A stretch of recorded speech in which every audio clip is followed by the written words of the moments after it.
A great sound reverberated through the massive hall as one half of the towering double door, completely made out of unknown metal, pulled off its hinges, connected to the doorframe for years unknown, and fell as the roots blocking it broke, splinters flying everywhere. Mountain leaned his shield against the doorframe and pushed the other still-standing door open with one hand, allowing sunlight to flood the room, making his armor gleam. His cloak fluttered as he picked his massive shield and led the march, not even giving a glance to Scar, who scowled after frowning hard. What appeared before them was the forecourt, and 3 4-feet-tall ants that roamed the court were now attracted toward them. 2 sword and shield knights charged with Mountain, blocking the ants' sharp mandibles with their shields and plunging their long swords through the ants' hard carapaces, killing them instantly. After that, Mountain, leading his 20, went straight to the damaged portcullis below the 20-feet-tall wall where Ballista assembled his bow knights at the walkway on top. The sound of armor clinking and ironclad boots striking the stone floor filled the air, attracting the countless numbers of ants lurking far beyond the wall, in the ruins of what looked like an ancient Greek city, with fallen statues and stone houses reduced to rubble. In the distance stood a towering golden-armored ant. It was a giant compared to the others, standing at a height of almost 14 feet, with plated legs strong enough to bring down sturdy buildings made entirely out of ancient bricks. Chained to its back was a small pulsing red core, the dungeon core, and the dungeon boss. Godfrey ascended the wall, squinting at the state of it. The wall had numerous holes, obviously made by the ants, and some parts had deep burns as if magma had been splattered against them. Other than that, the embrasures were heavily damaged, a clear sign that the ants had already conquered the wall before. He narrowed his eyes and turned back to the forecourt as Mountain tore the steel bars of the portcullis out so he and his men could pass. The ants were stirring, their antennae waving frantically as if communicating or receiving orders from the dungeon boss who had already sensed the signs of life on the wall it thought it had claimed. "Isaac, stay close to Mountain," Godfrey said, and Isaac responded with a nod before jogging after the towering armored knights, only to be shocked at the number of ants outside, momentarily freezing at the gate. "Come up."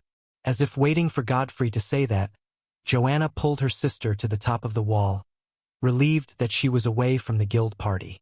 At the top, she saw Isaac, looking small and out of place among the knights. "Are you sure it's safe to leave him out there?" she asked as the bow knights began to launch arrows at the charging tide of ants, who must have received the command from their leader. Her eyes went a little wider as each arrow pierced through its targeted ant's hard carapace, pinning it into the earth. Some arrows took the lives of 2 ants at once. Others tore off limbs. She had never seen anything like it all throughout her time in college. Being a respected student back in her school days because of her summon, her worldview suddenly felt small, because Godfrey was clearly still a student and much younger than her. The saying, "There is always a stronger monster," came to life right before her eyes. And as if that wasn't enough, Godfrey pointed at Isaac. "Look, he'll be fine." Her eyes narrowed as Isaac brought out his mammoth spider from a portal.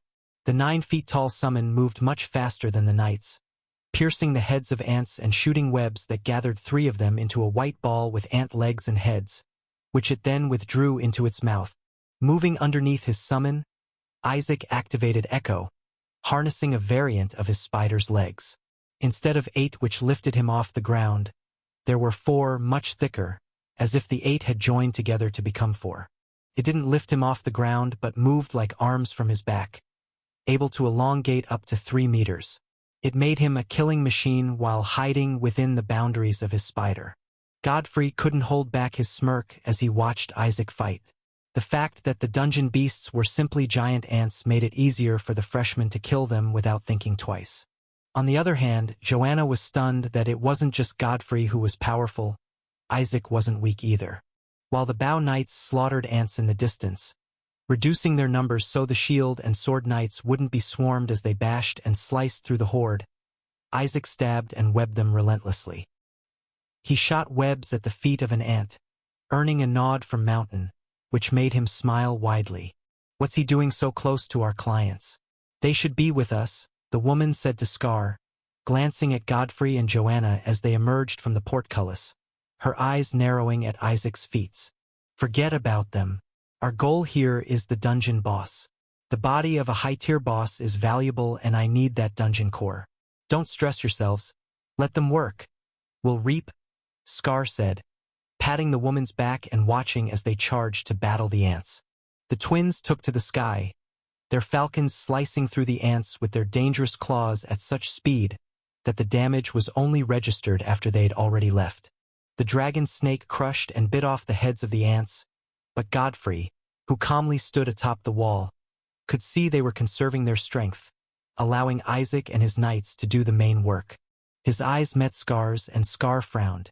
Why does that kid give the vibe of a commander who overlooks the battlefield? He thought, shrugging off the premonition about those calm blue eyes. Just then, the woman chuckled as she saw a new wave of ants. They had swollen crimson abdomens and stronger bodies, and the sight of their ominously glowing undersides was chilling. They were dire ants, and she eagerly anticipated seeing Mountain, a mere summon who had dared to tell her to keep silent, face these magma-spitting beasts. She could already picture Godfrey watching the armor of his precious summon melt like paste. She deliberately slowed her pace while Isaac, who was at the forefront, clashed against the advancing ants. A dire ant suddenly spat a ball of magma, which Isaac's summon slapped aside out of reflex, only to screech as its sleek exoskeleton began to smoke and blister from the damage. Other dire ants followed suit, launching balls of molten fire, and the mammoth spider responded by shooting thick web balls. But they burned to nothing in an instant as the magma surged toward it, until several golden knights stepped forward and blocked the attack with their shields. Smoke rose thickly, and the woman cackled under her breath. Inexperienced brat rushing to. In the next moment, her words died as her eyes widened. The dire ants were the ones whose heads melted off, some losing their chests as magma poured from them before they collapsed. She barely had time to comprehend how the ants were suffering what the knights should have faced, as the armored summons charged like tanks, their shields raised before them, slamming into the swarm and cutting them down ruthlessly. The magma balls reflected harmlessly off their shields as they hacked and slashed. The sight was oddly terrifying to the woman. The very creatures they had once fled from were now being slaughtered by these massive knights, and the realization twisted her gut with envy. He retrieved his summon. Will he return? Joanna asked as she saw the mammoth spider vanish. Godfrey was silent. It was about time for Isaac to retreat. The battlefield was more brutal now, but instead, the freshman suddenly dashed forward, leaping and plunging all four spider legs into a dire ant, killing it instantly. Those sharp legs ripped free and launched again in different directions, piercing through four normal ants. It's not over. Isaac panted, pulling out his combat dagger. I'm not stopping. He launched himself forward, driving one spider leg into the paved ground to pivot out of the path of a magma ball, then impaling another ant with a different leg. As he fought, Isaac recalled a conversation he'd had with Godfrey in the taxi, when he asked him if he wasn't afraid. Godfrey had replied that he was. Entering a dungeon was always a risk, but he was the only one left to protect his mother, a woman who had spent 16 years devoted entirely to him. He had a duty his father had died upholding. For that, fear had to step aside. That conviction Godfrey carried had burned itself into Isaac's mind. It motivated him, it made him ashamed of his cowardly nature, and it made him angry. He shot a web string at the face of an ant, pinning his feet to the ground and spinning, using the creature like a wrecking ball to crush others. His father was gone too, and instead of becoming someone like Godfrey, all he had done was heap his problems onto his mother, over bullies he couldn't face even after being given power.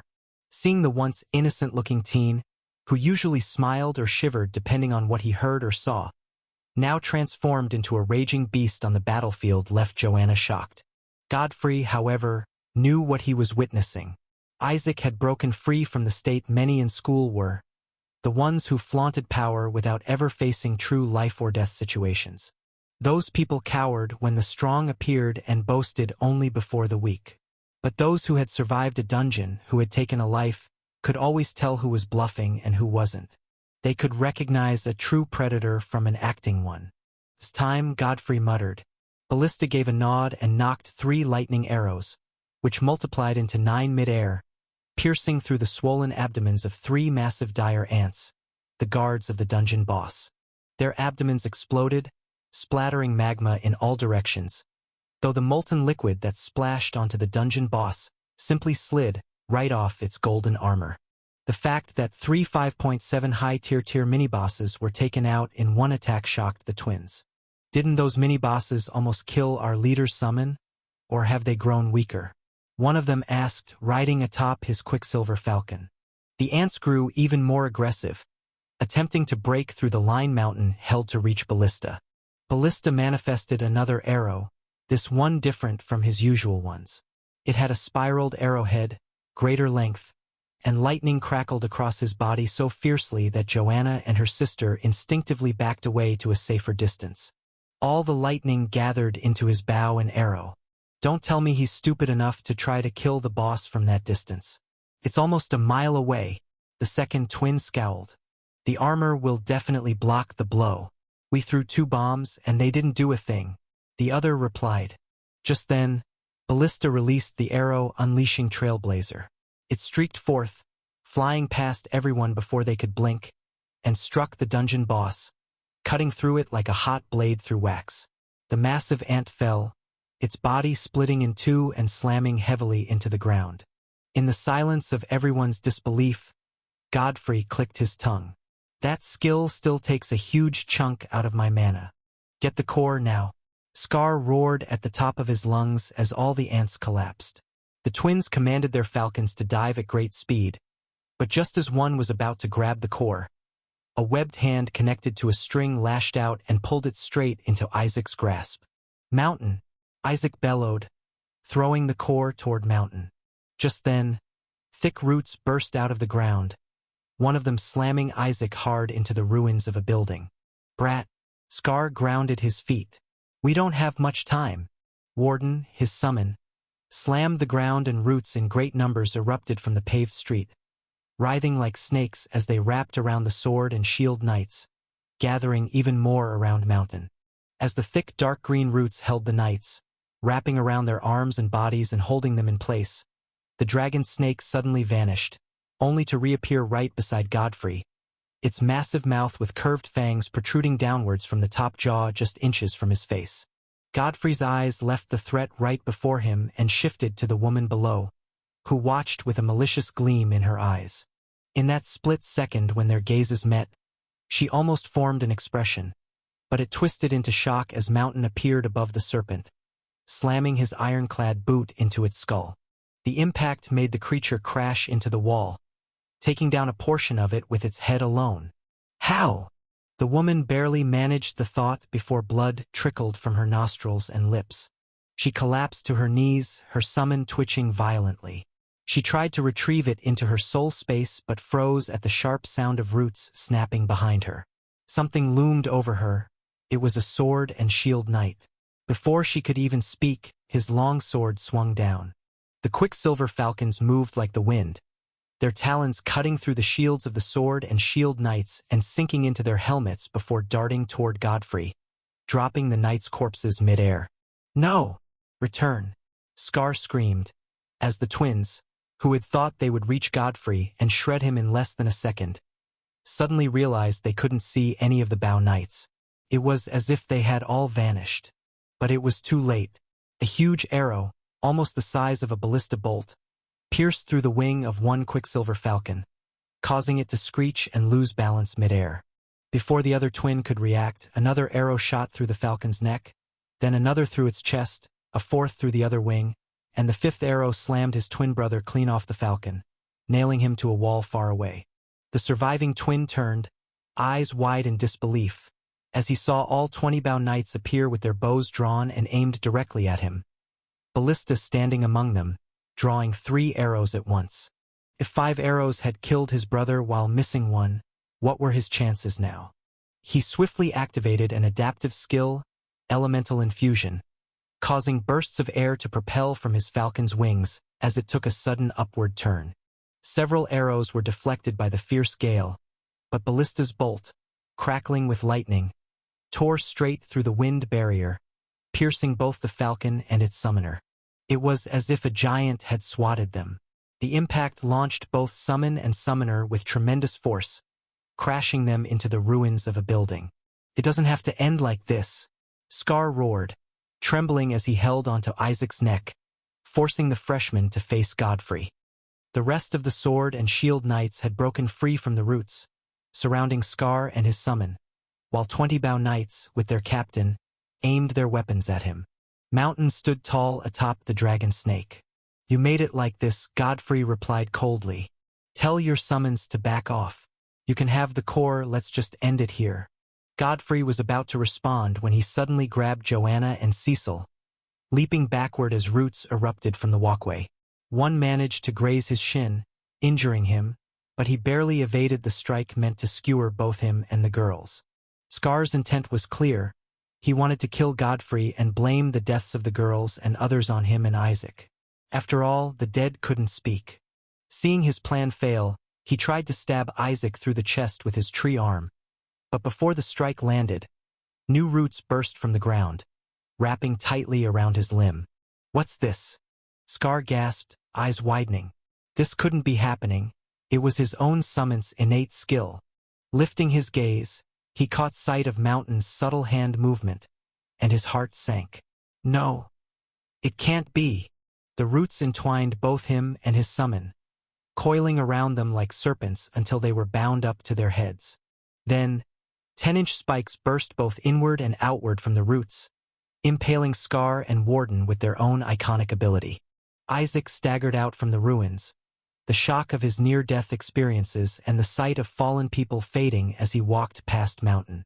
Ahead, he found Godfrey standing with 2 girls latched tightly onto him, their eyes shut.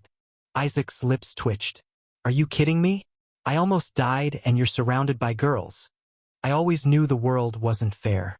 He rasped between breaths. Godfrey smiled helplessly, but Isaac's voice was enough to jolt Joanna back to reality. Realizing what fear had made her do, she quickly let go of Godfrey and pulled her younger sister, who didn't seem eager to release him, aside. "I'm sorry," Joanna said softly. "TSK." Isaac clicked his tongue, plopping down on the rubble. With a faint smile, Godfrey sat beside him. "Out of mana?" he asked. Isaac nodded. "You'll get used to it," Godfrey said gently. After a pause, Isaac turned to him. "How do you still smile after killing people?" "I'm convinced I didn't go around seeking lives to end," Godfrey replied quietly. "They tried to kill me first. People like them must have taken innocent lives before, innocents who didn't get the chance to fight back."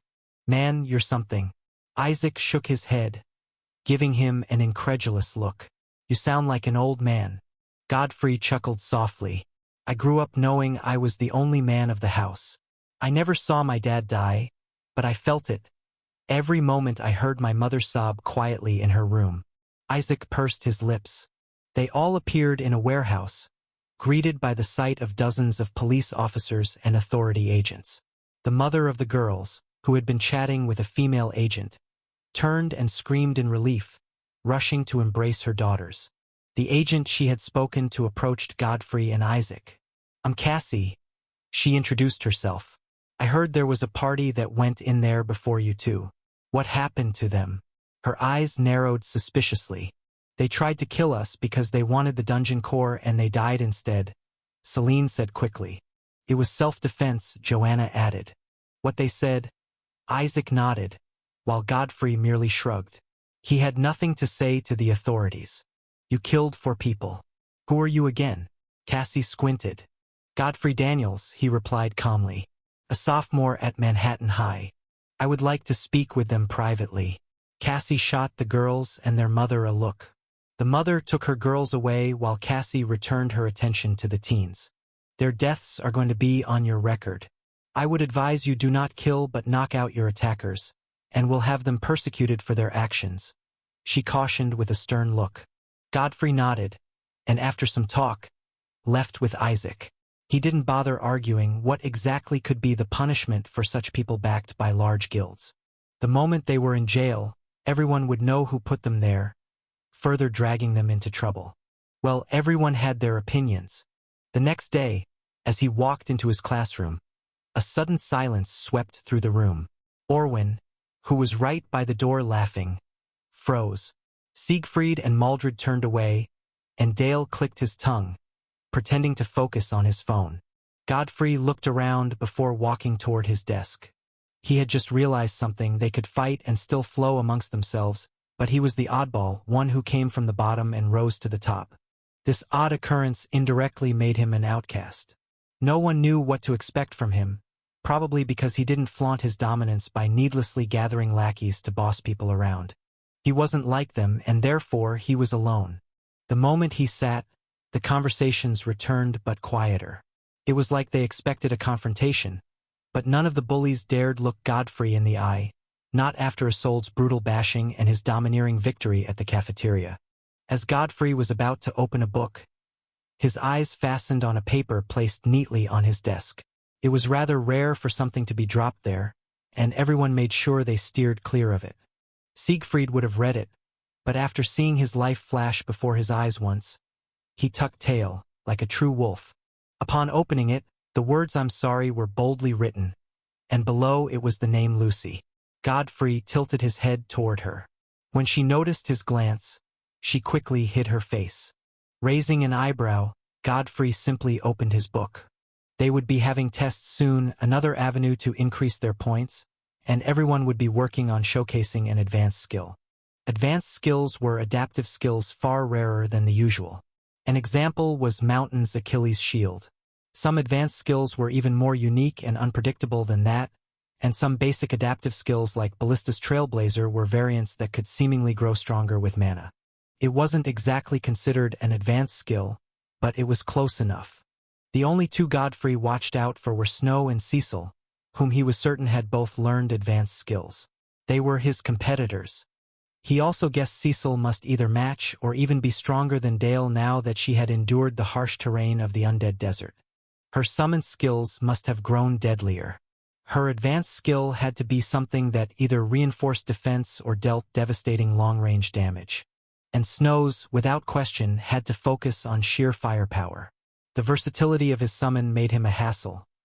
Godfrey wasn't even 100% certain he would come out victorious against Snow. Snow's illusion and petrification could easily bring down a 7.0 summon. His analytical thoughts and considerations for the upcoming test shattered when his ears picked up the nearby conversation. Is it just me? Or does Godfrey look really handsome today? He must be working out, one of the girls whispered, sneaking a peek at him. Godfrey could almost curse his ears. You laughed when he almost fell off the balcony back then. Another mocked. Such looks are a waste if he isn't strong enough to put them to good use. At least now, I have my eyes on him for tonight's party, the girl replied smugly. You're joking, right? He already knows you. Not when I'm done with my makeup. He won't even recognize me, she replied confidently. Godfrey scoffed inwardly. This is absurd. He was about to read when a shadow loomed over him, prompting him to lift his head. His eyes narrowed at the sight of Snow. What do you want? He frowned. Snow stretched forth an invitation letter, his face as placid as ever. Congratulations. You've been invited to the grand party tonight, where Manhattan's king wants to meet you. Godfrey skeptically took the invitation letter. It's off campus, and there'll be students from other schools, including Polaris. So make sure you dress well. Don't come there in a uniform or sweatshirt, Snow added as he left. Has Nexus Club recognized Godfrey? Cecil's eyes darkened. At the rooftop, Percival emerged from the door, his eyes locking on the tall teen with short, snow-white hair. His hands were buried in his pockets as he stared into the vast expanse of the school. John, Percival called sharply. Why did you send an invitation to the sophomore? I know his closeness to Isolde irritates you, and you dislike him more than anyone else. John tilted his head slightly, revealing one side of his calm but calculating face. That doesn't matter. My duty as king is to fish out the elite and train them to become the next leaders, to maintain Manhattan's prestige. I hope that's all there is to it, Percival replied. But as he turned to leave, John spoke again. You once asked why we hate humanoid summoners. The weak ones are ridiculously pathetic. You can't help but feel disdain toward them. But I could never answer your question properly until I met the strong humanoid summoners. They're the real vile things. He turned fully, his expression darkening. You saw it too in our last mission 3 days ago. They're cannibals, Percival. We humans feed on animals, but humanoid summons? They devour our beast summons, a part of our very souls.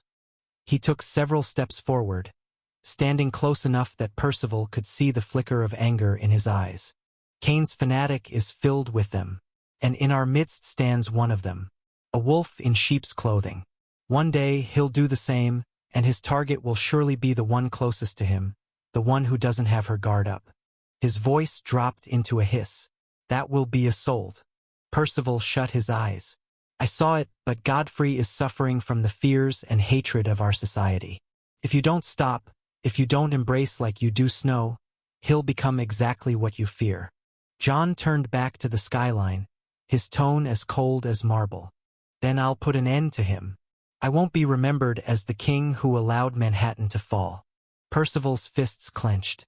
Then what are you planning to do to him at the party? John's voice was calm, almost emotionless. I won't lay a finger on him. I'll simply let him observe and understand that he doesn't belong. After school hours, 3 upperclassmen walked into the school gym.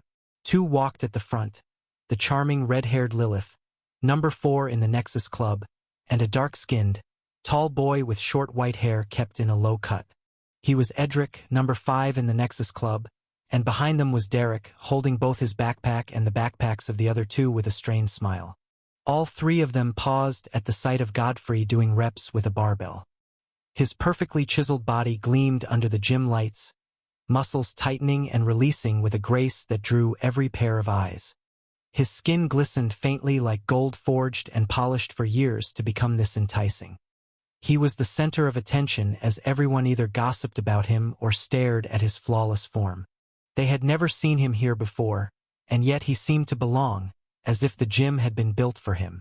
Derek's pupils shrunk at the sight of Godfrey. Lilith's eyes gleamed with concealed thoughts as she made her way over, followed by Edric, whose expression was cold and unreadable. What's going on? Some students began to whisper, watching Edric approach with wide strides. Did Godfrey provoke him?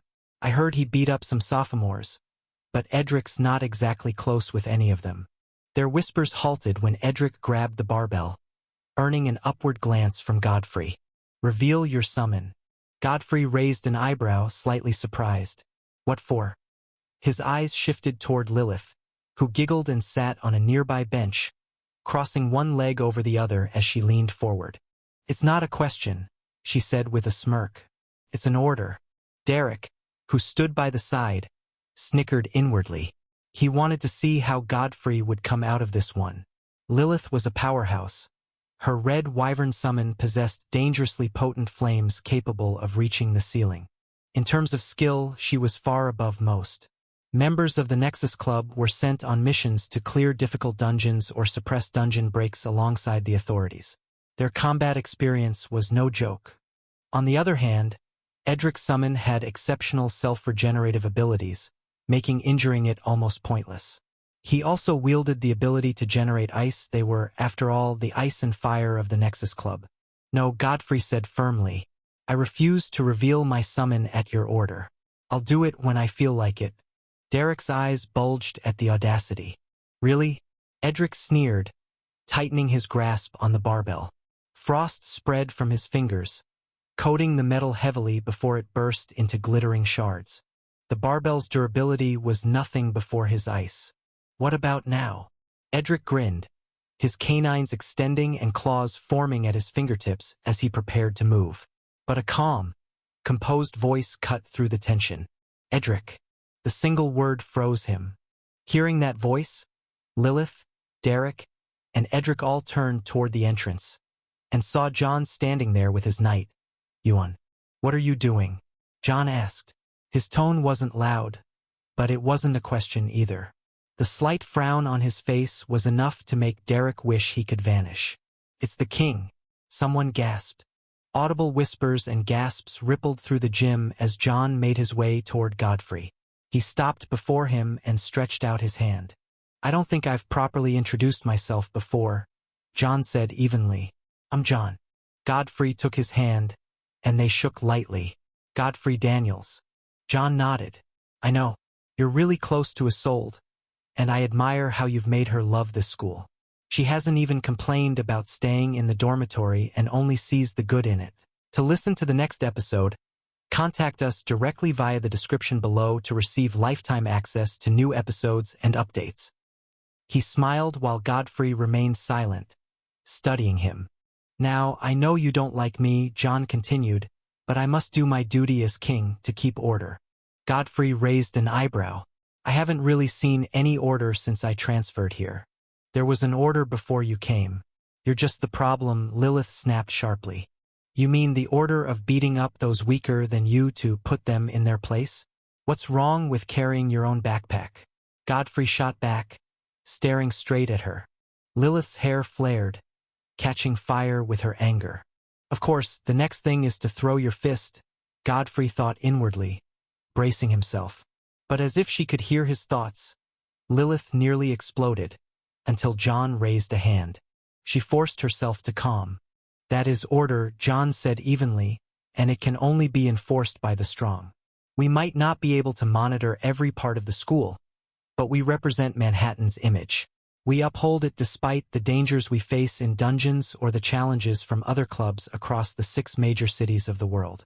He glanced at Lilith. She's always been hot-headed and wrong at times, but what we need are more hands to reach farther, and calm heads to keep people like her in line. With more hands, we could make this school better. Don't you agree? Godfrey pondered briefly. That seems plausible. John smiled faintly and turned away. I'll see you tonight, then. As he walked off, Edric and Lilith followed, unable to ignore the silent glare he shot at them. Man, Godfrey's so lucky to talk face-to-face with the king and even shake his hand, an upperclassman exclaimed in envy. I've been in the same class with John for 2 years. This is the 3rd, and I haven't even earned a second of his attention. Meanwhile, Godfrey glanced down at his hand.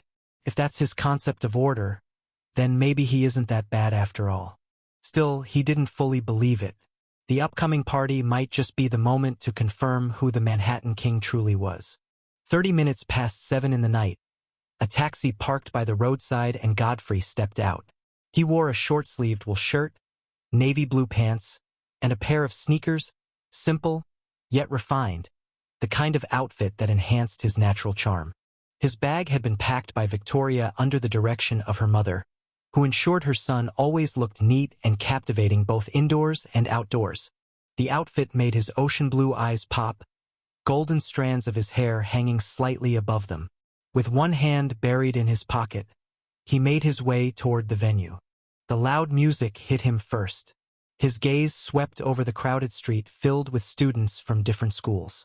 Laughter, chatter, and flashing lights filled the air. But what truly stood out were the parked luxury cars lined along the road.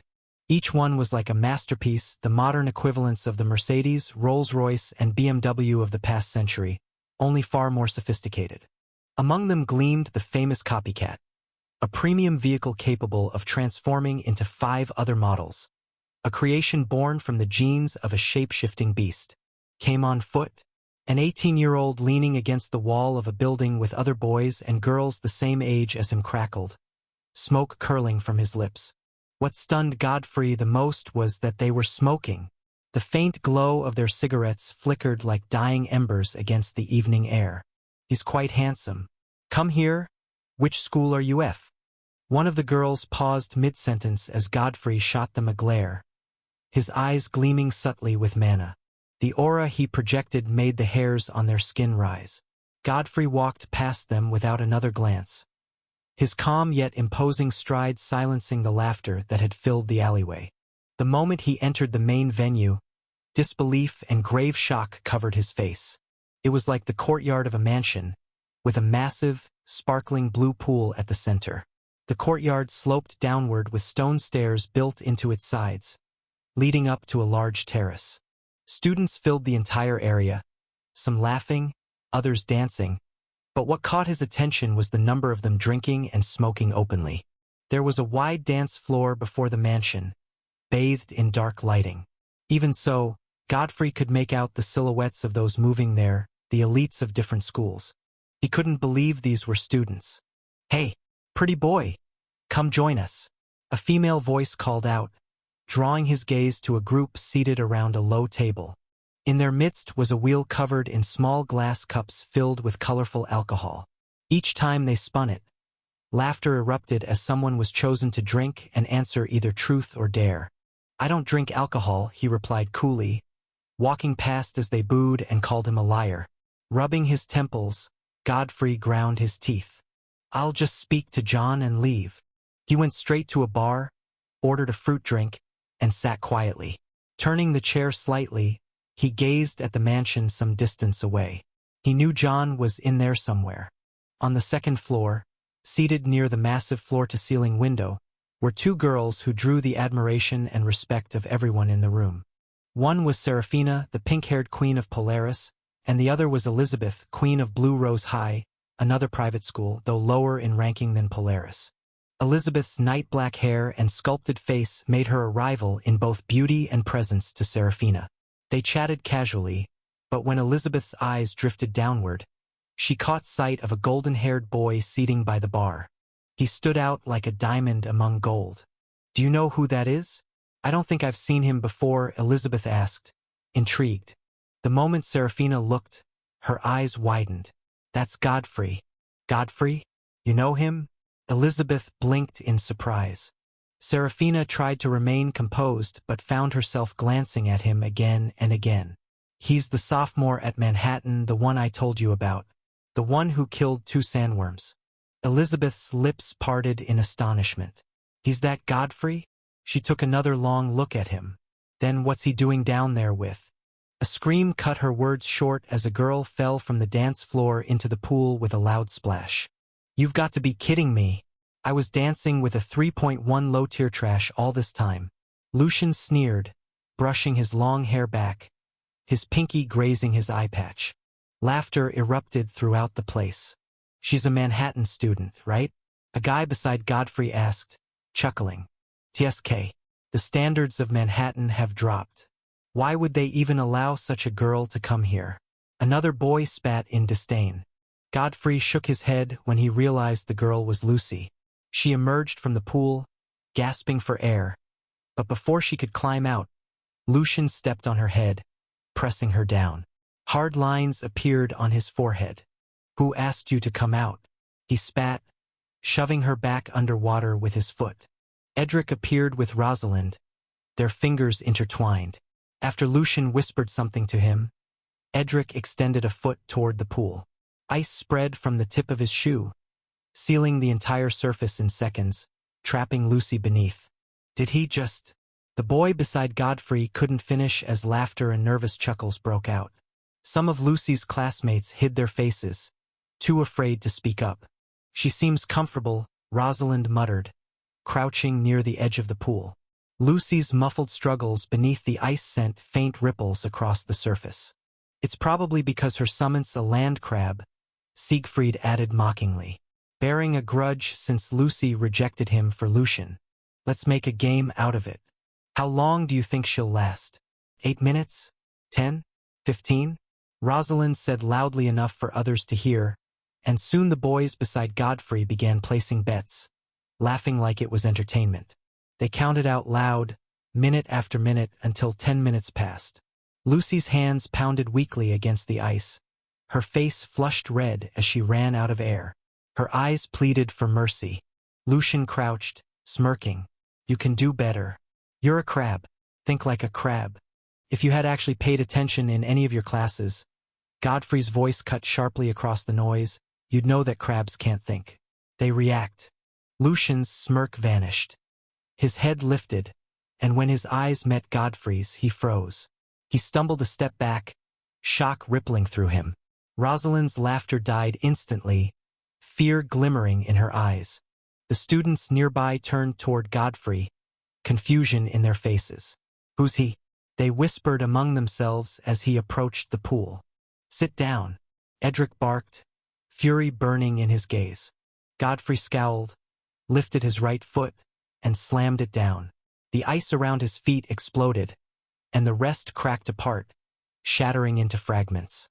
Water burst upward as Lucy broke the surface, clinging to the pool's edge and coughing violently. "Do you know who you're going against?" Edric growled, stepping forward. "I'll break you before Isolde returns." Godfrey clapped once, his expression unreadable. "I don't curse much, but you're a foolish coward, someone who'd rather watch a Manhattan student, an underclassman, be humiliated so badly just because of what summon she got. Does it hurt you because you're a humanoid summoner?" Edric grinned, his voice dripping with mockery as the crowd reacted. "I actually thought the Manhattan King had a different perspective," Godfrey said, his tone calm but cutting. "But he's the same as the rest of you, standing there watching someone who looks up to him get frozen underwater by his so-called hand." His gaze lifted to the rooftop of the mansion, where John stood beside a few others. Godfrey had noticed him the moment Lucy fell, watching, saying nothing. "And you think it's right to slander the upper echelons of Manhattan in public?"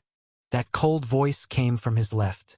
Godfrey turned, eyes narrowing as Snow approached with slow, deliberate steps. It seemed he was already fed up and wanted Godfrey to understand exactly why he was the second strongest, and Godfrey only the third. The beautiful wings of a butterfly appeared at Snow's back, and with a single flap, he shot forward, traversing the distance between them in an instant. His eyes shimmered like green glimmers were trapped within, and in the next moment, Godfrey found himself standing on a cliff. Deep darkness stretched all around him, endless and suffocating, and even one step in any direction would send him spiraling downward into the abyss. A war exploded between his mind and body. He knew this wasn't real, but his body screamed otherwise. The fear of death, as anyone would face in such a situation, plagued him relentlessly. No matter how much Godfrey tried to deny it, he just couldn't force his feet to take that one deciding step. Is he fighting with himself? What's he doing? Elizabeth frowned as she watched Godfrey glance around, confusion etched on his face. He's in an illusion. Snow has grown up perfecting his illusions, and by now he's already a master. It would be difficult for anyone to differentiate his illusions from reality, Seraphina replied, her tone calm yet faintly impressed.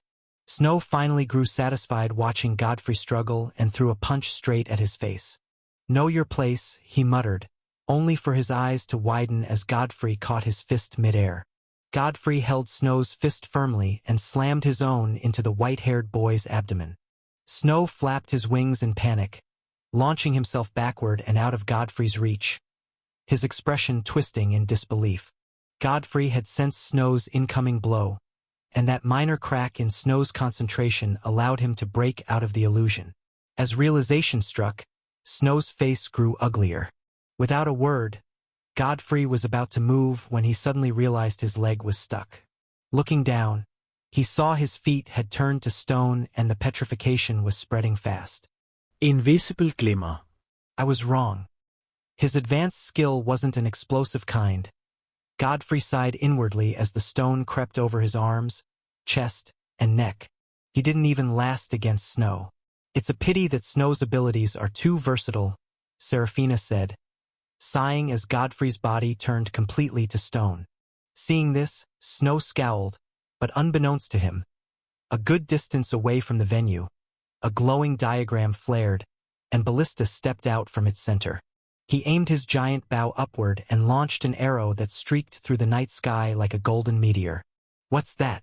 Gasps rippled through the crowd, making Snow turn sharply. His eyes widened at the golden projectile. It was already upon him. He hastily activated Aegis' shield, forming a barrier of glimmer, but the arrow tore straight through it, slamming into his chest with such devastating force that Snow was launched backward and into the pool, a massive arrow protruding from his body. Blood spread out, staining the sparkling blue pool crimson, and in the same moment, shock and fear painted every face. Edric couldn't believe his eyes, Lucian's face turned deathly pale, and Rosalind fled into the crowd in terror. She knew what had happened. It had to be that eyeless, frightening-looking knight with the giant bow. Even with the tenacity of summoners, seeing Snow floating there, wide-eyed and blood soaking the pool, terrified even the aloof elites in the mansion. Those whose summons could heal rushed to his aid before he bled out completely. Snow could indeed petrify the body, but the mind remained conscious. It was supposed to be a form of torture, but in Godfrey's case it had become an advantage. "I'll kill you," Edric roared, leaping over the massive pool, his punch set straight for Godfrey's head. But someone caught his blow, and even then, the shockwave blew hard against the faces of those behind them. Edric's eyes locked onto Percival. "What do you think you're doing?" he hissed. "Defending someone who isn't in the state to fight back. And haven't you embarrassed yourself enough?" Percival snapped coldly, his tone sharp as ice. While they faced each other, Elizabeth, Seraphina, and several others noticed the petrification fading. It wasn't supposed to fade unless Snow himself used his glimmer to undo it. However, there was another reason, and Seraphina realized it at once. He's a dual summoner. His physique is naturally stronger than Snow's, so the petrification was bound to be temporary. It would have been different if it was done by his summon, she explained quietly to the perplexed Elizabeth. "This isn't how I planned the party, and I am not happy that such a disturbing individual was brought here." Alistair, who stood on the rooftop beside John and a few others, spoke with controlled anger. His eyes locked on Godfrey, who had fully recovered. "You will be punished for destroying the mood of this party." The moment he said that, several broad, muscular men in suits emerged. They were highly trained bodyguards from one of the most prestigious security firms in Manhattan, the Red Wolves, known simply as RW.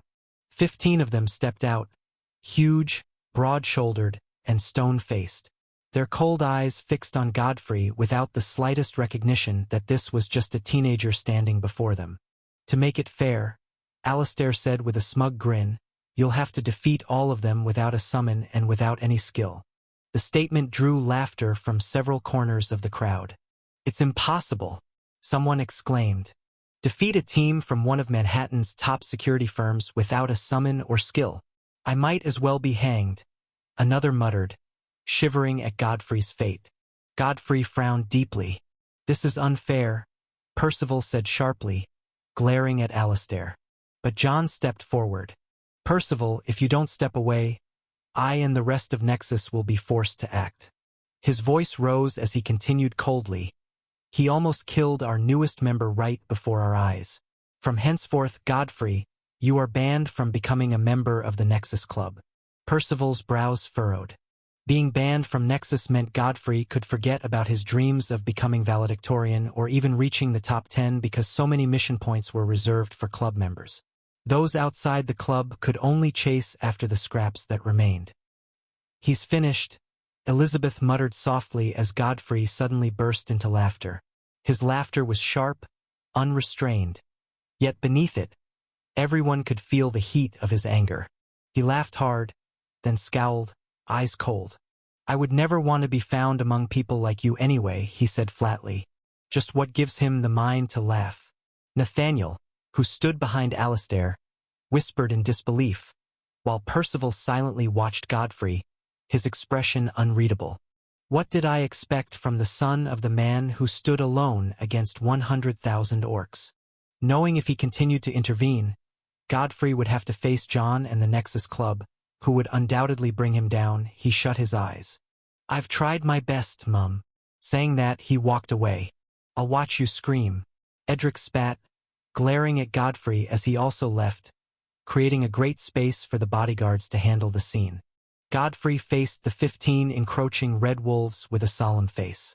He had come to the conclusion this was a setup, which had been planned by John. Gaining his trust was part of it. But he wasn't going to let them have fun.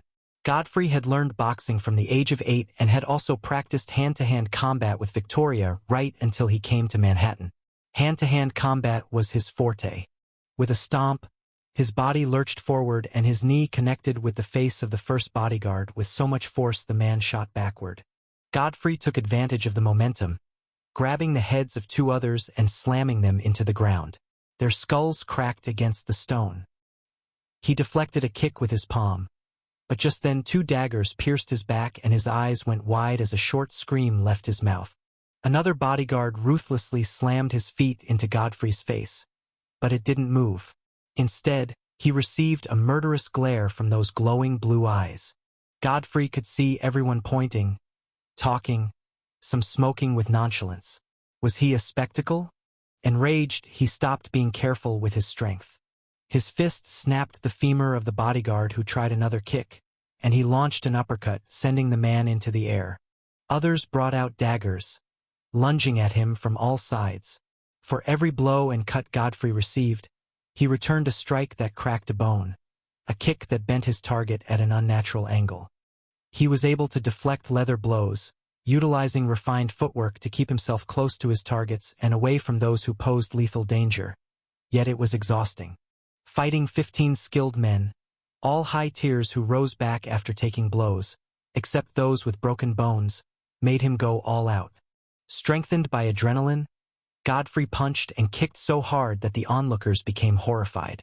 At the end, 14 guards lay groaning in agony. Some had fallen into the pool, some were at the bar, some on the grass, while Godfrey stood. He had cuts in different parts of his body. His white shirt was stained with the crimson of his blood. Marks of bruises and a bleeding head were the result of the battle as he panted like an exhausted lion. Yet he went after the last bodyguard, the man who had thrown those 2 daggers. The bodyguard charged with a blade, but Godfrey grabbed the blade, snapped it in half, and slammed the remaining length into his shoulder. The impact sent the bodyguard to his knees, his shoulder dislocating and the scapula cracking from the sheer uncontrolled force. Had it been a normal human, his bones would have shattered like glass and his organs ruptured. Silence swept through the venue. Not even the music played as the DJ couldn't believe his eyes. Nathaniel's face changed. He defeated an entire RW security team. Percival's eyes flickered. I can't even do that without activating a skill.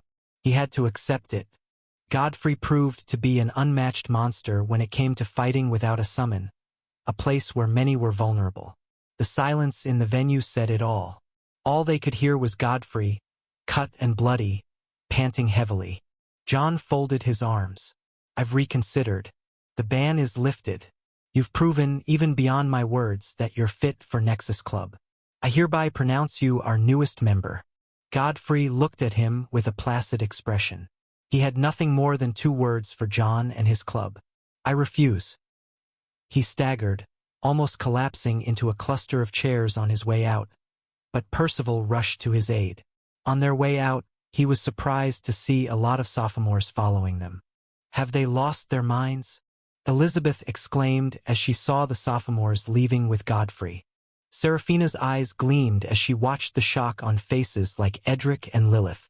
She couldn't see John, but it would be worse on his face. They have seen a leader. Manhattan has 2 kings now, and that's why people like Godfrey have never been allowed to rise.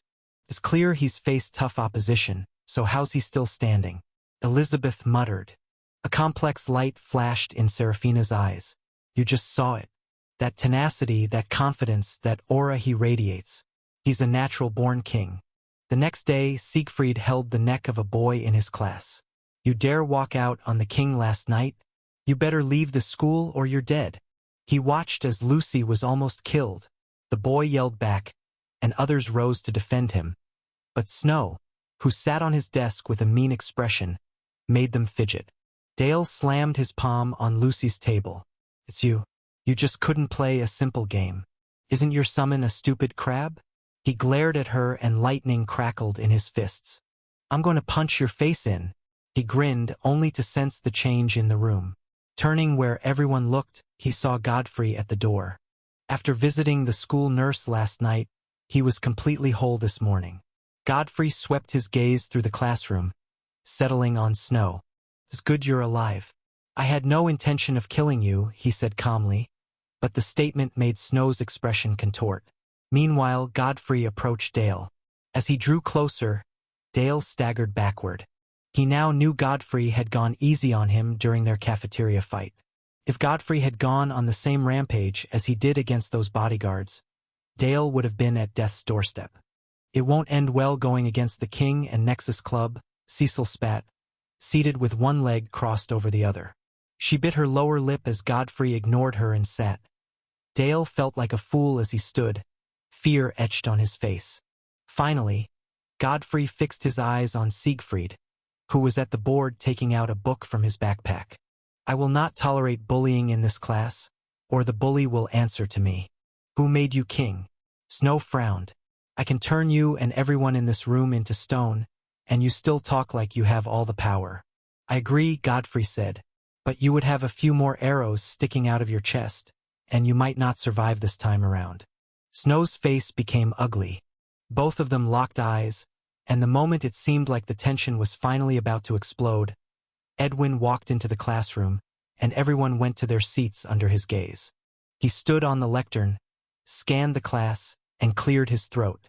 As you all know, your tests will begin tomorrow, and Isolde Pendragon's mother has decided to give us a dungeon core capable of boosting a high tier of 5.0 to 6.0 by 0.4, tier 7.0 by 0.2, and higher by 0.1. But it would only be given to the student who ranked first. Everyone's excited mood died the moment Edwin concluded. Such a dungeon core was rare. It was even more potent than the one Godfrey purchased for Ballista. Such a core was hard to purchase with cash. You needed a connection to get it or clear a dangerous Green Gate dungeon and get it yourself, but the risks there were too high. Many of them concluded this was just a well-thought-out scheme, as the reward would end up back in Isolde's hands. But Godfrey couldn't help but see this as an opportunity to unseal the third door. Today we'll talk about dungeon breaks, which, as we all know, happen when a dungeon gate becomes black. But we'll be more focused on how this happens in different gates. Now, after classes, Godfrey sat with Isaac at the cafeteria, and some tables and chairs away sat a group of freshman girls. See what I told you? Godfrey has the strongest freshmen under his wing and now most of the sophomores. He has divided the underclassmen from the upperclassmen, the gum girl said.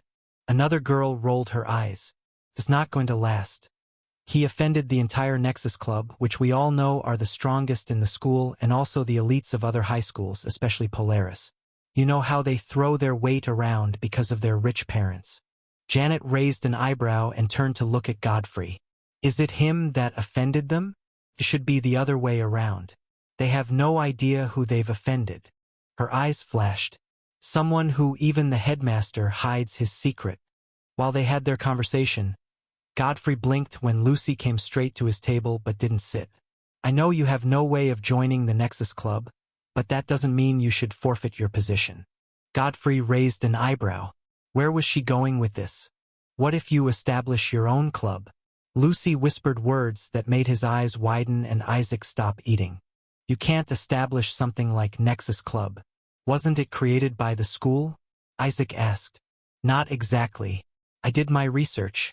Before, the strongest in the great schools of the 7 head cities were picked to compete against each other. But later on, the students began to build a hierarchy such as the clubs and the leaders who were kings, queens, and knights. Isaac's spoon almost fell off his hand, while Godfrey reached out to his chin, pondering how he didn't notice when Lucy sat down. The clubs were made official after a while, but it was the initiation of a student. The school-created clubs are the sports clubs, and the rest, which some of us are into. Lucy then faced Godfrey. Creating your club will help you. I don't think you can fight the entire Nexus Club and the seniors that back them by yourself, she added. What is the club supposed to do? And who would want to join a club knowing fully well it would make them the nemesis of Nexus Club? Godfrey asked skeptically. We could clear Green Gate dungeons. We're already doing it, and in the club you don't have to be a junior or sophomore. Even a freshman can join. Isaac's enthusiastic tone made Godfrey glance at him with a, "When did you buy this idea?" look. If you're worried about who would join, I think you already have 2 candidates, Lucy spoke, her eyes brightening as she wasn't thrown off from the very moment she came close. Who? Godfrey raised his eyebrows. Isolde and Percival. The names Lucy said stunned both Godfrey and Isaac. You want to snatch Nexus Club's queen and their number 3? 2 of Manhattan's aces in one go. Isaac found the thought of it as hilarious as it was frightening. Godfrey folded his arms. He and Percival had never spoken to each other, but he was strangely helping him. It was either because he was a like-minded fellow or there was another reason behind it. So, what are we going to call the club? Isaac asked Lucy. I don't have a name. I think Godfrey should bring the name, but he'll have to meet with the headmaster first. If we have his permission, it will make our club official and a part of the school so no one can shut it down, Lucy replied before facing Godfrey. You'll have to meet the headmaster. Godfrey squinted. He could remember having a phone call with the headmaster, and he sounded like a stern person. How could he barge into the office of a man who barely knew him with such a big topic like this? It seemed quite daunting, especially if the headmaster might be supporting Nexus Club's order. After school, Lucy was on her way back to the girls' dormitory with Janet. Is that your brother?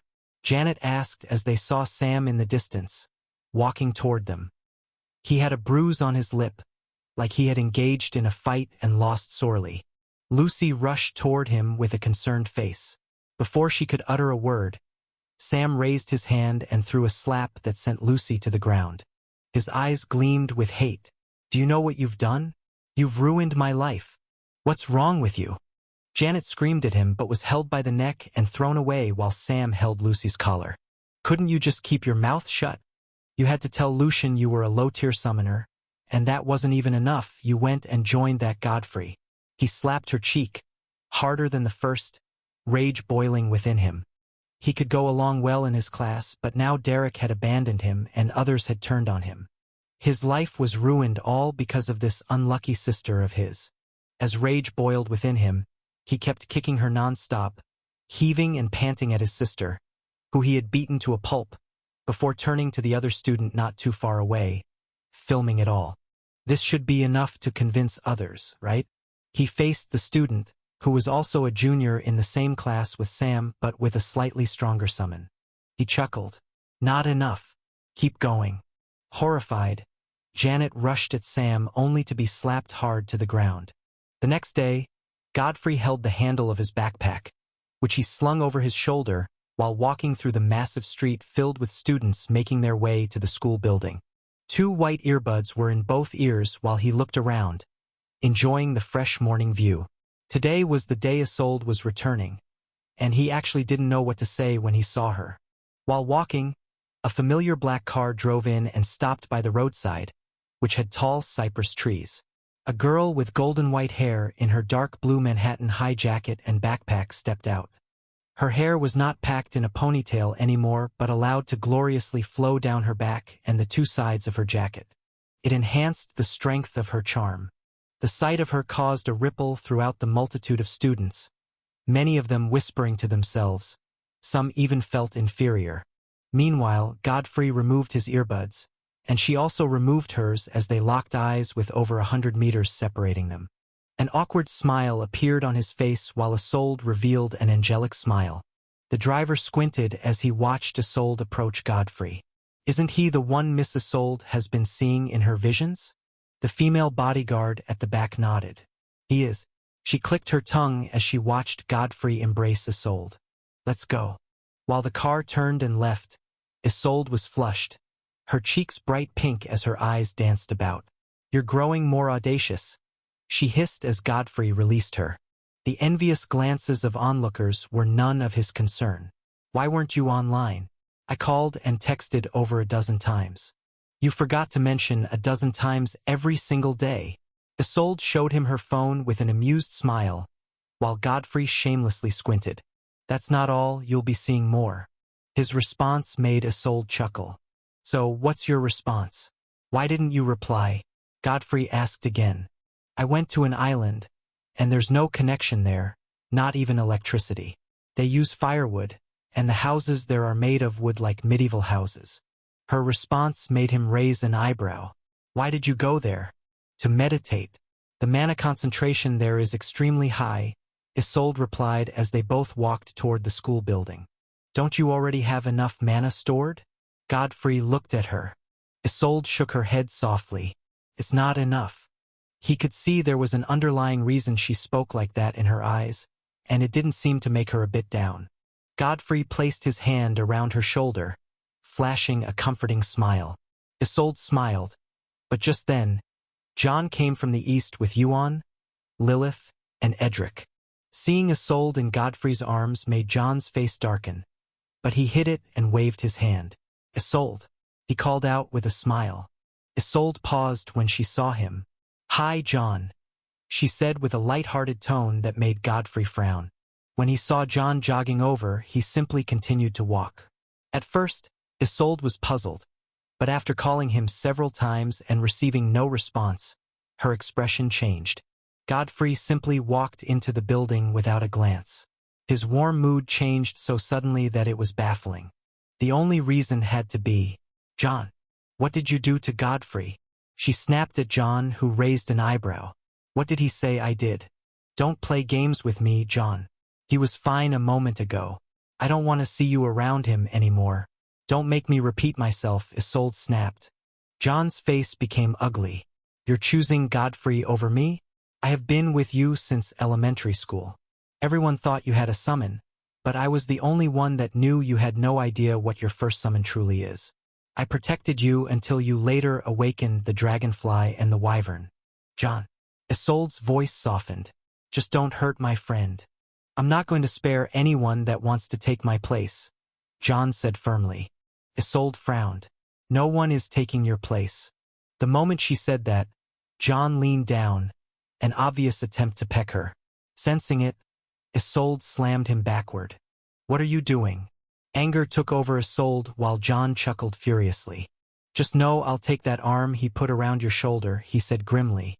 Isolde flinched as her irises dilated. Seeing her reaction, John smiled. "You've seen it, haven't you? Where I take his arm. Good. That's proof that nothing is going to stop me, not even you." His eyes sharpened. "Your arrogant friend will fall, and I'll make sure he knows his place." Isolde scowled. "I never saw him fall to you." She turned and left while John's expression changed. Was she saying he lost to Godfrey? It was impossible. He was Manhattan's king. He was a Lord-tier summoner. "Lilith." He turned to the red-haired girl, who felt glad seeing John and Isolde end their conversation on a bad note. "Keep your eyes on Godfrey. Every move." The moment Isolde appeared at the entrance of the classroom, she got the attention of everyone. Those who first saw her either gasped or tapped those close to them. "Our queen is back," one of them muttered. "She's stunning," said another who couldn't control his mouth. But Isolde's eyes were on Godfrey, who wore his earbuds and was currently reading a book. She went straight to his desk and stood before it. But seconds went by and Godfrey didn't even tilt his head. Finally, getting fed up after a while, Isolde waved her hand before the pages of his book. Her actions earned her a placid look from Godfrey. "Please don't act like this." Isolde's words caused a mini uproar in the classroom, but everyone made sure their voices were controlled. "Do you think it's because of what happened at the grand party? Isolde is Manhattan's queen and a member of Nexus. Does this mean she's now enemies with Godfrey?" A girl asked another. "Isolde is close to John. I mean, everyone knows they've known each other for a long time. She's gonna have to choose a side. Godfrey and John can't coexist in the same place," the other girl replied. "I hope she chooses to side with Godfrey." The girl didn't even finish her statement when she saw Godfrey walk out of the class. Isolde dropped her bag at her desk and went after him. In the corridor, Godfrey was stunned when Isolde embraced him from behind. It made him pause. He shut his eyes. Random thoughts of what Isolde discussed with John, or the fact that she might side with him, poked his mind from every side.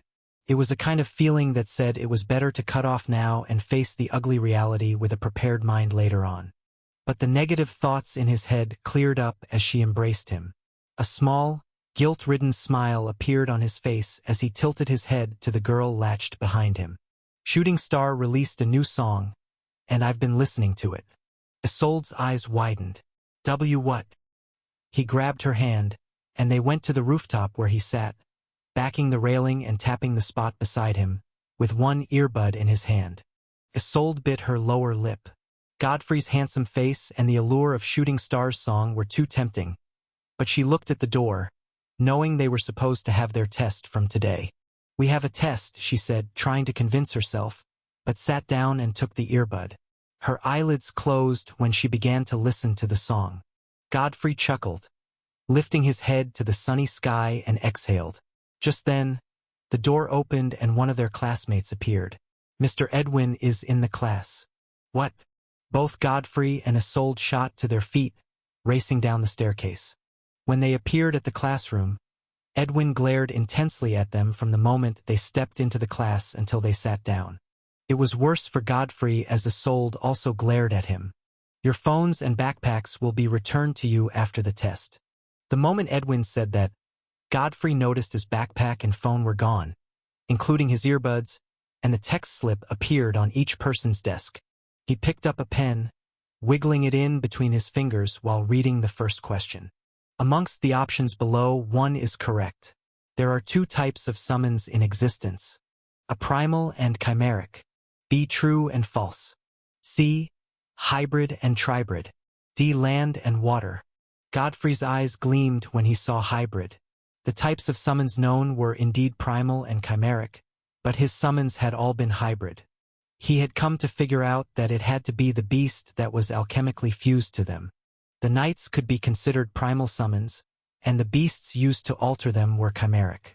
Blackout State gave them access to this hybrid state, where they could use both powers as one, thus being strong enough to handle foes above their original strength. That all aside, he picked the first option. After answering some other questions, Godfrey suddenly noticed Lucy's seat was empty. It was at this moment he realized she wasn't in school. At the end of their test, everyone went about talking about how they did during the test, while some began to prepare for the next. A few slept and used their phones. "Hey guys, check your phones. There's something in the class group." Siegfried couldn't finish as he burst into laughter. The class went wild as everyone checked their phones and saw the video of Sam beating up his little sister while throwing curses at her. "All she knows how to do is get beaten. I can't believe she's in our class," Maldred snickered. "Is this supposed to be a sibling fight or a sibling beatdown?" "These are the kind of pathetic people that are drawn to Godfrey." Cecil, who sat on Snow's desk chatting with him, said softly, while Snow watched the video silently. He shot a glance at Godfrey and scowled inwardly. Some students hurriedly brought their phones to Godfrey as he wasn't in their group. The moment he saw it, Godfrey's eyes flashed. After school, Godfrey went to the girls' dormitory with Isolde and a girl in the class who was close to Lucy. Godfrey watched her knock on the door, calling out to Lucy several times, but there was no response. "Try calling her phone," Isolde said. The girl tried, and just when it rang, it was silenced. Godfrey landed a Spartan kick against the door, destroying the lock as the door swung right open. They walked into the lobby and found Lucy peeking out of her room, shocked at the sound of the door being slammed open. "Lucy!" Godfrey's eyes narrowed. His stern voice made her involuntarily open the door, revealing her heavily bruised face. It was even worse than the video. Clearly, she had received more beatings. Noticing the glances she gave at the other door, he knew the one who gave her the new bruises had to be her dorm mate. "She hasn't been healed." "Who locked you in here?" Isolde asked, a heavy frown on her face. "Let's leave for the nurse first," Godfrey said before Lucy could reply. Just then, a yell pierced the air. "Who broke my door?" "Lucy, I hope you did not leave that room, because if you do, I'll dip your head inside the squatty potty." Beatrice, the third-year student and Lucy's dorm mate, walked into the room with Sam behind her. Their expressions changed when they saw Godfrey and Isolde staring at them. Sam's eyes went wide. "What are you doing here?" "This is a matter concerning siblings," Beatrice said curtly, but Isolde appeared before her in an instant, her hand raised. "Isolde," Godfrey bellowed, alarmed that Isolde would get another suspension. Because once that slap landed, Beatrice would be sent flying through the wall, or even more, seeing the disgust written on Isolde's face. Sam gulped while Beatrice fell to her knees, the gust of Isolde's movement blowing hard against her face. Isolde's glare bore down on her, suffocating her. She honestly did not believe Isolde would react like this after being suspended. Beatrice had thought, like most of the third years, that Isolde would act like a true queen and distance herself from Godfrey after her returns, but it seemed like she had distanced herself from them instead. Sam shivered as he took 2 steps back. "I was angry. I did not." Isolde slammed his head against the door. "So am I," she spat. "Stop." Godfrey held her arm. Edwin walked into the room, his eyes locking on everyone before settling on Sam and Beatrice. Did you forget such actions are prohibited during this period? You reported. Sam's eyes widened. Godfrey shrugged. You broke school rules. Edwin folded his arms. Let's go see the headmaster. He nodded at Godfrey and vanished with the two terrified upperclassmen. So that's why you went to the staff building before heading here? Isolde raised a surprised eyebrow. Godfrey stood in the nurse's office, both hands buried in his pockets. Isolde sat on a chair, her leg crossed one over the other while the nurse was beside Godfrey, examining Lucy. Although Lucy was completely healed, the nurse was concerned she was affected mentally. After all, she was beaten by her own elder brother and locked inside the room for an entire day. I wasn't around, but have you found a name for the club? Lucy's question caught Isolde's attention. What club? Her ears perked. Godfrey turned toward her. We're about to create a club, something that has to do with missions like Nexus, but we'll be dealing with Green Gate dungeons. At least that's the idea for now, since I can't ever enter the Nexus Club. I'm in. Isolde's swift reply made him smile. Lucy also smiled, while the nurse squinted. If she heard correctly, Godfrey was trying to create a club that would potentially oppose the Nexus Club.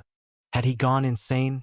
Having a talking summon didn't mean he could go against a group made up of monstrous talents. The door opened and Edwin walked in, and his words shook her. They've been suspended for the rest of the semester. They? The nurse's eyes widened. Who could be suspended during this important period?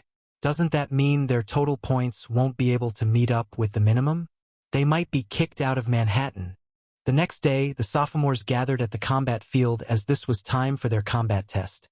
And the points gained here had more weight than their written test. And of course, the first thing was for everyone to reveal their advanced skill. Advanced skills could be adaptive or innate and were usually more potent than the normal. It took pushing to the edge to develop such a skill, which was why the test was after their trip. The most entertaining aspect of this training to Godfrey was watching the combat instructor's summon make different paper constructs. His summon, the Great Origami Wasp, could spit out paper constructs of any type, like walls, mannequins, and even moving humanoid soldiers made entirely out of paper, and this paper was even more durable than diamond. No one has been able to damage the instructor's constructs so far. I guess that's why the instructor is the instructor. Even other teachers respect him. Some students behind Godfrey spoke to each other. Isolde nudged Godfrey. Do you have an advanced skill? He replied with a nod. I guess so. She squinted. You guess. Just then, Dale went to the field and manifested a double-headed hammer out of lightning. Blue lightning crackled menacingly through his body, but the combat instructor scoffed. It's powerful but not exactly an advanced skill. Had your summon formed something that would aid it, then it might have been, he said dismissively, yet still gave advice. With a grunt, Dale stormed back into the seats while Cecil came out and brought out her summon. The Titan Yaoguai named Bane exhaled heavily from its mouth, flexing its dense muscles below the white fur before throwing a punch at the wall constructed by the Great Origami Wasp. Space bent, compressing air and releasing it. A huge portion of the wall tore off, ripped apart by the violent air. Godfrey squinted while the instructor nodded. Good. Show them one more. Bane, Cecil said, watching everyone's expressions as Bane stomped the earth. Compressed air burst forth before its feet touched the ground, opening a wide, gaping crater. This is absurd. Cecil is way stronger than Dale with such a destructive advanced skill. And she's been hiding. Space and air.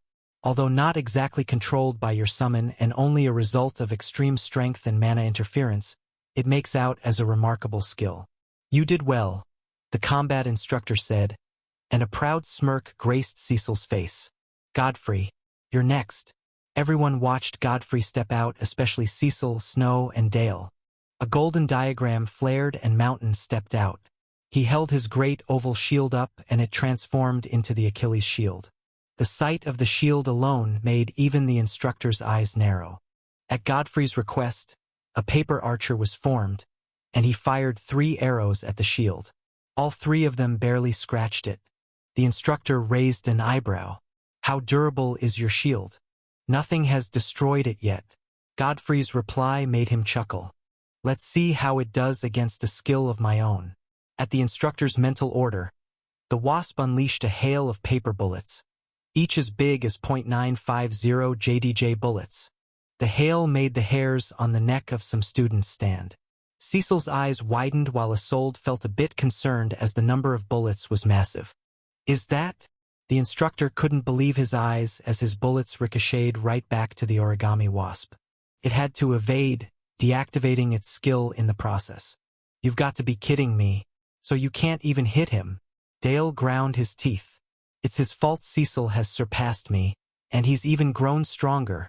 Cecil's expression became ugly. She had taken pride in her advanced skill, hoping that once the test period came she would crush Godfrey, which was why she kept silent all this time. But who would have thought he developed such a formidable defense skill? That's a remarkable skill. Seems like Aegis Shield but more powerful and stable. What did you call it? The instructor asked. Achilles' Shield, Godfrey replied as he retrieved Mountain. That's a nice name. I thought he was going to name it Thick Metal Shield, Isolde said with an amused tone inwardly. As Godfrey left, Snow took his place. His summon flew out of the portal he opened, and with a flap of its wings, silver glimmers, a type of glimmer they had never seen before, gathered, forming a ballistic bolt. The bolt streaked forth like a silver meteor, reminding Godfrey of Ballista's trailblazer. His face darkened as the silver arrow exploded through 3 thick paper walls before bursting into red glimmer and petrifying whatever remained of the paper wall. Excellent. You've birthed a new glimmer. I have not seen a glimmerwing butterfly with silver glimmer and such explosive might. As the combat instructor praised Snow, Godfrey clenched his fists. How could he not see that Snow had copied his skill and made his summon replicate it in its own way? That skill just now was ridiculously powerful. Has Snow taken back the second place? His classmates muttered amongst themselves. None of them had the faintest idea that the original version of this skill belonged to Ballista, not even Isolde, because apart from Snow, the others were students from Polaris. Isolde, you're next.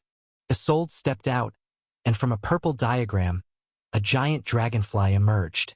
Above it, high above the school, violet portals appeared, and from them, meteors streaked out.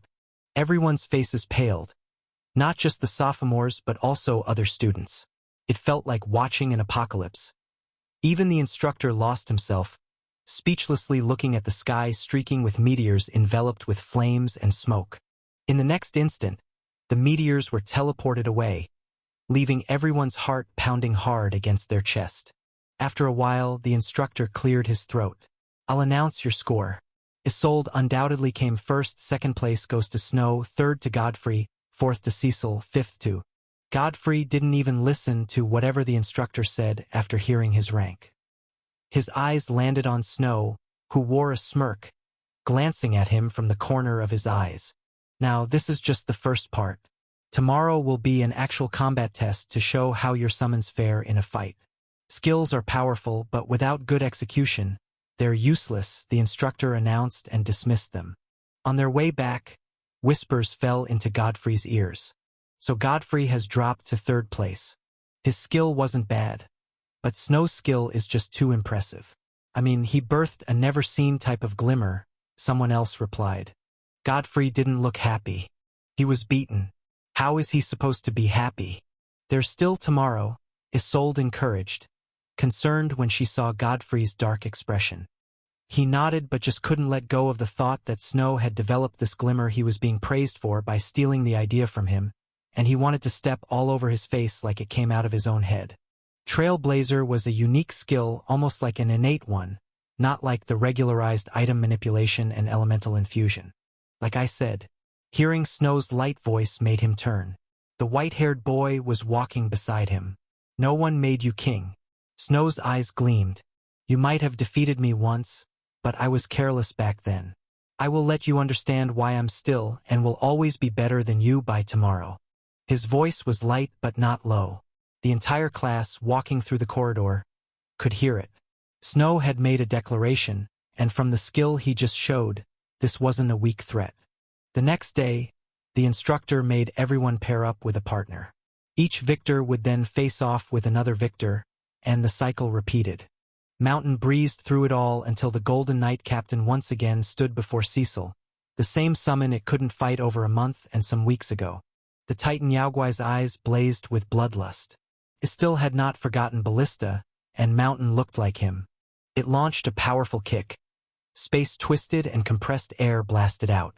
Mountain activated blackout state, his golden armor turning crimson as he rose from 5.0 to 6.0. The gauge screen picked up the new tier, forcing Cecil's eyes to narrow.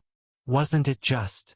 The rest of the words couldn't leave her throat as Mountain, standing at 8 feet tall with a bulk rivaling the Titan Yaoguai's, effortlessly blocked the ape's punches and kicks before slamming his ironclad boot into the creature's abdomen, sending it flying and tumbling on the ground several times. The instructor's eyes narrowed. I might have to reevaluate that summon's defense. Cecil couldn't believe her eyes. All her planning, everything went to waste with just one kick, and there wasn't even a dent on the Achilles shield. Was that thing even made of metal? And Mountain didn't even use ricochet or reflect. Was he going easy on her? She just realized it. The gap between them had grown even wider. Mountain proceeded to his next opponent and discovered it was the Glimmerwing butterfly. Snow stood below it while Godfrey stood beside Mountain. Both summon and summoner gazed at each other. At a mere thought from Snow, the Glimmerwing formed the ballistic bolt made out of silver glimmers. It hovered before the butterfly before blasting out at full speed, like a bolt actually set loose from a ballista. Mountain lifted the Titan round shield a bit up, planting his feet into the earth. The arrow struck the shield heavily, forcing Mountain back a few steps with both sides of the earth scorched, becoming like where a volcano just erupted. A hole appeared on the butterfly's chest as its wings froze, and it fell from the sky, raising dust in the wake of its devastating fall. Just what in God's name is that shield? The instructor panicked as he rushed toward the summon. Snow lay beside it, unconscious due to the heavy damage dealt to his summon. Snow had no idea how the Achilles shield was formed, how its durability was a result of bearing the brutal power of the Trailblazer. Achilles' shield was Trailblazer's bane, a development to counter it. Copying it gave him the same end that almost killed Ballista when the shield was first created. Godfrey has almost killed Snow twice. At this point, Snow might as well stay out of his path or die at the third try. Cecil's face paled at this thought. After Snow was taken to the nurse, Godfrey faced his next opponent. He didn't know what expression to make as he faced off against Isolde. As much as Godfrey cherished their friendship, coming out on top was the priority, and he was sure Isolde had the same mindset since she seemed to have a knack for excellence. Isolde summoned her white wyvern, whose thick alabaster scales shone brighter under the sunlight. It towered imposingly behind Isolde, white, chilling mist leaving its nostrils. Ballista and Mountain came out of a golden diagram by Godfrey's left and right, both activating blackout. Ballista drew his bow, lightning crackling through its length with great might. Everyone could feel the hum in the air as the lightning grew more intense. Godfrey raised an eyebrow as he saw Isolde's wyvern wasn't doing anything. When Ballista was about to release the arrow, it lowered its head to Isolde's level, and just then the arrow tore through the air. Godfrey's eyes widened the next moment as the arrow froze, and the air between it and Ballista also froze, as the bow knight captain was encased in thick ice. The cold from it alone caused intense pain to Godfrey, so much that he grunted, distancing himself. The coldness of that ice is beyond what a wyvern can do. I'm afraid that wyvern is about to become a frost dragon. The instructor muttered to himself while watching the wyvern take to the skies, its true domain. Mountain lifted his head, throwing his great shield with all his might. It soared, spinning with intense velocity before hitting the head of the wyvern, making it veer off and crash into the ground. Mountain charged toward the wyvern, who rose back up and breathed out frost air, collided with Mountain and brushed right off. He had copied the dragon's frost, so he was naturally immune to certain ice attacks as the wyvern was. Seeing this, the wyvern's large eyes narrowed, and it lunged at him with wide strides. At close distance, it swung its tail, slamming Mountain. The shield and sword knight captain skidded almost 100 meters backward before being hit by the frost lock skill, becoming totally encased in ice. It was so cold that the ground around it gained a layer of ice coating. Just then, the ice around Ballista shattered, lightning crackling on the shards as the bow knight captain fired 3 arrows. All 3 multiplied into 9. The white wyvern took huge strides, tanking the arrows head-on. They managed to pierce into its scales but could not go beyond the tip. With a mighty flap, the wyvern took to the skies, unleashing pure ice, not mist, engulfing nearly 100 meters. Both Godfrey, Mountain, and Ballista were frozen in what looked like a giant ice lotus from afar. "Grace!" Isolde yelled, and the beast made the ice become snow, which harmlessly fell off the bodies of Godfrey and his summons. "Are you okay?" Isolde approached, wiping off snow from Godfrey's shoulders. "You're strong," Godfrey admitted, not regretfully, as he knew the gulf between them couldn't be crossed easily. She stood at the top of Manhattan. No one knew if she or John was stronger. On to the next. Isolde wins the part for Best Summon. We're moving on to the test for the Summoner, which is you without your summon skills. Just you and your own skills. Everyone looked at each other. This last test had to do with strength, speed, and reflexes in relation to combat skills. During our freshman year, Cecil dominated. "I know you're strong, but we all know there will be mana suppressors during this test. You won't have the powerful physique gained from being a dual summoner, and Cecil has trained in the ancient Muay Thai, even going against some major professionals," Lucy whispered to Godfrey as they made their way indoors to the venue. "Ancient art. I heard they're quite powerful when mastered completely. And without suppressors, it will all come down to how well we've trained our bodies without the aid of our summons," Isolde replied. "What did you learn?" Lucy asked, while Isolde's ears perked to hear more about Godfrey. Godfrey blinked. "Boxing." Lucy bit her lower lip. "I'm afraid you'll lose. Your art depends on throwing punches and good footwork, but Muay Thai is good with clinch work, kicks, and blows from elbows and knees. The damage alone is way more than what a punch could deal. And Cecil." Lucy glanced at the girl with a bob cut, her pupils dilating. "Dot is a natural at Muay Thai. Before you and Isolde came, she had always been ranked first. Even Snow doesn't stand a chance against her when it comes to combat skills with our symbiosis skill cut off." Isolde squinted. "I believe it depends on how good you are in your respective art. But Lucy's right, Cecil does seem to have an advantage. She still goes to competitions and wins. I have been boxing since I was 8. I've never defeated Victoria, but Cecil has been handled by professionals, not to talk about her activeness in engaging in their competitions." Godfrey clenched his teeth. He didn't like this feeling of being pulled further and further away from his goal. They finally arrived at the combat classroom, and everyone stood watching those who were called ascend the platform. "Godfrey has been besting you so far. What are you going to do now that he's in your fort?" Dale leaned toward Cecil, who had her arms crossed. Everyone dreaded facing her. Cecil glanced at him from the corner of her right eye. "You'll find out when I face him." Dale frowned. "You've grown audacious? Can you beat me?" She snickered. "I'll blow off your bull's head with a kick. Admit your position, Dale, and submit." Dale glared hard at her, but when the instructor called his and Cecil's names, his expression changed. Both of them ascended the platform. Dale took a standard boxing stance while Cecil also got into a fighting stance. She sized him up and blasted forth, closing the distance instantly. Dale threw a punch, which she easily dodged, and slammed her elbow into his jaw, following it with a swift roundhouse kick that cruelly kissed his cheek, launching the already disoriented Dale to the floor heavily. She didn't spare him. Other students muttered as they couldn't believe their eyes, seeing Dale with a bloody nose and mouth while Cecil towered over him. Cecil licked her lips. So long had she yearned to beat Dale this much, but she had been afraid of his strength. After all, he was quite petty and would not spare her after the test. Godfrey had given her this chance. He was the reason Dale was suspended and missed the trip, and she had been able to surpass him. Still, that didn't mean she would not pummel Godfrey even more than she did Dale. After all, that pretty face of his seemed well built to receive hits. And according to what she calculated, Godfrey wasn't petty, at least not as much as the other top boys in her class. so he would receive his beating in peace and keep shut, knowing she was better than him in combat skills. Cecil would make sure Godfrey respected her after the thrashing she planned to dish out. So next time, while he threw his weight around, he would be mindful around her. The others she went against were cakewalks. Eventually, standing on the platform, she faced Godfrey. From the fights, she had seen how good he was at boxing.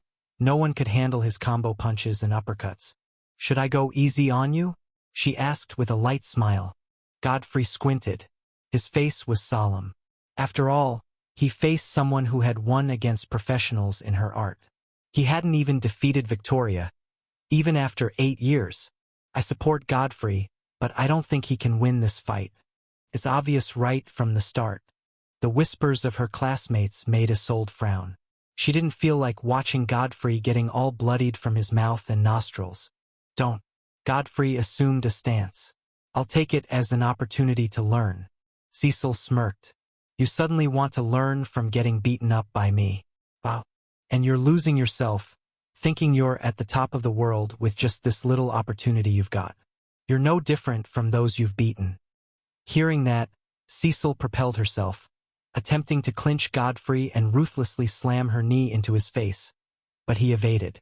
She followed up with a swift kick, hitting the side of Godfrey's right arm. He grunted, ducking over her second kick and pushing himself forward for a punch. The punch came swift and straight for her abdomen, but instead of pulling away, Cecil came closer, tanking the blow with a wide grin before clinching Godfrey and slamming her knee repeatedly at his face. Godfrey protected his face with his arms, yet the sound of her hitting made everyone grimace. "She's got him," the instructor thought grimly. Cecil screamed aggressively as she slammed her knee one last time and finished it with a roundhouse kick that struck Godfrey's cheek, forcing him to stagger, his head tilting toward the ceiling as an ugly bruise appeared where the foot struck. It seemed like he would fall, but at the last step, Godfrey held himself, discovering he was already at the edge of the platform. "Still feel like running your mouth?" Cecil smirked. She enjoyed this. She enjoyed Godfrey graciously receiving a beatdown from her, and she would get to walk out of it without watching out for her back. "You're not bad." Godfrey steadied himself, locking his eyes on Cecil. "But was that all?" Hearing that, Cecil chuckled. "You're one good punching bag. All that and you still beg for more." She closed in, throwing a flurry of blows with kicks, but Godfrey began dodging them by a hair's breadth. Just when it seemed her blow would work, he would slip off. It made Cecil grunt in anger. Meanwhile, Godfrey sank into his mind, reminiscing Victoria's words. "Move like a butterfly, light on your feet, swift to fly off your enemy's reach. You're there, but you're not there." Cecil launched an axe kick, which he evaded, but instead of taking the advantage, he slid backward. "What's he doing?" Isolde frowned. Her confusion was shared by others. They could finally see Godfrey holding his own, but why shy away from an opening? Unbeknownst to them, he was listening to the voice inside his head. Be unpredictable. Make them feel frustrated. Make them lose themselves just to touch you. Watch them grow mad. "You're dead," Cecil screamed, leaping, coming down with an elbow strike, which Godfrey dodged by taking a step to the side. The blow grazed past, just an inch away. Cecil, fuming, followed with a powerful punch from the other hand, almost hitting his jaw, but he leaned his head backward and retreated once the blow was out of the way. "Fight me, you rat," Cecil hissed. Godfrey's eyes sharpened as the voice in his head continued. "When their frustration is at its peak, strike." He deflected Cecil's punch and landed a punch on her cheek. "Let it sting, but not too much. Let them taste what's to come." Cecil was shocked at the punch, which she didn't expect. She clenched her fists and teeth, a murderous glare in her eyes. Meanwhile, the instructor's eyes narrowed as he noticed something about Godfrey. His stance had changed. "Let loose your disguise as a butterfly and reveal the predator." The moment that line bloomed within him, Godfrey moved. With one step, he got into range, moving away from Cecil's kick and slamming his fist into her thigh. The blow almost made her lose her leg since it was still midair. That was just the beginning.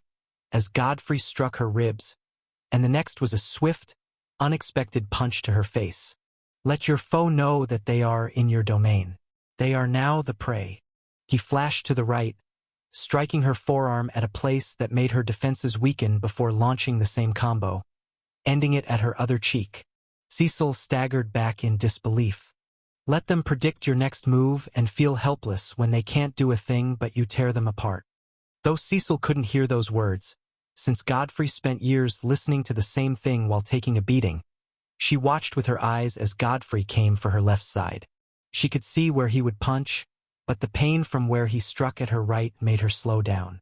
And the blow landed, another punch to the cheek even when she leaned back. Like a mirage, he had shifted to the other side. It felt like his speed was soaring as the fight progressed. Before a word left her lips, another punch connected to her cheek, and her eyes spun. The sound of Godfrey flickering around Cecil, landing heavy and piercing blows with undeniably flawless and strange footwork, made Dale absolutely horrified. He couldn't see a strand of mercy in Godfrey's movements, not one tiny bit of restraint. He flashed from here to there, throwing a hailstorm of punches while Cecil could barely make a counter. He's lost himself. Siegfried paled, as white as a sheet of paper. Finally, bite. Godfrey connected an uppercut, lifting her off her feet as she fell back first like a pole, collapsing on the platform, looking unrecognizable and unconscious. Godfrey, Isolde gasped. He turned. Isolde, are you next? Godfrey asked with an innocently blank face. The thought of it frightened Isolde, as she reacted like a cat before a bathtub filled with water. She had good combat skills, but what Godfrey displayed was beyond her. Without the aid of the symbiosis skill, she feared her end facing Godfrey, especially when he had that blank face that did not seem to recognize friend from foe. Quit. I won't fight Godfrey, Isolde said, facing the instructor. Despite knowing of her strength, not one sophomore felt it was advisable, especially with Cecil lying there with ugly bruises and a swollen face. She had been literally beaten black and blue. That's a good choice, the instructor replied to Isolde's statement inwardly. Just who trained that boy? It would take all that I have to bring him down, and that's if he revealed everything. There might be more. His back felt cold as some staff came in and took Cecil to the nurse's office. Godfrey sat in the classroom with other students after all their tests, staring at Edwin. Isolde, Edwin said out loud, you surpassed Godfrey with 100 points, but that was really close. Edwin himself felt shocked at the result. According to the combat instructor's remark, Godfrey had a perfect score in Best Summoner. A perfect score with a personal review stating there was nothing that could be taught to someone like him. Who in the world trained a 16-year-old to become so skilled? And what kind of willpower and torture did Godfrey go through to be so good that the combat instructor, a man employed for his combat skills alone, would give him such praise? Clearing his throat, Edwin shrugged off his shock. Isolde, follow me to the headmaster's office. The rest of you know that your marks are being calculated, so keep trying to be better. Your total points will determine where you start in the society. Godfrey sighed. So much for trying his best, it still slipped out of his grasp. This was an opportunity to get a dungeon core that could bring him really close to opening the third door. Casual Green Gate dungeons didn't have such powerful cores, and those that did might not be easy to clear. Isolde left a folded paper on his table as she left. It made him raise an eyebrow. She didn't even look back to give him a sign, which puzzled him further. When he opened the paper, boldly written on it was, "It's yours, but you owe me a boba tea." Seeing it made Godfrey freeze. His heart pounded much louder than before, spreading warmth through his system as a smile naturally bloomed on his face. He was so focused on his competition to get the core that he didn't take a step back to think things through. It might have always been his to begin with. At the corridor, Edwin glanced at Isolde. Such a core has no effect on either your summon or you whatsoever. So? Isolde calmly lifted an eyebrow. Meaning you planned it for your crush, Edwin said. Those words were like a hammer, slamming off Isolde's collected and aloof demeanor and replacing it with the flushed face of a teenager. What? Godfrey's just a friend. You don't have to yell at me. I can hear you just fine from this distance. Even if you whisper, Edwin replied, staring at her knowingly. It made the pink hue on her cheeks brighten as she blushed hard. Back at the classroom, everyone went about their usual, talking in groups, mostly about the test. Godfrey leaned his head on his table like he was asleep, but his eyes were on the paper. All of a sudden, he heard everyone moving about in a hurry as silence enveloped the room. A familiar sound when the teacher stepped in. But they had nothing for the rest of the day. As he lifted his head, his eyes narrowed at the sight of 3 upperclassmen. All 3 of them were identical, with red hair at the root and the rest of it jet black. He had never seen them before. They had black spiked collars around their necks with name tags. Ulrich, Wulfric, and Leofric. The King's Hounds. They're back. Someone behind Godfrey shuddered. Just why would Nexus Clubs number 6, number 7, and number 8 be here? Lucy barely finished her whisper when she snapped her head toward Godfrey with wide eyes. These triplets were known as the King's Hounds for a reason. They did his bidding and made sure his fear remained. Right from John's freshman year, these triplets had been his vicious dogs. He didn't have to give the order, they just knew how to take out the problem, and their methods were rather cruel. I'm looking for a Godfrey Daniels. Ulrich, the eldest, stepped on the first desk with a smile. Where is he? Where is the one who dared to challenge the king? We have sniffed out his rebellion and that of the rest of you. Ulrich's cold statement made many perspire, some lowering their heads. The triplets had been on a mission for well over a month. They had left since the second week of resumption and returned primarily because of the test. No one could ascertain their current strength. Wulfric, the middle one, locked eyes with Godfrey. He has golden hair and blue eyes. That's you, isn't it? Godfrey rose to his feet with a frown. He wasn't going to lie to himself. The mana radiating off these triplets was crushing. Meet us outside, Ulrich said. Why should I do that? Godfrey replied. The last, Leofric, blurred and stomped Godfrey's table, shattering it into dust. It wasn't brute force that destroyed the table so thoroughly, but flames came with it. Crimson flames so hidden and well controlled that they only ate away the wood and vanished before anyone could spot them. Leofric leaned close to Godfrey. Move or we will make you move. Godfrey wasn't a fool. He knew he couldn't win against them outside, and of course he still couldn't win inside, but since they weren't attacking him outright, something kept them in check, and he would like to use that leverage. The triplets each had a 6.9 summon and a special skill that allowed their summons to fuse to become one formidable 7.6 high tier, making them strong enough to rival the higher-numbered members of Nexus Club. Though Godfrey had little clue of this, the mana radiating from them was a very loud warning. Leofric's hands transformed into large claws with even longer talons. Half his forearm became pitch black, but from his fingers to his claws was blood red. The air simmered, wavering due to the heat. Should the flames hiding within that arm burst forth, the damage would be devastating. Do you know you can't ever remove the scar of hellfire? Leofric brandished his claws. Once it touches you, you're scarred for the rest of your life. Now, I promise not to use my claws if you step out. Ulrich chuckled. He's already afraid. That's good. Keep your tail tucked between your legs and obediently bow your head to the king, and you might never see us again. He turned to the rest. The same applies to the rest of you. Manhattan has one king. There is no Shadow King, and there will definitely be no other king except John. Ulrich glanced at Godfrey. Leofric shot Godfrey one last glance and walked off with his brothers. I can't believe a kitten dared bare his fangs against John, and it's all because we've been gone too long. Wulfric, the second, smiled softly. Coming here was a waste of time. For all we've heard, the blonde is all bark and no bite. Not too long after, Edwin entered the classroom with Isolde. There'll be an after-party. A little time for you guys to bond, he said with a wide smile as his students' faces lit up. It would just be them meeting up at an eatery, but that was enough to ease their nerves after the preparation for the test and the effort put in to attain more points. While the atmosphere heated up with conversations about the after-party, Isolde looked at the empty seat beside hers. Where's Godfrey? She muttered, subconsciously glancing at Lucy, who shook her head, meaning she had no clue of his destination.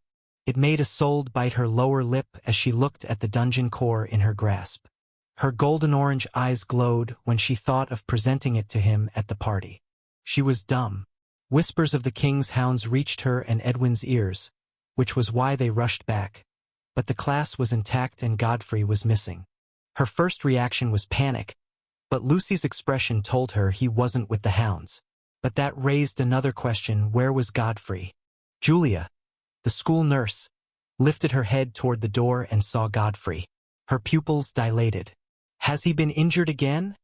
She thought, staring at the golden-haired teen who had one hand in his pocket. I'm here to see Snow and Cecil. Godfrey's statement made her eyes widen. She rose up and pulled the curtain aside, revealing Snow and Cecil lying on their respective beds. They were completely healed and were probably resting. But at this moment, both of them, whose beds had considerable distance between them, frowned at the sight of Godfrey. Facing them, Godfrey breathed out heavily. I'm sorry. I lost myself back there, he said toward Cecil before facing Snow. I wasn't happy when you suddenly gained a remarkable skill by taking inspiration from my summon and deliberately rubbing it in my face. I apologize for damaging your summon that badly. Both teens were stunned for a moment. They could see that the fault was there, painfully so, yet why was Godfrey acting like he didn't respond like any of them would in such a situation? Why are you apologizing? Cecil asked. I want fewer enemies, Godfrey responded coolly. He was strong enough to make demands now, and if they wouldn't drop everything and let it slide, since he, who was attacked first, had done so, then the line would be permanently drawn. Snow sat up. I have just one question. Are you truly the Shadow King? What? Godfrey was stunned by the question. What do you mean? Snow tilted his head toward Cecil. She told me that you're a king-tier summoner. I heard it from the headmaster's secretary, saw it as a juicy story, and uploaded it anonymously on the school board, but Mr. Edwin threatened me with expulsion. So I had to pull it down. Julia, the school nurse, couldn't believe her ears. This golden-haired kid was a king-tier summoner? Godfrey had shock written all over his face. Seeing it, Cecil lifted an eyebrow. Based on your expression, you really had no idea. Godfrey stormed out of the office, his mind a storm. He was actually a king-tier summoner. Godfrey had been skeptical about the tier of the palace, as he didn't know if this third door might be the last. But knowing he was actually a king-tier summoner blew his head. His heart pounded loudly as exhilaration filled his chest. Didn't this mean he had the potential to stand at the top like the likes of Isolde? Chasing and competing with her wasn't just a fleeting dream anymore. More importantly, his dream was definitely a possibility. No one would dare work his mother like a horse anymore. He would take up his father's mantle and shield her. Neither he nor she had to evade the topic of his summon anymore. Godfrey couldn't control the urge to tell her that he, her son, was a king-tier summoner, that he had the potential to become king. He wanted to show her his knights, tell her their names, and everything about them. That dam of withheld emotions. All he wanted to say but endured, waiting until he grew stronger, burst from his heart. Godfrey realized he wasn't that boy who trained night and day to improve his fighting skills, who thought even if he didn't have a summon, backing down wasn't an option anymore. His future wasn't bleak. Unable to hold himself, he took his phone and called his mother. The number you have dialed is currently not reachable. Please try again later. Thank you. The call ended. Godfrey tried again and got the same result. Upon dialing the number the third time, the call went through, but the face that appeared on his screen wasn't his mother. Godfrey, how have you been? The woman, a doctor who worked under his mother, asked with a pleasant smile. I'm fine. Where's my mum? She's currently busy. Go have fun with your friends. She has to work. The woman's response made Godfrey frown. Just then, his mother took the phone. Godfrey's smile died halfway when he saw her pale, exhausted face. Hi, baby. How are you doing? She barely finished before she began to cough. Godfrey's frown deepened. You're not supposed to be working in such a state, are they? Dr. Valentina, there's an emergency. A group of combatants from Pagoda Guild have been rushed in from a dungeon. A voice rang from his mother's side. Clearly, someone had entered the room. My schedule is already tight, "And can you please give me some time to speak to my son?" Valentina responded softly. "People are in a life-and-death situation, but you prefer speaking to your perfectly healthy son?" A familiar masculine voice rang, and Valentina waved at Godfrey. "I'll call you back. Bye, sweetheart." Wait. Mom." The call cut off, leaving Godfrey hanging. His face distorted, eyes darkened with rage as his palm trembled. That masculine voice belonged to Mr. Scott, a fellow high-ranking doctor who had tried several times to get his mother to marry him, but she turned him down. He could perfectly recall when he visited that hospital. Godfrey was 8 years old back then, but Mr. Scott approached him, asking to allow him to date his mother, and he replied with a no. Scott's response was to call him Roland's vermin, that he was a pest damaging his youthful mother, who needed a man by her side. Though he never told his mother, that sentence never left his mind. It lingered like some memories that never faded. Just then, Snow came out of the nurse's office. "I can ACC." He flinched as Godfrey's glare locked on him. Snow had seen Godfrey angry several times, but the look in his eyes right now was beyond the others. It was filled with so much anger, it shrouded him with a horrifying aura. This wasn't the same Godfrey that walked in seeking peace. This part of Godfrey made sweat coat his palms. He couldn't believe it. Was this fear? "We'll talk later," Godfrey said, walking away with wide, powerful strides. He has always stood his ground without knowing he's a king tier. Just what is he going to do now that he knows? Godfrey stormed into the class. Everyone swiftly noticed his mood as he went straight to his backpack, swung it over his shoulder, and marched toward the exit. Not one glance at anyone, not even a soul. "We have an after-party. Won't you attend?" Edwin asked with raised eyebrows. "I won't." His response echoed as he left the classroom. On his way out of the building, his steps slowed as he saw Isolde leaning against the wall, her arms crossed. Exhaling sharply, he approached her. "Where are you going?" she asked. "Home." "Then you'll need this." Isolde handed over the core to Godfrey and patted his chest. "I hope you'll come back soon." She vanished in a flash of violet. A fleeting smile graced his face before he continued walking. Several hours later, it was nightfall, and without the moon, the night was even darker. Yet, in a black hood, Godfrey made his way to a fenced house on the outskirts of Manhattan. He had picked up another call for aid from his platform, apparently another Green Gate dungeon. There were several, but this one seemed more probable to be authentic. And this was what he needed to finally unseal the third night. He had already booked his flight for the next day. What remained was having another night amongst the ranks of his summons. At the gate he knocked, and after some time, a fat woman came out. He could hear the sound of livestock within her farm. "Who are you?" she asked with a frown. "I'm Golden Knight. I saw your post about the Green Gate dungeon," Godfrey replied. "But you're just a high school student." "I thought you were a startup guild," the woman replied. "I've handled other cases, even a Defend the Fort dungeon, which has a high death rate, as you must have seen on my platform. I can handle this." The woman thought about it and nodded. Then, she pointed at a mansion that only had its walls standing at the top of a hill. "That's the place. I have a gauge that I use to measure the mana percentage of my livestock, and it's been reading really high every time I get close to that mansion. I mean really high. I'll deal with it," Godfrey replied and walked up the grassy hill. When he got to the top, what stood before him must have once been considered a mighty structure, but right now it looked like it had been bombed. It was quiet. Godfrey could only hear his own sneakers against the grass. But the moment he walked through the door, everything changed. It still looked like the mansion, but much bigger, like a hall with stairs a dozen meters away.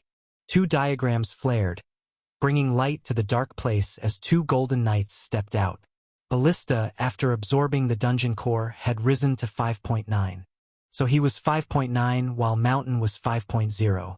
Rats, several of them, the size of bulls, rushed down at the sight of them. Seeing the multitude of dirty brown rats with massive teeth and claws didn't faze Godfrey. His eyes remained steady as Ballista entered blackout state, summoning 30 Bow Knights. Mountain followed suit, summoning 20 sword and shield knights. The grand hall became tight as a small army of heavy-looking knights in massive golden armor clashed with a flood of giant rats. In the chaos, Godfrey took bold steps, ascending the staircase to the next floor. No rat could touch him as Mountain and Ballista stood at his right and left. Numbers, a trait that usually overwhelmed summoners, lost its fangs before him. Upon reaching the second floor, he saw a huge, 7-foot-tall rat with fur that seemed to emit motes of rot. Its crimson eyes locked on them, and it moved. In a blur of brown and crimson, it was upon them. Mountain lifted his Achilles shield, blocking the impact. His ironclad boots broke through the hard stone floor as he skidded backward. Ballista knocked an arrow in that instant and launched it. The arrow pierced the rat, but it didn't react. Came right at Godfrey.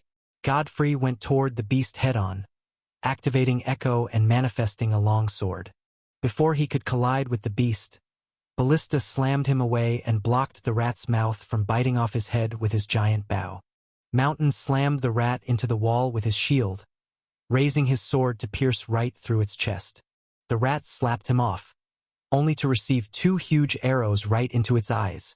Godfrey, on the other hand, noticed his knight's armor was being corroded at a fast pace because of the motes that fell on them when they made contact with the rat boss. It was the reason Ballista pushed him out of the way. The rat lunged at Ballista, who leaped back, falling right back to the ground floor as he fired 3 arrows that multiplied into 9, piercing the rat from different sides. Ballista collapsed on the ground, the rat falling on top of him, engulfing him in its motes. Godfrey swiftly retrieved both knights into his soul space. The moment he did, the others vanished, leaving behind a mansion filled with slaughtered giant rats. With bold steps, Godfrey went to the wall where the dungeon core was embedded. He sank his fingers into the hard concrete and pulled the core out with a grunt. It was time for his third night. As the dungeon faded away, he was back in the abandoned, roofless mansion. He looked up at the dark sky and shut his eyes. In the next moment, Godfrey appeared in his soul space, right in Ballista's chambers. The Bow Knight Captain sat on his throne, the rot still on every part of his regal armored figure, but it was slowly fading. Luckily, the soul space had some sort of preservative and healing effect. Small damages could easily be dealt with at the cost of a little time. Godfrey walked up to him and stretched forth the dungeon core. "Here you did well," Ballista replied with a heavy nod, the thick chainmail around his neck making soft metallic sounds with the movement of his head. As he held the dungeon core, its pure mana flowed into his body, causing the rot to fade as the sheen of his armor grew bright once more, especially the 2 sun emblems at both cheeks of his helm. His cloak fluttered without air as a faint golden light rippled out of him. Ballista had risen to 6.0. Godfrey turned, watching as the stone covering where both parts of the double door joined fell off, withering into nothing before touching the floor. With slow steps, he came close to the door and paused. Godfrey lifted his head, looking at the massive door, over 15 feet tall and broad. He pressed his palms against it and pushed inward, revealing a staircase of about 20 steps leading upward. Godfrey climbed the staircase and stood in a rectangular hall that had pillars on both sides. At the other end was darkness, but within that darkness were 2 golden eyes staring right back at him. To his left was another door, and to the right was a circular hole in the wall that allowed bright light from outside to envelope the place.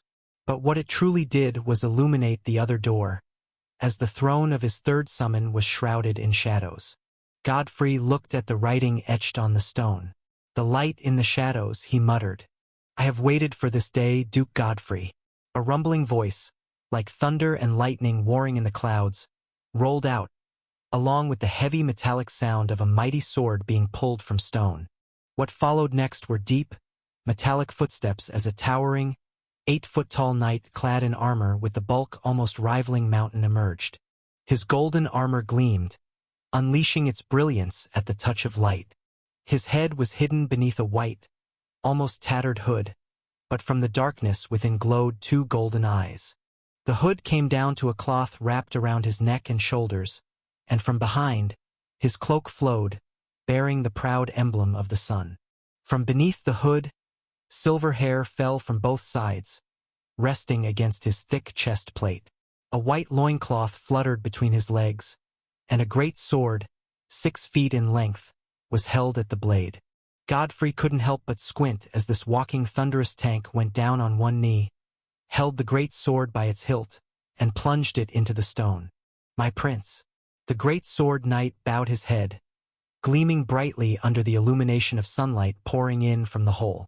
Naturally, Godfrey was still a prince, but now bore the official title of duke, granting him the right to have a chief knight under his authority. Godfrey suddenly realized that as he opened more doors, he would ascend from being a mere prince to someone stepping closer to the absolute throne. Summon, Chief Blade Knight of the Golden Order. Type, Hybrid. Tier, 6.7. Potential, 8.5. Description: an 8-foot-tall knight, a warrior above captains, an anointed chief knight. He possesses monstrous strength, lightning-fast reflexes, and full control over lightning. In blackout state, the chief knight breaks the limits of his base strength and gains lightning tendril-like wings that can be used as both an offensive weapon and for flight.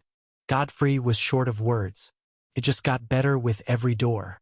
"Enter blackout," he said, and the chief knight nodded. "As you wish." As he spoke, his hood turned crimson, as did his golden armor and loincloth, while his sword became his knight.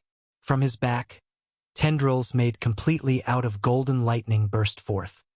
They were long and alive, their brightness chasing away the darkness throughout the room, illuminating even his throne. Godfrey felt the air become charged as a low hum rippled through it. With a thought, he exited the soul space, and with another, a diagram appeared mid-air from which the chief knight emerged. His lightning tendril wings crackling as a bright golden light flooded the mansion, piercing out through the doors and window frames. "Tempest," Godfrey whispered, watching the chief knight in all his glory. That sounds good. I'll call you Tempest," he said aloud, prompting the knight to look down at him. "I shall wear it proudly, my prince," Tempest replied solemnly. Unbeknownst to Godfrey, at the base of the hill, for members of a guild were rooted to the ground, staring at the angelic being hovering above the mansion like a miniature sun in the dark night. They had come because the authorities had sent word of a discovered Hymana signature, since all the gauge devices were connected to the central network for monitoring. A girl with cat ears couldn't help but gasp. "Is that a summon?" "It's an angel," a short, stocky man muttered. "If that's not a summon, then we better leave." "That's clearly a powerful high tier," another said in panic. But just then, Tempest vanished, allowing darkness to engulf the place once more. People in their homes, who had been staring at the night in awe, suddenly felt disgusted by the returning darkness that swallowed the mansion after the night's disappearance. "Where did it go?" the cat-eared girl asked with wary eyes. Their eyes narrowed when they saw someone in a black hood descending the hill, his hands in the pockets of his hoodie. The cat-eared girl caught a glimpse of his face, and her eyes widened. "He's young. Wait, that teen owns that summon?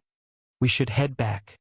There's no way a dungeon will still be here if that summoner got here first," the short man said.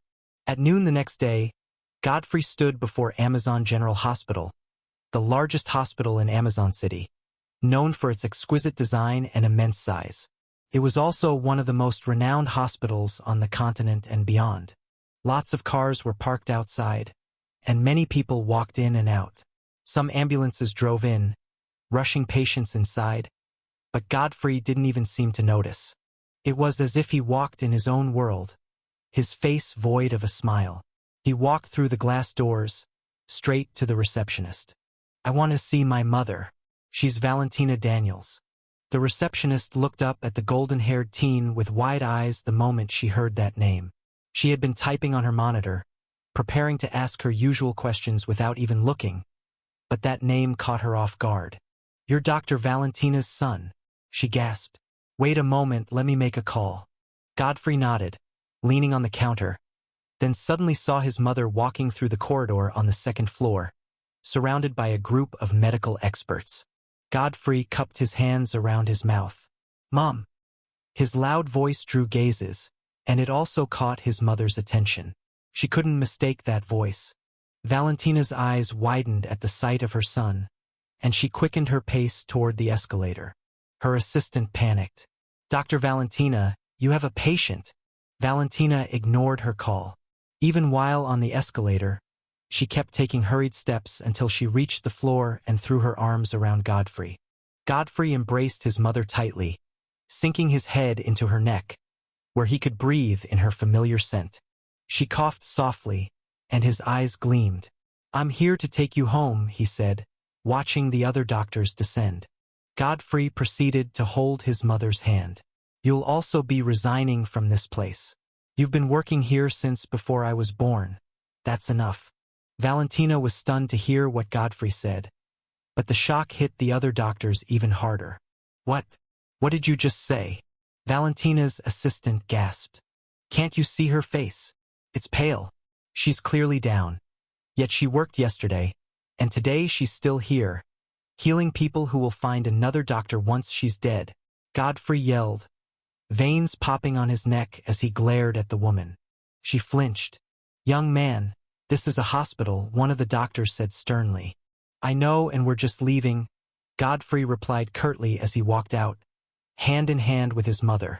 She didn't say a word. As they drove out in her car, Valentina turned to Godfrey, who was still fuming in silence, and smiled brightly. "Why are you smiling?" Godfrey asked, raising an eyebrow.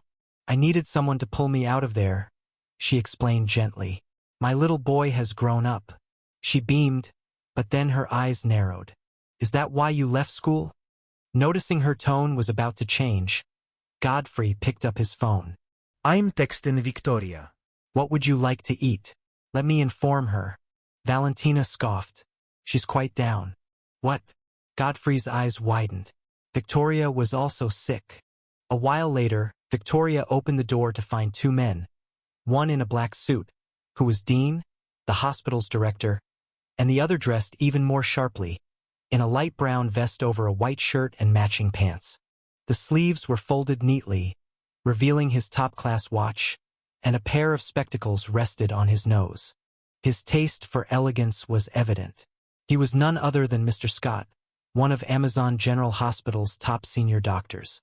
Both men walked into the sitting room and sat on the long sofa facing Valentina, who sat opposite them, one leg crossed over the other. Even with her pale, sickly face, her elegance wasn't diminished in the slightest. A laptop rested on her lap. "I was preparing my resignation letter and was just about to send it," Valentina said politely. Dean, the director, cleared his throat after glancing at Mr. Scott. "Dr. Valentina, the mayor of Amazon and the branch president of Amazon's Pagoda Guild have both expressed their wish for you to continue your service to the city and the world as a whole. Your salary will be increased, and you'll be given an honorary award." He knew that once the two most important people in the city had spoken, Valentina would have no choice but to cancel her resignation. "We can give you a break if that's what you need. But what will a highly skilled summoner like you, one who can heal damages and has maintained a zero death rate for 17 years, gain from leaving a place like our hospital? Can't you see that everyone values what you're doing? How you save lives? All except that son of yours," Mr. Scott said coldly. Valentina's eyes narrowed. "Do not speak of my son in such a manner," she rebuked. "You always defend him, but all he wants is to fulfill his own selfish ambitions. You love taking care of people. If he knew that, he wouldn't have made you resign," Mr. Scott said firmly. Just then, Godfrey came out, unstrapping his boxing gloves. "Still trying to beat those ahead of you with such pitiful attempts. Boxing? In an age like this? What a joke!" Scott scowled inwardly. "You should leave," Godfrey said. "What?" Dean and Scott frowned deeply. "My mother needs rest. She's been working so hard that she barely has time for herself," Godfrey stated with crossed arms, standing behind his mother. "I'm sorry, but your mother can't resign. Did you know the authorities always gave you preferential treatment because of her service? Like that highly trained bodyguard, of whom there are only 10 in the city." Dean pointed at Victoria, whose face was also quite pale. "If you still persist, be prepared to leave this house. It's strictly for the government's esteemed workers," he threatened. "We'll leave," Valentina replied instantly. "Very well, then." Dean rose and left with Scott. As Victoria closed the door, she began to cough violently. Godfrey approached her with concern, but before he could reach her, his mother began coughing just as hard. In a car outside Godfrey's house, Dean turned to Scott. "Is it done?" Scott nodded. "We spent enough time for it to spread." Dean sighed. "We can't help it. She's been considering another hospital outside Amazon. If we allow her to leave, Amazon will fall, we might become insignificant on the map. And wherever she goes, we'll grow." What Scott had released was the final toxin which would make Valentina and Victoria's illness deteriorate extremely, with intense fever, pains and weaknesses at the joints, vomiting, hallucinations, and much more. This was a trait of his summon that he hid. He wasn't a healer like many others. His summon knew how to absorb pain and take away the wound, but it didn't heal them.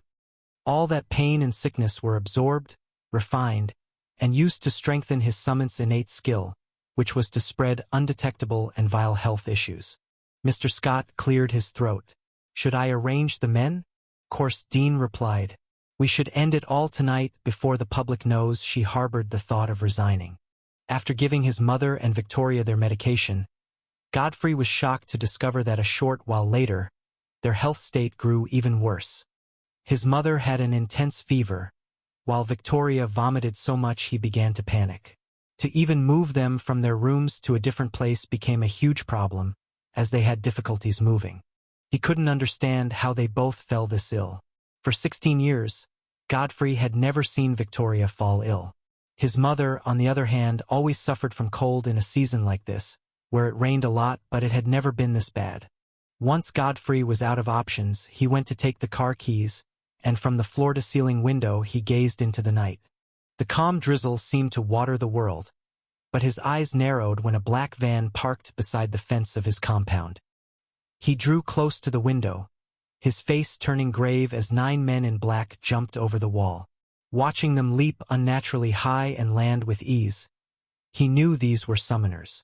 They wore black masks with white skulls, but one of them had a crimson skull and he held a pistol. Godfrey squinted. The one with the crimson skull pulled out a curved sword and, with a horizontal swing, unleashed a crescent arc that sliced through the maze, incinerating the grass even under the drizzle. He looked at his men and they advanced toward the door. Crimson Skull pointed his gun, which had a silencer, at the door and fired, destroying the lock before slowly moving in. "I heard there 2 women and a boy," he said. "The boy shouldn't be as ill, but he should be sleeping. 2 of you go up, kill the bodyguard," and a bright golden light made them turn to the door still left open. Out in the yard, a towering hunk of steel with a sword bigger than a man walked out, his golden eyes humming with electricity from within the darkness of his hood. The assassins suddenly felt small before this 8-foot humanoid tank who lifted his sword and pointed it at them. One of them lost control of his body. A strange force pulled him backward, right into Tempest's gauntlet hand. Tempest held the man's head, lifting him off the ground as golden lightning coursed through the assassin's body, so much that it spread on the ground, spreading through the water. The other 5 couldn't believe their eyes as Tempest casually tossed aside the lifeless man. All 5 of them released bullets, but the bullets they carried as weapons to execute their will and kill whatever stood in their way bounced off like tiny stones tossed by a child to an adult. A crimson diagram appeared beside Crimson Skull. From it, a huge drake with thick crimson scales and 1 long horn came out. Its claws glowed like they were fresh out of a volcano. This was a 6.0 summon with great defense and offense. Though considered a lesser member of the dragon species, it was still a renowned summon. This drake lunged at Tempest, clawing at him. Tempest blocked the strike with his greatsword. His greatsword pulsed, and the drake was shot backward by an unseen force, striking the wall. Cracks tore open across the wall, but that wasn't all. Before the drake could recover, it was suddenly pulled toward Tempest. The chief knight took 1 step and swung his sword, cleanly slicing off the head of the drake while the body flew out of the house due to the momentum. Everyone in the room grew cold, taking steps backward as their leader bled from his orifices. This wasn't the plan, one of them said, looking at the other. Before they could flee, golden tendrils burst out of Tempest's back as he became crimson, a frightening sight as the wings took the room from darkness to intense brightness. The wings tore through the other four, electrocuting them until all that remained were bones that seemed to have been hundreds of years old. Like glass, one of the skulls shattered under Tempest's ironclad boot. The chief knight slowly turned to the entrance, from where he saw a man perched on top of the fence. He wasn't there before, and he had a 7-foot-tall crimson-furred werewolf standing beside him in a crouching form, ready to pounce. The man outside wore a bulletproof vest and had one fake eye. He jumped down, his bare foot hitting the wet ground.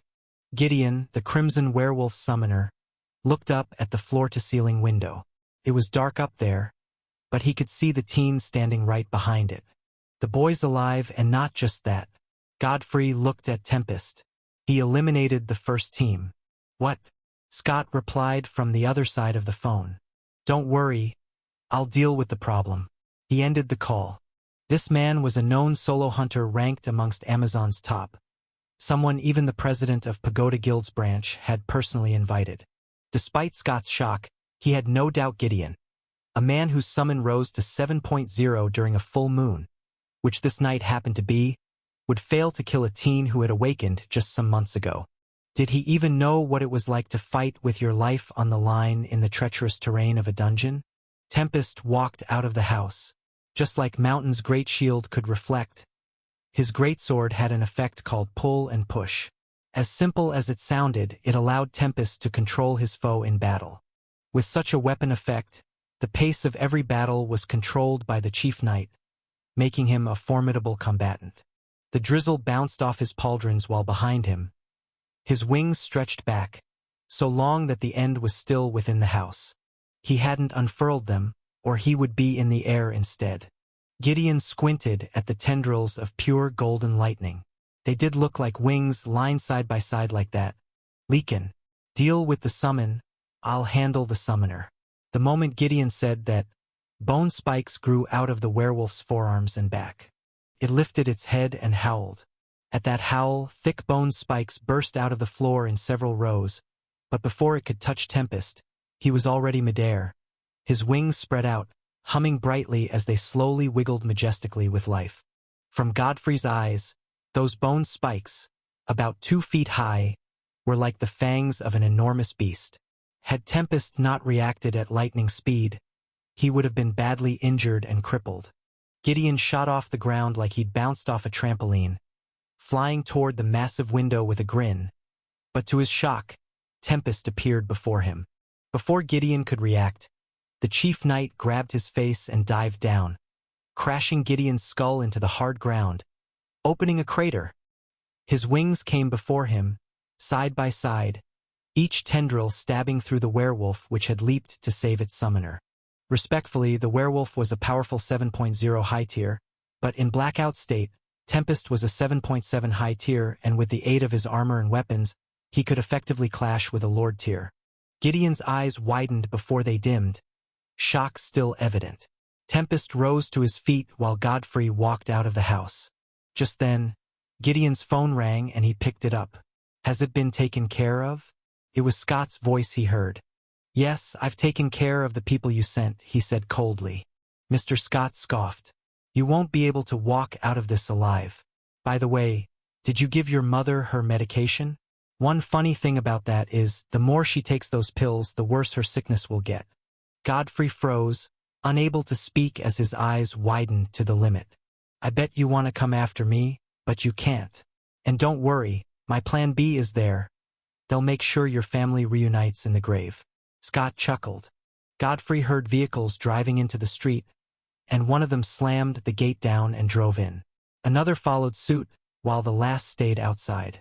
Men with masks stepped out with automatic rifles loaded with shells that were made of a material not from Earth, thus creating bullets that could pierce through the tough exterior of a summon.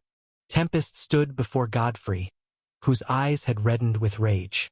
The men unleashed fire, not the one-shots of pistols but a rain of bullets. Yet Tempest moved his sword at such speed it almost left afterimages. He deflected the bullets until the men ran out. "What's this thing?" one of them gasped, trying to reload.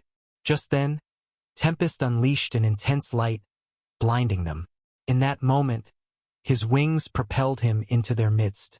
Those in the third vehicle couldn't believe their eyes as Tempest moved through the ranks of these men and their summons, leaving corpses in his wake. If he slammed into you, it was death. If he used his greatsword, it was death. Should his wings touch you, it was death. The driver quickly held the steering, about to move the vehicle backward, but a diagram flared above and a golden knight crashed onto the vehicle. It caved inward, but the driver expertly increased his speed and Mountain rolled off. The man slammed the accelerator, lurching the vehicle toward Mountain with great speed. Mountain activated blackout state, lifted his leg, and Spartan kicked the van, destroying the hood as it was thrown backward, crashing into a fence. The soft clinks of steel on the asphalt road made Mountain turn toward the 8-foot-tall chief, whose wings illuminated the horrifying sight of sliced cars and littered corpses behind. Tempest stood beside Mountain, glanced at the vehicle he'd kicked back for a while, and gave a soft nod. In a luxurious sitting room, a woman in her late 40s, the mayor of Amazon City, reclined on a sofa, exhaling heavily as she had just returned from an important event. "Get me a glass of water," she said with an exhausted tone. Her phone suddenly rang. Lifting an eyebrow at who could be calling her direct line this late, she picked up her phone. Hard lines appeared on her temples as it was an unknown number. Upon picking the call, a woman's voice rang. "I want you to check up on a boy for me." The mayor's eyes narrowed. Who in the world would call her, the mayor of a city, with an unknown line and ask her to check up on a boy? When had she become a servant? "Who is this?" she asked. "Oh, I forgot to introduce myself." I'm Christie Pendragon. The moment the mayor heard the name, her soul quivered. Christie Pendragon, the wife of a leader of one of the top families in the world. The Pendragon was a family that owned a Blue Gate dungeon much bigger than Amazon City as their home. "Which boy? I will go check on him myself," the mayor declared, ensuring her voice was as soft as possible. "You don't have to," Christie's voice came from the other side. "You may send someone. The boy's name is Godfrey Daniels. Please get back to me once you make sure he's fine." The mayor's face paled. What if he wasn't fine? That was a question she couldn't bring herself to ask. Pulling herself out of shock, the mayor quickly called Dean. The moment he picked up the call, she rose to her feet. "Stop the attack. Make sure neither the boy nor the rest of his family is hurt. By all means," she ordered fiercely. "The plans should already be done by now," Dean replied. The mayor grew pale. "The Pendragons are asking for him and his family? How do you explain to them that you killed him without having a dragon in our clouds?" "What?" Dean's eyes narrowed when he heard the mayor say that. He swiftly dialed Scott's number, sweat beads appearing on his temples. Meanwhile, Mr. Scott sat in his house, facing the floor-to-ceiling window with a glass of wine in his right hand. He leaned comfortably on a sofa, crossing one leg over the other. The senior doctor had sent his summon to the scene. Currently, he could see through the eyes of a pale white bat soaring above skyscrapers. It had luminous blue eyes and one short blue horn. "Just a mile or two and I'll be there. My toxins should put that brash kid in his place.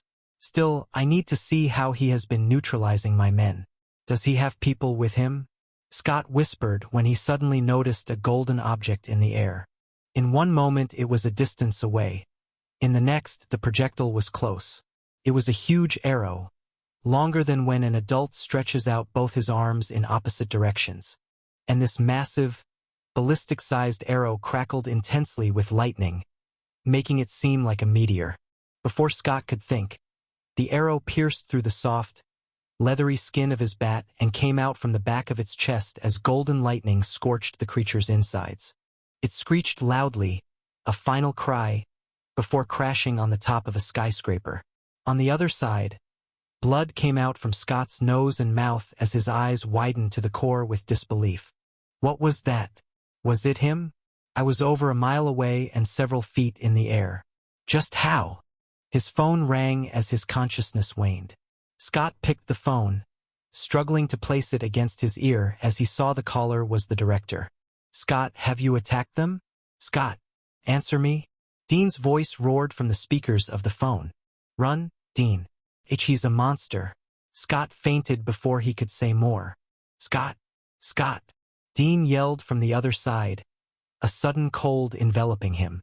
Dean and the mayor entered a brightly lit hospital, Whitegate Hospital, its name glowing above the several-story building. It was way past midnight, as the time was clocking towards 2 a.m., and the lobby of this large hospital was currently void of people, all except the receptionists and the boy in a singlet leaning down, his face toward the floor. He sat on the waiting chairs, but the moment Dean and the mayor walked in with some bodyguards, their footsteps made Godfrey lift up his head. Is that him? The mayor asked. The director nodded, his eyes narrowing as Godfrey rose to his feet and began to approach them with large strides. He walked with his bare feet, a sign that he wasn't even able to dress properly, and his top had been vomited on, so he had to remove it. Seeing Godfrey's aggressiveness, the head security frowned. Constrain him. At his orders, 2 bodyguards in suits dashed out. Godfrey closed in with 2 quick steps, almost like a run, leaping and grabbing both bodyguards by the face at a speed they couldn't react to, launching them like toys out of the building. They flew right past the mayor and the director, shattering the hospital's glass door and crashing into the vehicles outside. The absurd strength made the director's heart pound. He suddenly remembered seeing Godfrey come out with boxing gloves. Only God knew what would happen to his face if Godfrey punched him. His fears became valid as golden lightning crackled throughout Godfrey's right arm, his knuckles humming as his eyes, distorted in pain and rage, gleamed. The head security activated item manipulation, forming a translucent shield right before Godfrey. His fist connected with the dome, and instantly cracks spread out as it exploded. The head security's eyes went wide. To be able to break his defensive skill with just one blow, Godfrey needed to be as strong as a high tier. What this meant was that he faced a dual summoner whose summons were at least 2 high tiers. He couldn't believe there was such a talent in Amazon City and no one knew about it. In that millisecond, he saw Godfrey's left crackling with the same amount of lightning. He could see the boy's mana was low and fluctuating, like a candle about to be snuffed out. But even that little could do devastating damage, as he was talking about the blow of a high tier. Such a blow could shatter the hood of an armored vehicle. Neither the mayor nor the director would live to see another minute if he did nothing. A diagram manifested, and a huge 9-foot-tall stork emerged, grabbing Godfrey's fist and stopping the blow with 1 foot. This was the Iron Gale Stork, a rare, top-level high-tier summon with great intelligence and an innate skill to form its own martial technique as it grew older through experience. Its golden slender legs gleamed like pure gold. The talons of its foot threatened to destroy Godfrey's hand completely if he thought of making another move. It is enough, the head security bellowed, but inwardly he wondered what they had done to make him sink so deep into such state. He was fully aware Godfrey was beyond the point of listening, so there was no other choice than to subdue him. However, that bold thought crumbled as 3 diagrams flared behind Godfrey. They released 3 towering golden knights. Tempest stood in the middle, the tip of his massive greatsword placed against the floor as he rested his gauntlet hands on the pommel of the long hilt. Mountain stood at his left, Achilles' shield raised a bit up for movement while the longsword was positioned beside it. Clearly, the bulky knight was ready to move. At the right, Ballista had already drawn his bow fully, the tip gleaming under the ceiling light. Great God! The head security gasped with trembling eyes, as before him stood a tri-summoner, an absolute legend, as they stood above dual summoners the same way dual summoners had the advantage over a summoner with just 1 summon. The mayor was even more stunned than the head security. She couldn't believe a tri-summoner was in her city. Him alone could represent Amazon, and every great deed he did would only make the city even more prosperous. It would become a city of legacy. Dean, however, paled. The mayor clenched her teeth. So this is the reason the Pendragons have eyes on him. They want to steal my treasure right from under my nose. Instantaneously, she composed herself before a fight would erupt. Godfrey, that's your name, right? I was unaware of all this, and I came to tell you that Amazon General Hospital is currently under surveillance. and their director with his accomplice, Mr. Scott, will rot in jail for attempting to kill your mother, who had served the city for almost 2 decades. What? The director was shocked, but the iron Gale stork slammed him to the ground, pinning one foot on his head. The cold gleam of its long talons made Dean quiver. With the last thread of mana gone, Godfrey's summons were pulled back to the soul space, but he remained standing despite exhaustion clawing at his every thought. Clearing her throat with a wide, friendly smile, the mayor continued, I will make sure there's a hospital built in honor of what your parents have done for this city, and your mother will be in charge of this hospital. A statue of honor greater than the one that was built before will be made in honor of your father. All this will begin as of today. Godfrey squinted. The mayor wasn't really aware? Was that true? Well, he didn't see her at his house, and she came by this time of the day. Was that out of her good heart toward his family? Was the destruction of his father's statue so they could build a new one all along? If you attended our school, you can always be close to your mother, and nothing of this sort would repeat itself. That's a lie. She knew about our plans to kill your mother. She'll always lean toward the side that gives the advantage. That's why your father's statue is being replaced by that of the Pagoda Guild. He pushed. Dean bellowed. He didn't care if the mayor would release him from prison later because the moment he went there, he had lost his position and might never regain it. It was best they both fell. The mayor's eyes widened. Even the head security was shocked. All of a sudden, a voice rang. You think you can take my student with your lies? Sebastian walked into the hospital. During the time it took Godfrey to get to the hospital, he had called his school, and Edwin had teleported the headmaster to Amazon City. Seeing him approach, Godfrey couldn't believe his eyes. Behind him was his secretary, Evangeline. Who are you? The mayor frowned. Since when did people grow the guts to speak to her in such a manner? Sebastian smiled faintly. I am the headmaster of Manhattan Summoners High, Sebastian. The mayor's heart shook. Before her was one of the Invincibles. Invincibles were Lord Tiers with distinct summons that made them a huge threat to King Tiers and invincible to those below them. There were only a few in the world, and before her stood one of them. I've seen what you and your accomplices have done to my student's home. Sebastian's eyes grew cold as he stared at Dean and the mayor. Godfrey has informed me how his mother's health came to this state. These are crimes, and they have punishments such as banishment to death zones or imprisonment, which would take a few decades off you. The mayor's expression became ugly. I almost forgot to ask. Has such a talented humanoid summoner gone through readjustment class? Because it doesn't look like it. Sebastian's eyes narrowed. He knew very well the mayor was ready to push this threat in order to free herself. Very well then. Sebastian snapped his fingers. Instantly, the mayor and the director vanished, and she found herself in her house, walking toward her vehicle. This was just after Christy Pendragon's call and Dean's response. Midway to the car, she froze. Did she sleep off?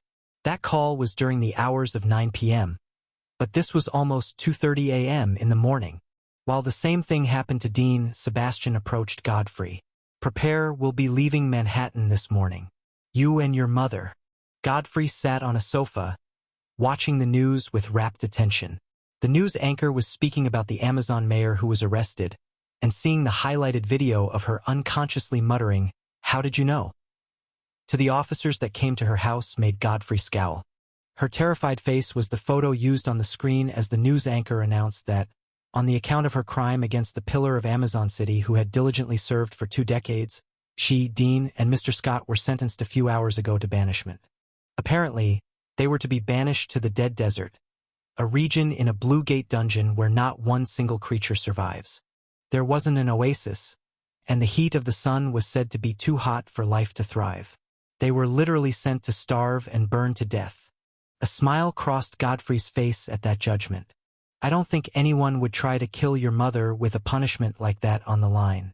Godfrey turned to the speaker, his eyes landing on Victoria, who walked to the dining, arranging their breakfast.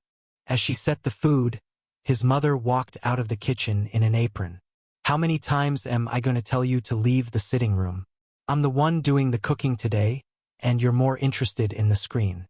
Godfrey rose up, a warm smile spreading across his face as he watched both women looking radiant as the sun shone through the window behind them. It's just been 2 days. How many times will I tell you to rest? Stop being paranoid. We are fine.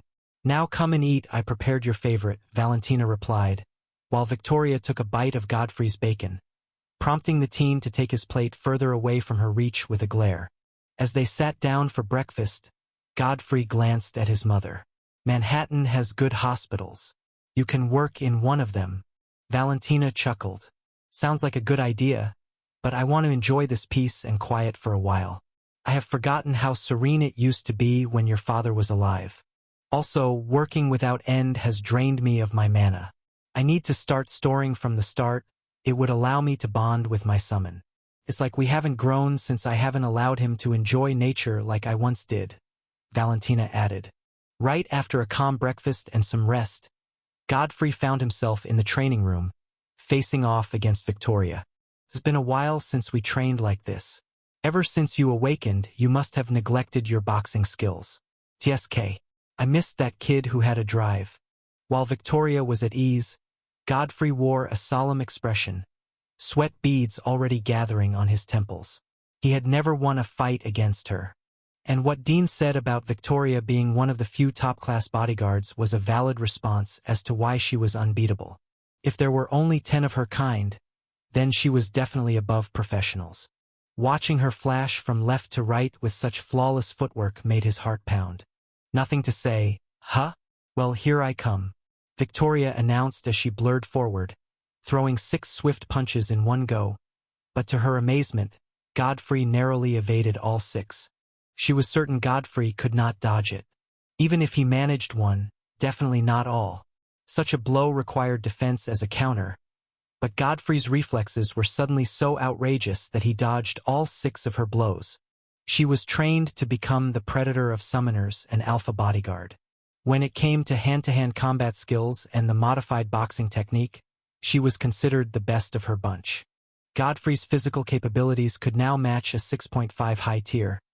Yet even then, Victoria was certain such reflexes were beyond normal. It had to be Echo. And she wasn't wrong. Tapping into Tempest's lightning-fast reflexes made Godfrey able to react to anything even before his mind processed it. Victoria launched a sweeping kick, to which Godfrey ducked. She followed with a punch, but he leaped back, steadied himself, and pushed through at that moment, throwing a straight, fast punch. It stopped right before the tip of her nose. Her hair fluttered due to the wind. Good. You're definitely beyond your former self. Let's see what you can do when I also activate an echo of my own. Victoria's eyes gleamed. She blurred. Before Godfrey could think, her fist was inches away from his cheek. But his head leaned away, yet his skin hurt as her fist flew past. Loud sounds echoed from the training room, followed by some quaking and rumbling that grew so intense. Valentina rushed from the upper floor, afraid of the building collapsing. As the elevator that led underground opened, her eyes widened at the sight of web-like cracks created by fists on the solid cement wall. Some pillars had been chewed off by blows and kicks. She could even see imprints of their feet on the hard floor. The room, made to contain such intense fights, was on the verge of falling apart, and the culprits were frozen in a fight stance. Victoria's leg was almost kissing Godfrey's head, but he blocked with one hand, throwing a blow that was inches away from her own forearm, which she raised up to block her head. I said I want peace and quiet. Godfrey, you are leaving for school tomorrow morning. The next morning at Manhattan High, a good number of students watched the intense fight going on in the sophomore classroom. It was Dale and Orwin against Cecil, Siegfried, and Maldred. Dale slammed Cecil into a desk with a grunt while she hit him with her knee. He took some steps back. Siegfried held his neck in a chokehold from behind while Orwin and Maldred clashed at another corner. I have had enough of you, Dale bellowed, his eyes fixed on Cecil as he lifted Siegfried and slammed him on the ground. Cecil launched a kick, but Dale braced it, head-bashing her. She fell backward but held herself after some steps. But it was clear handling Dale on her own without a mana suppressor proved tough. Dale's finally snapped. His beef with Cecil has been growing in the dark all this time. We all knew it would come to this, a bystander said. Isolde, who sat at the back of the class, pulled off her earbuds with a frown while Snow watched with crossed arms and narrowed eyes. Are they not afraid of Manhattan's queen? A freshman watching from the window asked. Isolde isn't Manhattan's queen anymore. Lilith now holds the title. She's also left Nexus Club and is currently at odds with them. What? My God. He's here. A girl beside them held her mouth. The boys talking turned, their eyes widening as they watched the golden-haired sophomore walk through the corridor. The gasp spread through the corridor. The moment Godfrey appeared at the door, the fight ceased as his presence swept throughout the room. Has he grown bigger? Dale's eyes narrowed as he realized Godfrey was physically the same, but the aura he radiated had undergone a major shift. His whole being radiated authority. He had returned different, and everyone could see it. Godfrey's eyes went straight to Snow, who by instinct raised his guard, as he could feel himself grow small at just a mere glance from Godfrey. He felt heavily threatened, and this wasn't because Godfrey glared or had a furious expression. It was his summon and mind telling him that he was face to face with danger. That glance had a statement. Weren't you supposed to be in charge? The king was back, and he was found lacking in his duties. The realization that he felt this way toward Godfrey pierced his pride like a sharp knife. At Godfrey's glance, the fighters went to their seats in silence as he walked straight to his seat. Godfrey's new haircut makes him look more masculine. Doesn't he look as? The girl shut her mouth when Lucy covered it with her hand as Godfrey glanced in their direction. What they didn't know was that while he took out a book from his bag, he also shot Isolde a glance from the corner of his eyes while pretending to scan the entire room. He could see her pretending to read her book but also shooting side glances at him. At least his own was more secretive. When it seemed like he wanted to look in her direction, she would look away, and when it seemed their eyes wanted to meet, Godfrey would calmly turn as if he didn't even notice. Both sides were waiting for who would take the first step since, considering the way he left and the information he got later about her mother's call. Godfrey felt a little bad, so he proceeded to sit tight, opening one page after the other while rummaging for an idea through his mind. Everyone in the class was perplexed. Even those standing outside couldn't understand the tense silence in the classroom, just the sound of paper being flipped. After looking at Godfrey for a while, Isolde's chair scraped the floor, sliding backward as she rose to her feet, walked to his desk, sat on it, took his book and closed it, allowing his eyes to meet her glare. Godfrey smiled innocently, prompting her to fume even more. Call an ugly boy pretty for a while, and he actually acts like he's some Prince Charming. She scowled. Wah! Godfrey couldn't even counter when she flicked her finger at his nose. I noticed your haircut makes your face even more pretty. It was Godfrey's turn to scoff, but inside he bubbled. He cleared his throat like he wasn't fazed by her compliment. The headmaster told me your mother called him after she called the mayor. Do you know who can get Christy Pendragon to be making calls about someone she's never met? He said softly. Isolde became flustered. She never expected Godfrey to know. Inside, she already accused her mother of betraying her. Thank you, Godfrey said warmly. Isolde's cheeks flushed as she turned away only to lock eyes with Edwin. Godfrey saw him at the same time. The man stood on the lectern, watching them with an incredulous look. Do you two need a room? Isolde scurried to her chair while the rest of the class laughed at their plight. Finally, you're back, Edwin said, staring straight at Godfrey, who was confused, as it seemed like Edwin had been praying for him to return. We're in sports week. There's a gridiron football match going on, freshmen, sophomores, and juniors. The main goal is to pick out talents for the varsity junior team. Snow, Sale, and Siegfried are the class's best talents, but they're not enough to beat the juniors. Godfrey blinked as Edwin continued briefing him with the intense gaze of a coach, forcing him to accept what he didn't even sign up for. We've beaten the freshmen and will be facing off against the upperclassmen. Would you like to participate? Everyone looked at Godfrey, who kept an uncomfortable silence for a while before sighing. I can't play gridiron football. Edwin squinted. What do you mean? I haven't really played it before. I've only watched. Edwin's soul went cold. Shock swept through the classroom.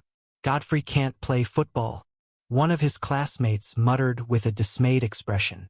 Meanwhile, Godfrey had never seen such disappointment on Edwin's face before. Can't be helped. Edwin clapped loudly, his eyes sharp. We have a week to train you. Making you a running back will be best. Snow frowned. We can't afford a rookie to mess up the game. He's not even a rookie, Siegfried added. Test him and figure out how to utilize him. Godfrey is physically the strongest male in this class. He's equally fast, and none of you can take him down even if you gang up together. If he can pick up one or two things and know the rules, he's good to go. What? Who learns gridiron in a week? He'll doom us, Dale countered. While the others fought against Edwin with their words, Isolde was amused at Godfrey's innocent expression. It made her look forward to seeing him step into this unknown terrain. We're facing the king and his team, yet our hope is a complete rookie who might have never held a ball in his life. A sophomore collapsed on his desk due to Edwin's adamant stand. Later on, at the field were lots of students, few of them watching the handsome, well-built numbered members of Nexus Club practice on the beautiful green field. Most of them were staring at the cheerleaders who wore long-sleeve tops, high-waisted pleated skirts, and long socks. Among them was a brown-skinned girl whose skin was glossy, with braids on her head that ended with two curly, light purple strands, one of the top 5 beauties in Manhattan. She was Roanna, a third-year student. Beside her was Isabel, a black-haired third-year, also one of the top 5, and both of them stood behind Lilith, now known as the school belle, as she held the position of number 1 most beautiful girl in school. This position was due to her title as Manhattan Queen.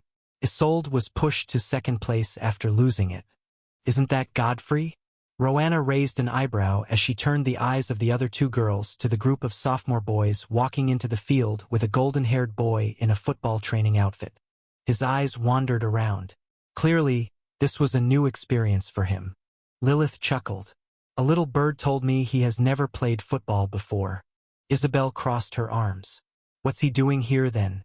Isn't it obvious? Lilith rolled her eyes. To make a fool of himself. She scoffed, taking some strands of her red hair behind her ear. TSK. Siegfried clicked his tongue. All the girls in the top 5 beauty rankings are cheerleaders for John and his team. What do you guys think about Isolde cheerleading for us? He turned, but his eyes trembled at Godfrey's glare. He swiftly realized that while they all towered over Godfrey like giants when it came to this sport, he was still terrifying when it came to actual strength. And from what he felt, Godfrey might not be the same as the one that left 4 days ago. Sweat trickled down his forehead as Godfrey seemed to take a pretty deep offense. Just then, Snow slammed the helm into Godfrey's abdomen, and his attention went away from Siegfried to the helmet. Wear it. We need to see what you can do, Snow said as he took a ball. Siegfried, Dale, and the others wore their helms. On the other end of the field, John stopped, looking at the sophomores with a placid face.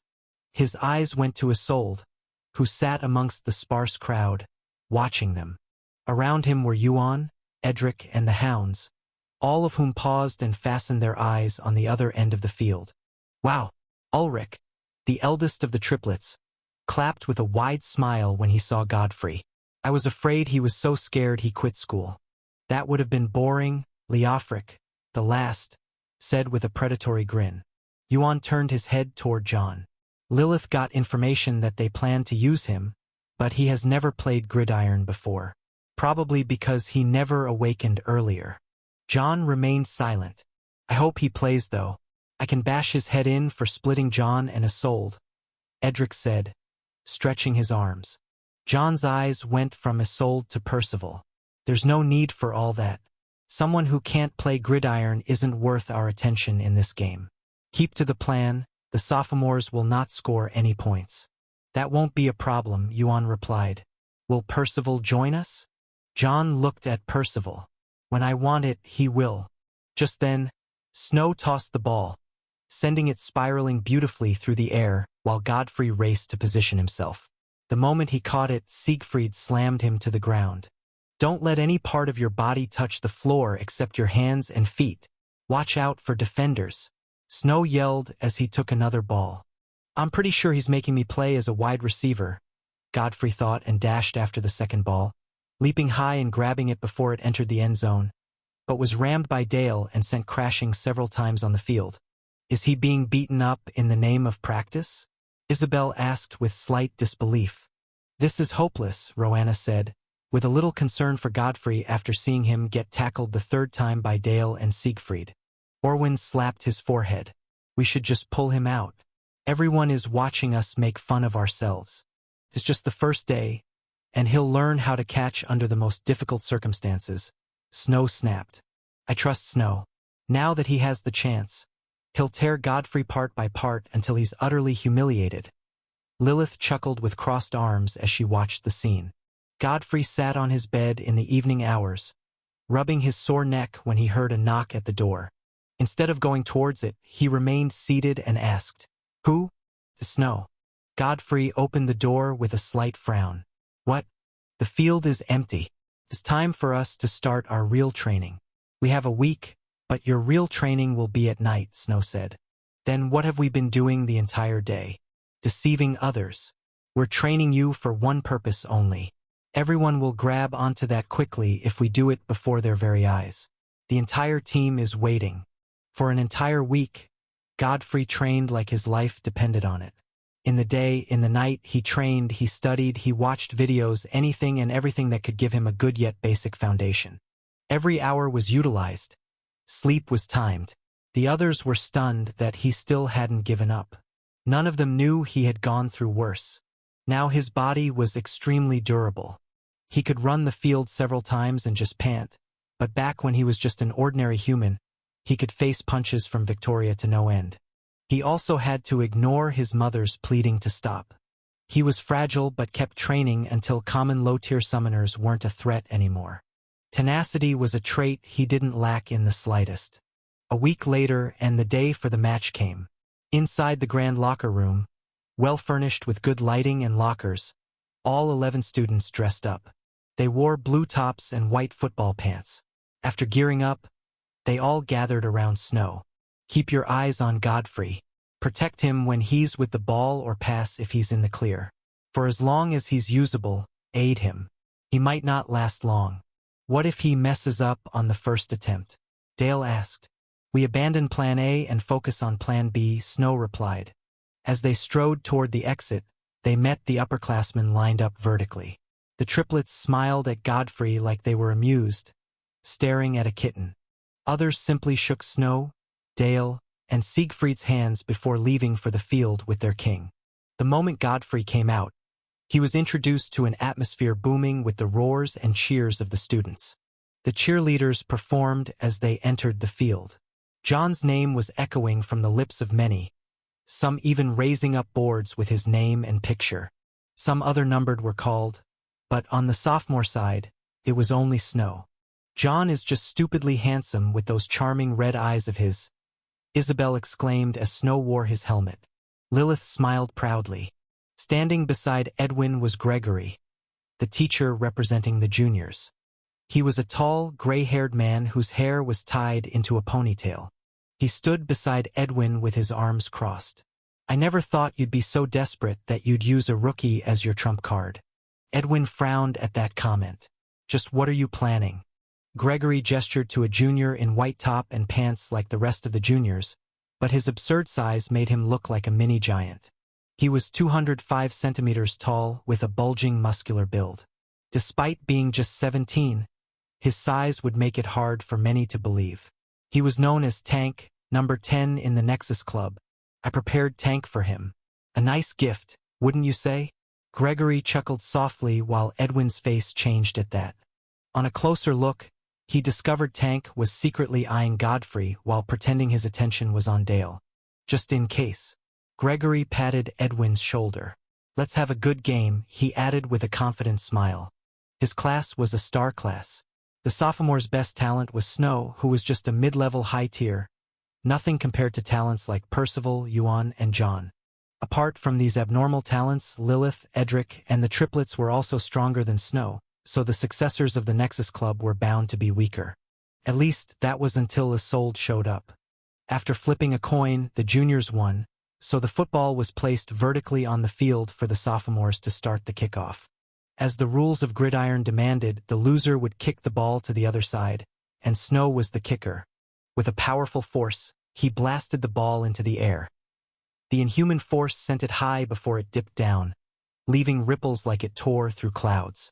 All the sophomores accelerated through the field, Siegfried, Dale, and Maldred surpassing the others in speed.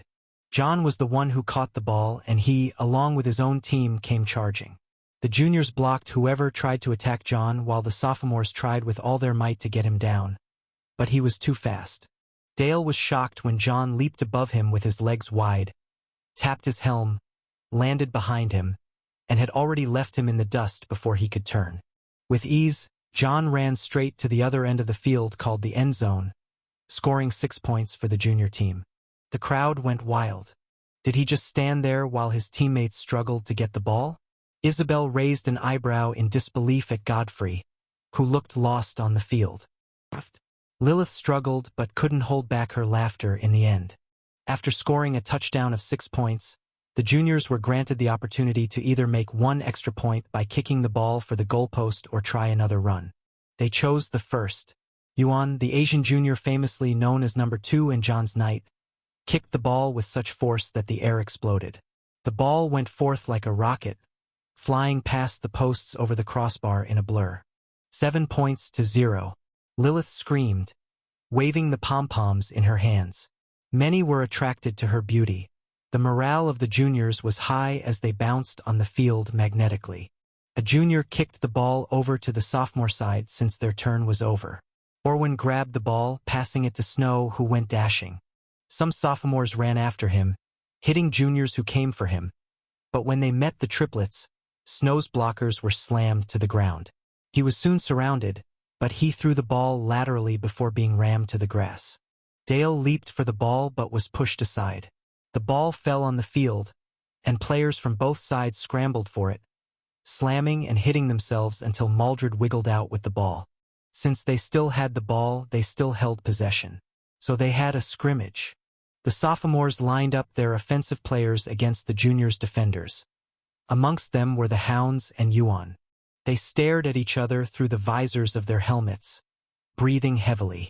Maldred tossed the ball from behind his legs to Snow, who was the quarterback. The moment he did, the junior defenders came rushing for it, but the sophomores' offense collided with them. Their aim was to protect Snow until he made a pass. The field tore up under the inhuman strength the students possessed, but it was quickly reverted to its pristine form.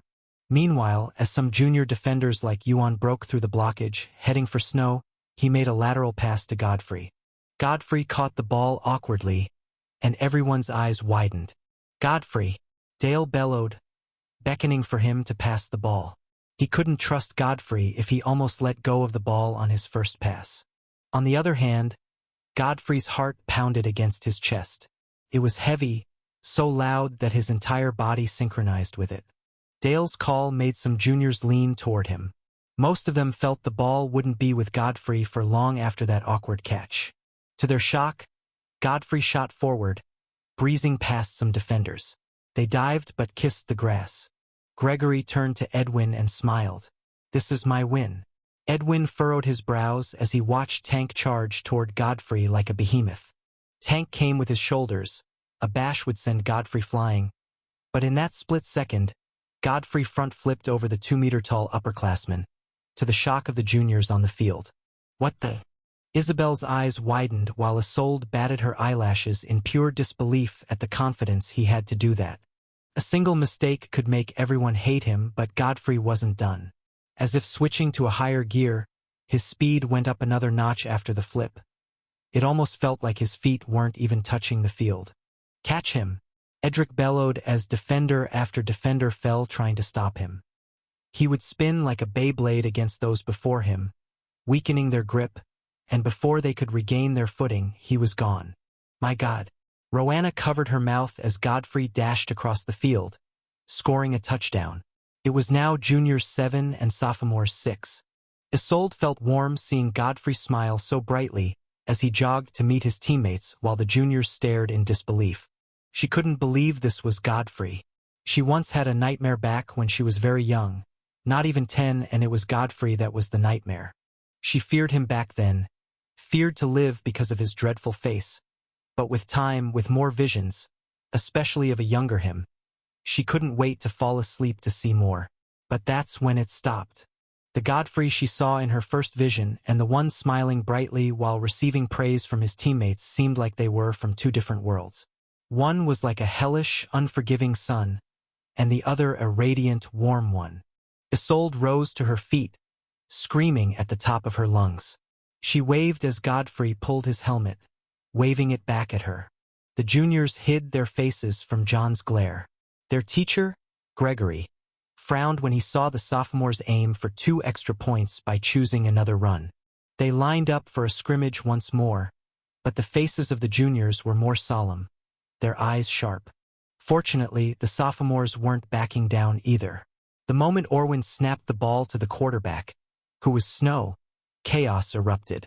Both sides collided like twin stampedes, and Snow, without hesitation, tossed the ball to Godfrey again.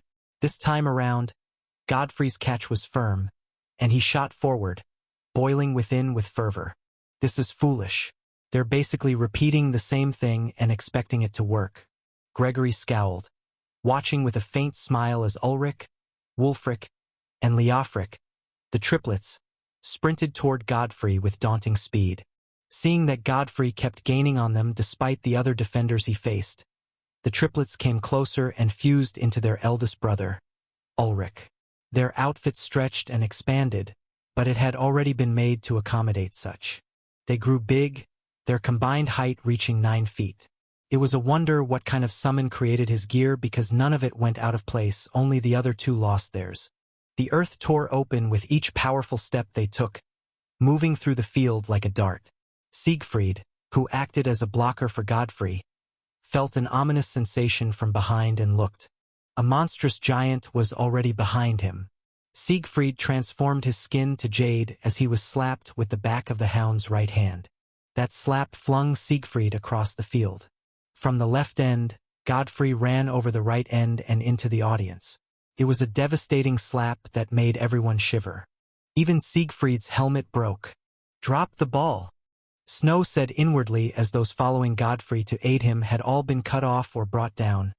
Godfrey was moving alone into the enemy's territory. Seeing the defenders multiplying around him, Godfrey's eyes became golden, crackling with lightning for a split second before he suddenly leaned left, dodging a grab, slid with his feet and one hand supporting him, narrowly evading another who dived, and continued his run. His reflexes made him move like a blur, able to react before his mind could process the thought. The hound dived, aiming for his legs, and without looking back, Godfrey leaped. The triplets' helmet kissed the grass as they slid on it while Godfrey ran through the others. Another touchdown. Those supporting them went wild. Their points had risen from 6 to 8. For someone who had trained for just a week, he's incredible. Rowanna's comment earned her a terrible glare from Lilith. With their possession completed, Dale kicked off the ball to the other team. As the ball soared midair, the sophomores went after it. Edric caught the ball and began to run. He charged right through Maldred, sending the sophomore crashing to the ground. A swift lateral pass sent the ball into a junior, who sent it to John. The moment John held the ball, his demeanor changed, and he blasted forth with great speed. His knight, Yuan, ran following him. He sighted Dale and slammed him to the ground. To Yuan's surprise, Siegfried, who should have been injured, was racing for John. He had timed that Yuan would be slowed down by Dale so he could take the advantage. Unfortunately, Siegfried was sorely mistaken. Yuan moved on all fours like a wolf, his feet and hands alone touching the ground. In just 2 bursts he crashed into Siegfried, paving a free path for John. Snow dived at John, but the Manhattan King flipped over him, continuing his beautiful run with many chanting his name. The only student between him and the end zone was Godfrey. Godfrey watched John, trying to predict where he would go but soon realized the king was coming straight for him. His eyes narrowed. At that moment they clashed.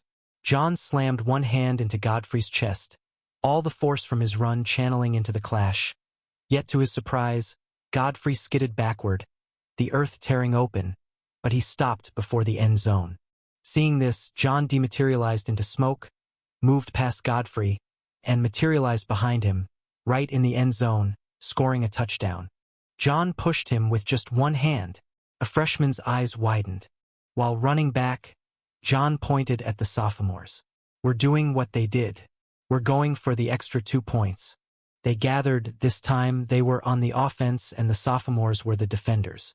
The moment the ball was snapped to Edric, he went back and launched it across the field into John's grasp.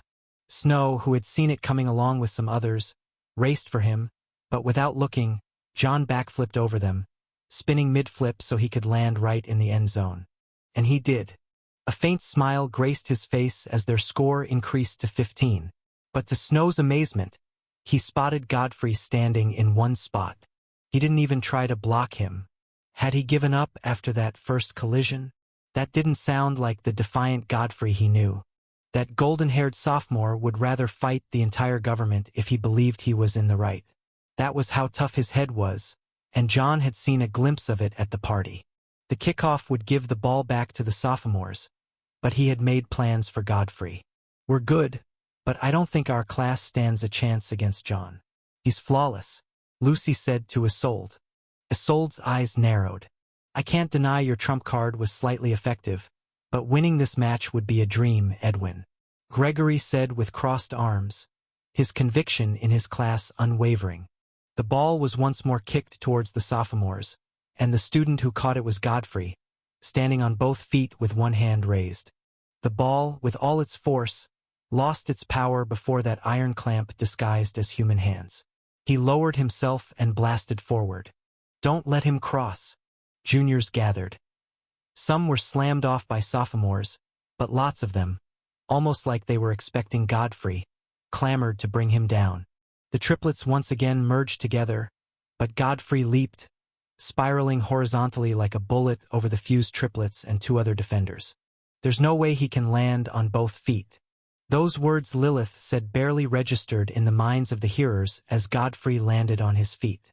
His body went low and his knees bent, but he didn't fall. He blasted forward and slammed into Edric with a thunderous crack, launching the junior 2 meters into the air. Gasps echoed across the field. Lilith blinked several times, unable to believe that it was Edric. Since Godfrey scored a touchdown, the points rose from 8 to 14. Meanwhile, Edric slammed his helmet on the grass, glaring at Godfrey, who barely spared him a glance. Snow found himself clapping softly as Godfrey was jumped over by the others. Now that their points had risen to 14, just 1 point below the upperclassmen, the sophomores aimed for another run to gain 2 extra points. Should they succeed, they would surpass the juniors by 1 point. As they all gathered for a scrimmage, the ball was snapped to Snow, who quickly fell back as chaos ensued. The juniors were more brutal this time, with the triplets, Tank, and others barreling through those blocking them and charging towards Snow. Snow nodded at Godfrey but twisted his waist and tossed the ball to Siegfried, who was currently in the clear. Siegfried danced through the field, slipping through defenders with deft skill, but he was pulled down at the 24-yard mark. For this field, which was double the size of an actual gridiron football field due to the super strength of the players, such distance was accountable for another down. At the second scrimmage, the moment the ball was snapped, some offenders were injured due to the intensity of the clash, but Snow was able to throw the ball to Dale. Dale deftly caught the forward pass but was instantly brought down after moving a few meters, facing Yuan, who tackled him to the ground. The field was filled with tension, as it seemed like the juniors were ready to do everything to stop the sophomores from scoring another point. If they can pull the others down and not Godfrey, doesn't this mean he's physically stronger than most of the top boys in our class? Roanna said. Even John couldn't push him into the end zone, Isabel muttered. He's not worth anything if he can't get the ball, Lilith retorted with a confident tone. On the sophomore's third down, Snow gave a lateral pass to Orwin, who evaded one defender and tossed the ball backward from beneath his legs to Snow as the chaos around him grew heated. The moment the ball left him, everyone diverted their attention to Snow, who had already gotten into his stance. He hurtled the ball forward to the right. As it spiraled beautifully through the air, Many eyes followed it. Godfrey leaped 3 meters high, catching the ball with both hands. Gregory's eyes widened. He saw that 2 juniors were with him. They jumped at the same time and even held Godfrey down.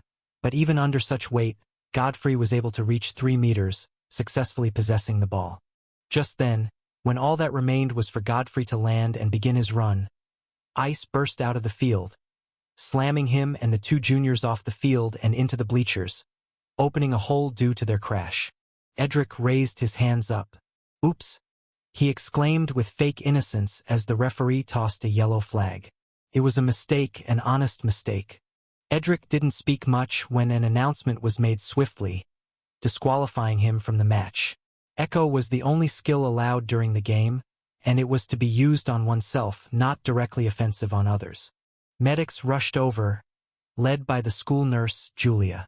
The 2 juniors were unconscious with lots of cuts on their bodies, all done by the jagged ice. The chill had also seeped into their bodies. "Godfrey is inside the hole.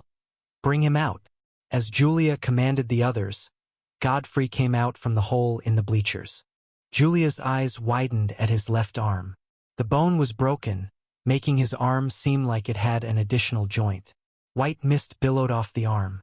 A diagram appeared, and Julia's div flew out, releasing its healing light right after 2 medics snapped the bone back into place, giving Godfrey something to bite.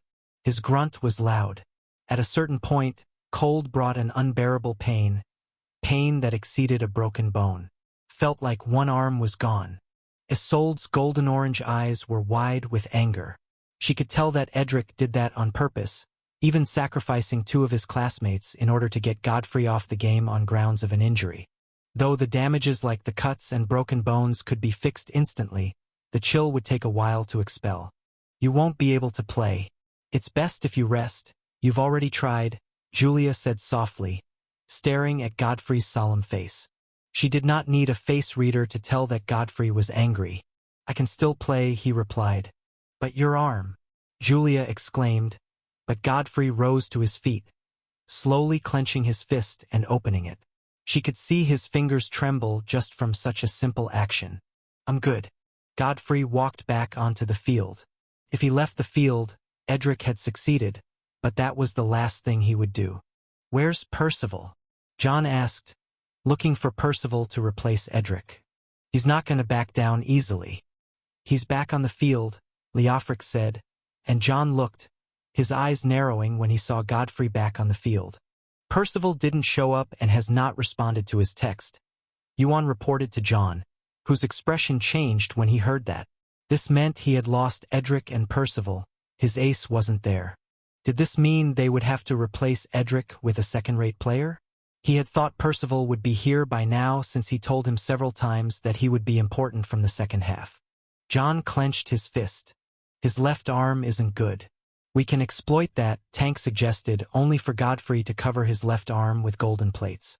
A pauldron at the shoulder, rear brace at the upper arm, cooter at the elbow, vambrace at the forearm, and gauntlet for the hand. It looked quite imposing as he clenched his gauntlet hand and golden lightning crackled through it. "Is that allowed?" John turned to the referee, who went for an inquiry and returned with a nod that took the smile from the juniors' faces. Apparently, it was equally just an echo.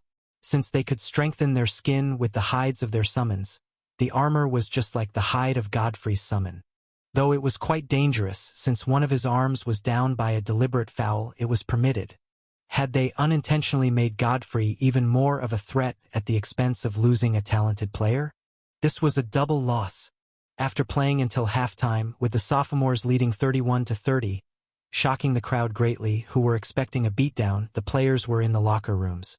The rhythmic tapping of heels against the tiles fell into the ears of the juniors, who turned as the woman walked into their midst. It was the school nurse. She looked at John with a puzzled face. "You called me." John nodded. "It's for him."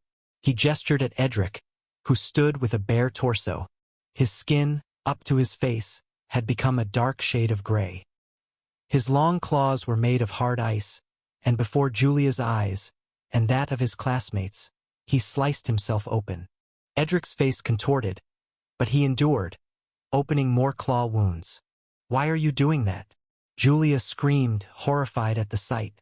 But a deep grunt made her snap back to John, or rather, to the Asian boy beside him. Yuan's body grew larger. His irises became crimson while his sclera turned pitch black. A ferocious aura burst out of him. Julia's eyes widened. She could sense Yuan had grown stronger under the influence of Edric's blood spilling to the ground. There was no doubt, he was one of the few whose summon relied on other things besides mana. For Yuan's case it was blood. Luckily, Edric's wounds began to knit themselves, but it was quite slow. "I want you to heal Edric. He can't heal as fast when it's his own claws that do the damage," John said. Julia shivered internally before attending to Edric. Yuan exhaled, his fangs peeking out of his lips. "I'll be able to handle him in this state. More blood would have made me stronger, but this is enough." "Good." John rose to his feet. "We've been humiliated enough. We'll discover the secret for his surge in strength after the match is over. It's just football. Leave us too, and I'll rip his face open," Edric snarled. John spared him a side glance as they walked out of the locker. Intense cheering burst from the crowd, once more, as both teams walked into the field. The cheerleaders performed, but like the audience, they were split between John and Godfrey. The white-haired king and the golden-haired knight. The one-arm armor made Godfrey even more iconic on the field. After scoring several touchdowns, keeping up with John, he was now a renowned dark horse. The juniors kicked off the ball to the sophomores. One of them held it but was brought down, forcing them into a scrimmage. Snow received the ball and located Godfrey, tossing it over to him. Godfrey shot off like a bullet, the same run that had ended in several touchdowns, but halfway through, while deftly evading defenders, a blur slammed him out of bounds, shocking the sophomores. Isolde blinked several times in shock. Yuan stood up, breathing out before shooting Godfrey a side glance, eyes gleaming with menace. "No more running unchecked, Daniels." Since they had another down, Orwin snapped the ball to Snow once more. He spotted Godfrey, but Tank slammed into him mid-run, forcing Godfrey to frown. It was declared a foul, and the next scrimmage was where the foul occurred. But Godfrey was still tightly covered, so Snow tossed the ball to Dale. Jolts of lightning burst off the bottom of his feet as he ran, evading defenders while his blocker crashed into those who tried to stop him. When they finally jumped him, Dale threw the ball backward to Siegfried, who still wasn't in the clear. In a second, he would also be jumped, but he tossed the ball laterally. It made a curve midair and Godfrey caught it. Tank turned back in shock. He had expected them to give up Godfrey for his play, so he chased after whoever had the ball. That small space was enough for Godfrey, who shot forward. A great number of points and the threat of Edwin were on the line. This was the last event the school had before the semester was over. Once it was lost, there was no recovery. Because of this, the sophomores had to work together despite their differences. Understanding this, Godfrey blasted forward, but as if expecting it, John was right on his tail, gaining on him with ease. John's speed was on another level. The hearts of everyone rose as they saw John close the gap with every step. "John's probably fed up," Isabel said, watching as John finally got into range. He lunged at Godfrey as Godfrey leaned toward his left, but then, with a sudden shift, Godfrey went right. It was so fast he left a faint blur of himself. It felt like his bone almost snapped for moving at such velocity unprepared. Yet even such a feint didn't free him from John. The king was still able to leap for him. Godfrey front-flipped, and John's fingers grazed the dirt on his boots. John couldn't believe his eyes as he crashed to the ground, and Godfrey ran undeterred to the end zone.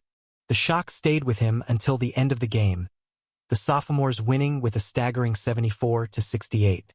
At the locker room, he pulled off his helmet and slammed it on the bench, proceeding to slam the locker until it was deformed beyond recognition. He was the king. The last king was better at everything, even until he left with the other seniors to the moon. And the king before that also set an unprecedented record, yet he had humiliated himself in the field, and what's worse, before someone who had trained for just 1 week. Although John didn't utter a word, none of the juniors in the room spoke either. They could hear the sophomores celebrating from the other side. Godfrey's the problem, Leofric said grimly. Shut up. John glared at him. The sophomores ceased their celebration as the upperclassmen walked into their locker room. John smiled. You all did good. I honestly did not expect it. He turned to Godfrey. I hope you remain just friends with Isolde. I don't want the spreading rumors to continue. Godfrey, who was seated, glanced at him from the corner of his eyes. Like when you tried to kiss her in public and you were rejected. Edric flared. Seeing that Edric was about to attack him, Godfrey rose up, but John stopped Edric. Dale's eyes narrowed greatly as he saw Godfrey, one student, standing defiantly against John, Yuan, Edric, the triplets, and Tank. 1 against 7. 7 of the most powerful boys in Manhattan. Was he insane? The scared kitten has grown to be brave, Ulrich said with a slight raise of his lips. John shook his head with a light smile. Let's go. He turned and walked away with the other boys, leaving the sophomores holding their hearts. Godfrey might be strong, but he was against John, who alone could handle the others in Nexus Club. Then there was Yuan, the blood beast who just didn't seem to have an upper limit in strength. As long as it kept getting bloody, he grew stronger. Edric could regenerate like it was nothing, and his self-healing was a perfect one, meaning there would not even be a scratch left. As long as it wasn't his own claws, he could heal in an instant. The flames of the triplets were terrifying, and once their summons merged, their strength rose rapidly. Tank had incredible defense with lightning of greater destructive capability than Dale. He was like a higher version of Dale but with a rhino as his summon. This group was terrifying on their own, but together even an experienced high-ranked guild party filled with combatants or a team of agents had a great chance of losing. Seeing them leave gave the sophomore students great relief. To celebrate their win, Edwin took the sophomores to an eatery. Walking away from the rowdy bunch eating and talking about the game, Godfrey approached the counter. He looked back through the floor-to-ceiling window but still didn't see Isolde. Where's she? As he turned and made his order, a sweet scent made him turn, raising an eyebrow at the brown-skinned girl leaning against the counter. She wasn't far. In fact, she was quite close. Godfrey recognized her as one of the cheerleaders during the game. Roanna. Hi, she greeted with a sweet tone. You played really well today. Thank you, Godfrey replied with a complimentary smile. Isn't that Roanna? A sophomore's eyes widened. Roanna's cute smile froze when an icy voice cut deep into her from behind. Haven't you ordered what you came for? Hearing that voice, Godfrey turned and saw Isolde walking up to them. Roanna quickly left while Isolde stood by the counter, flipped her hair, and shot Godfrey a side glance. The staff who brought Godfrey's order sighed inwardly. To have beautiful girls being jealous over me was the dream. He looked around his workplace, a place he didn't dream of, before looking at Godfrey. Godfrey, on the other hand, was confused at the staff's envious glance. In a mansion located in a Blue Gate dungeon on an island close to Manhattan, a woman in slippers walked into a massive room with a lofty ceiling. All around the room were top-grade paintings, some abstract, some lifelike, some that looked like they had no meaning, just a cluster of different colors, but they all did, and each had a name. Each one was a revelation their daughter had. Even before she started speaking, she had already begun to draw. Back then, it made no sense why she preferred drawing so much, but with time, everything began to fit in. All this, each painting, was something that had yet to happen or had already happened. Christine Pendragon went straight to a broad-backed man in a white shirt with folded sleeves and plain black pants.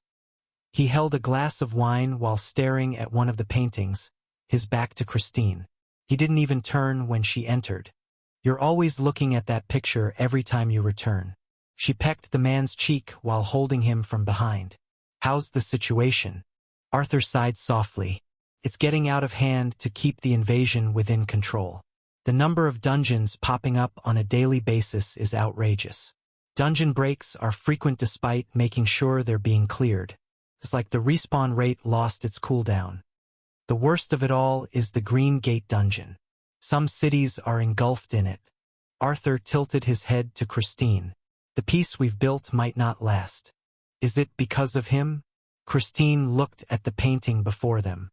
It was a mixture of colors that somehow depicted characters.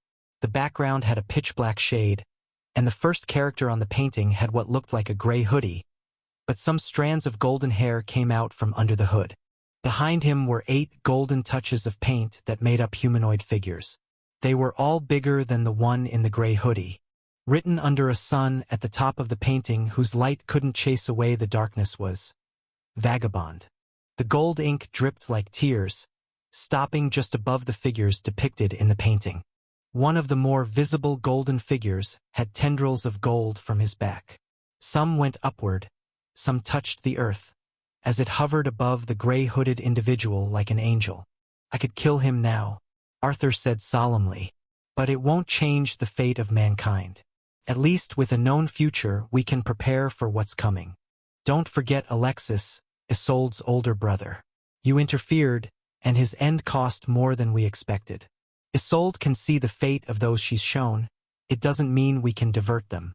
Christine caressed Arthur's tense shoulders, giving a gentle advice in case Arthur came back to such thought. "Our daughter has also grown quite fond of the boy." Arthur's eyes went wide.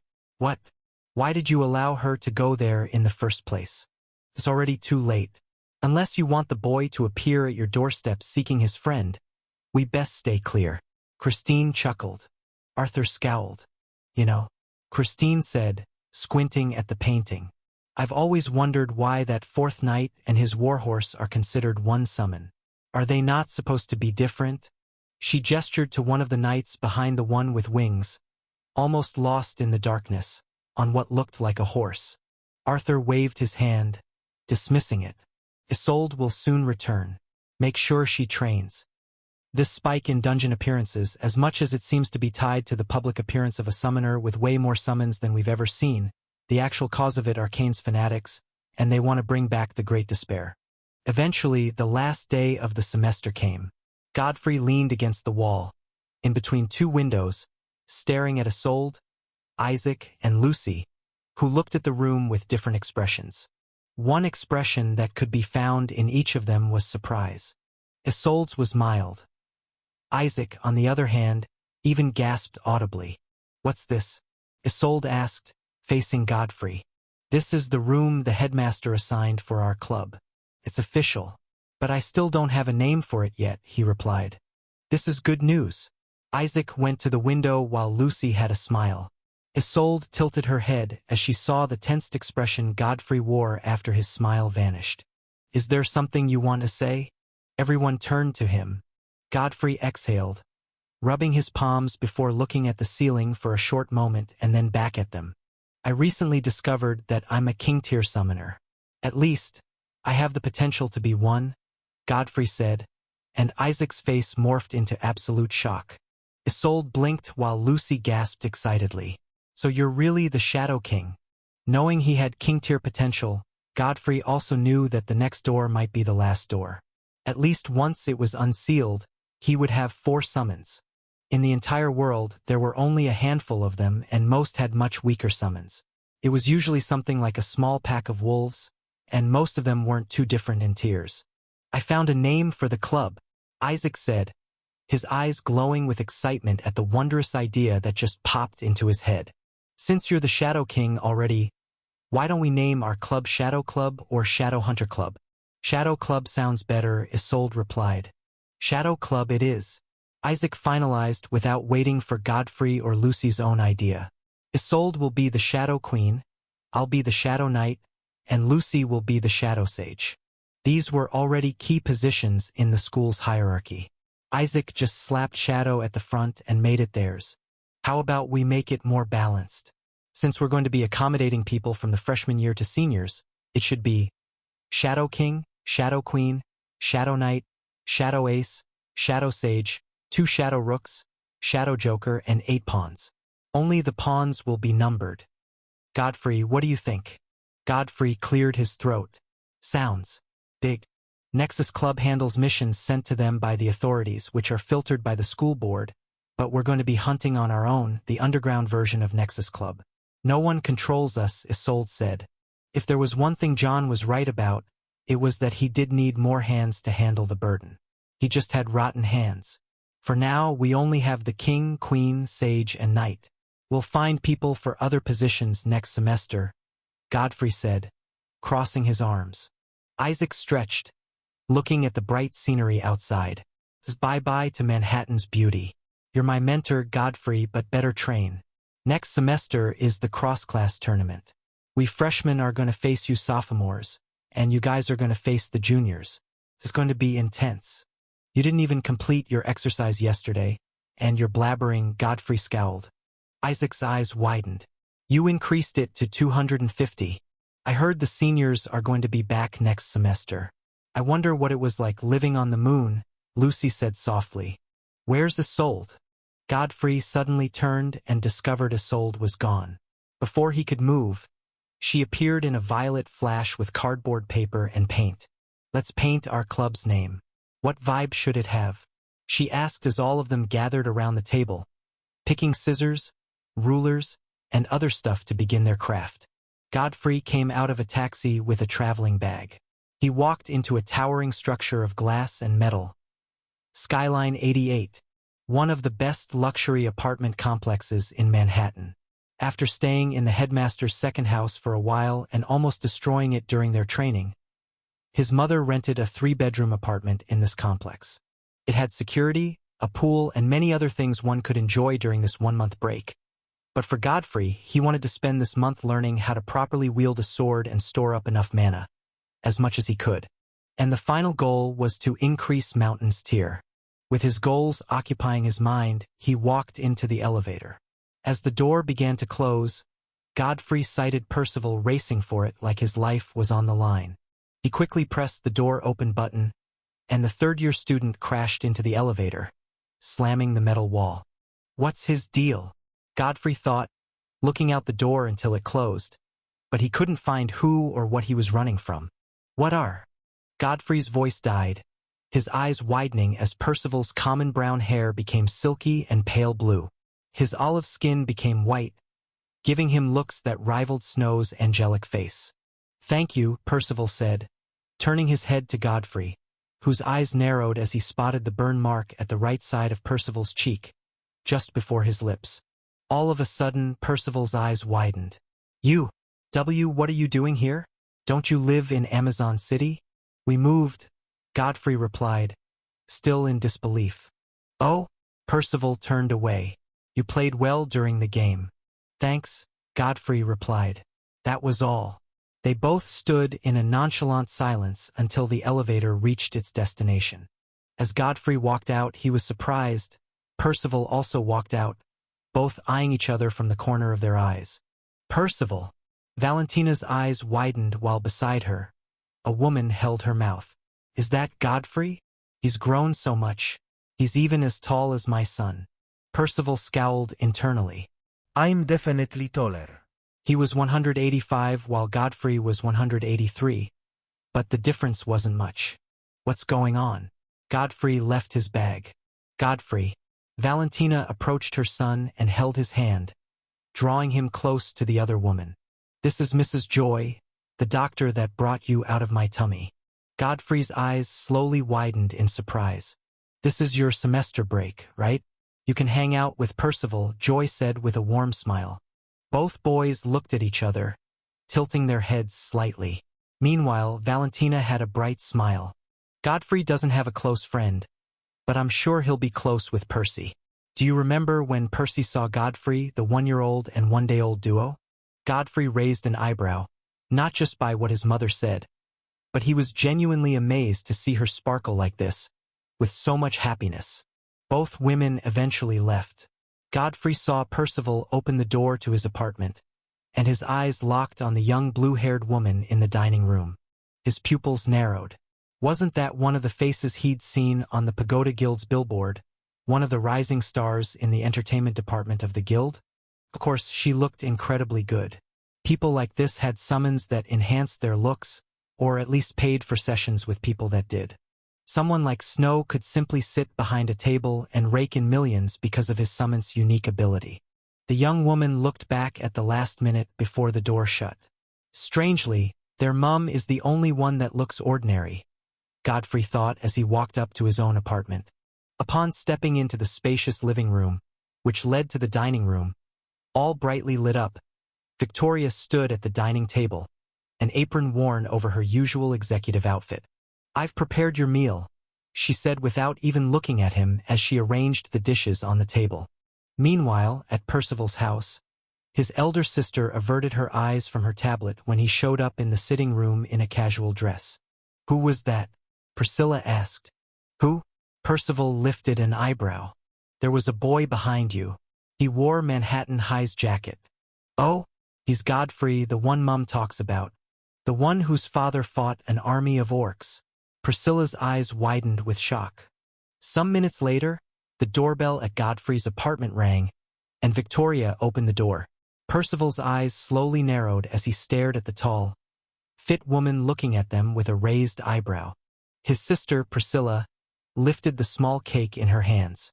"Hi, we live over there and—" "Come in." Victoria opened the door.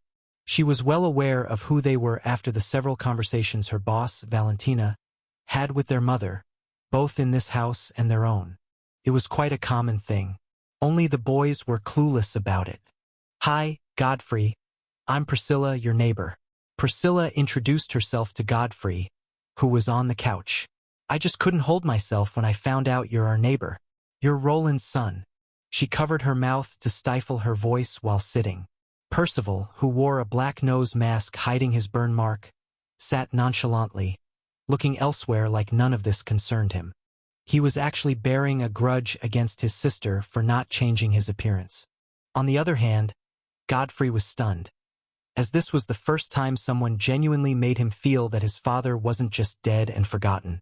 "My mom, I, and brother were all at Amazon General Hospital when it happened. We came to visit her workplace, then we lived in Amazon City. Not just us, there were hundreds of people in that hospital. See, can I speak about this?" Priscilla paused, concerned it might strike a wrong chord. "I want to hear it," Godfrey replied. "Apparently, a red gate opened up right before your mum rushed in, but your father couldn't go, and it was nowhere close to the hospital but midway. My mum said right when your head was out, another gate opened up, a red gate, and it was an instant dungeon break." Priscilla pursed her lips. It was red for a second and suddenly became black. "I have never felt fear as much as that day in my entire life. The same for hope. Hundreds of people prayed as your father fought outside. The explosions shook the hospital and other buildings around. I could remember thinking, was he dead? Please don't die, several times." Priscilla's expression became bittersweet. "Had your father not killed and closed the portal, we wouldn't have been alive. Hundreds of families would have been lost. And seeing you, it's just... Godfrey was speechless, maybe even beyond that. His mind was strangely peaceful. Not one thought. Nobody had ever spoken to him about his father like this. He just realized there was a stark difference between those who experienced it, who watched his father defend not just his unborn child and wife but them all, and those who sat in the comfort of their homes listening to it. Some appreciated his efforts, but those who were good weren't as loud as the negative ones who expected him to fill his father's shoes. Was that why Percival had always helped him?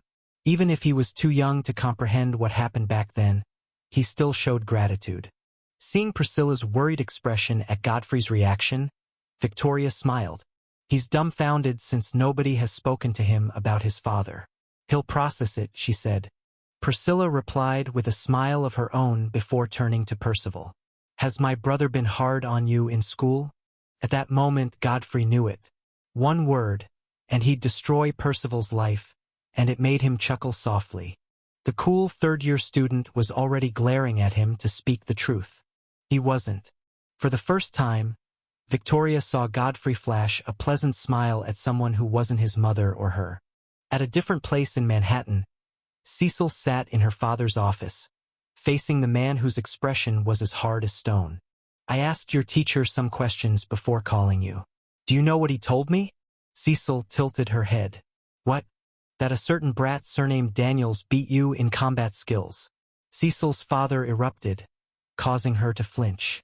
You let the son of that bastard, who did nothing but selfishly protect his family while everything around him was crushed, beat you in what you're best at? Her father glared hard at her. Haven't I told you repeatedly of your uncle's death? His workplace was close to that hospital, but that man, whose job was to protect the people, allowed it to be ravaged. Tell me, what did you do to him? You must have been exhausted after dealing with the others. Did you teach him a lesson afterwards? He apologized, Cecil stuttered. Her father rose to his feet. He beat you up and apologized. And you come here to say that to me? Cecil scampered out of the office under her father's suffocating glare. Hero's son, her father muttered. If a man is hailed as a hero for simply protecting his family, I should be a savior for paying people's salary. At Godfrey's house, an hour after Percival and his sister left, he switched on the TV, feeling refreshed and light. They had actually connected him to a platform where he saw people counting their days of grace after they'd been saved, and what they did with it. Lives changed from his father's deeds. It wasn't one, but over 100 who were sincerely and proactively grateful. They were just a small group in this large world where people had long moved on from the 16-year-old incident. As the TV came to life, it was the news channel. Dungeon appearances have spiked in Manhattan and haven't stopped increasing. Hearing the news anchor say that, Godfrey squinted. Wasn't the same thing happening in Amazon City? He saw a similar news report 4 months ago in Amazon City, and now the same thing was happening in Manhattan. The public at large are frightened with thoughts that this could be the second Great Despair in its infancy. Many are resorting to self-preservation, and rumors of an apocalypse are spreading. The authorities have given their word that both they and the leaders of guilds will ensure safety. Godfrey sat up, all traces of relaxation gone. Speculations of Kane's rebirth are at large, but this is simply the job of a minority spreading false news and causing fear. That aside, the anchor cleared his throat. Humanity has enlarged its frontiers into space. As the Lord Tier Blue Gate dungeon on the moon has been cleared and a settlement has been built, Manhattan has spearheaded the project along with the elites of Manhattan Summoners High. Hearing about the Manhattan elites made Godfrey frown.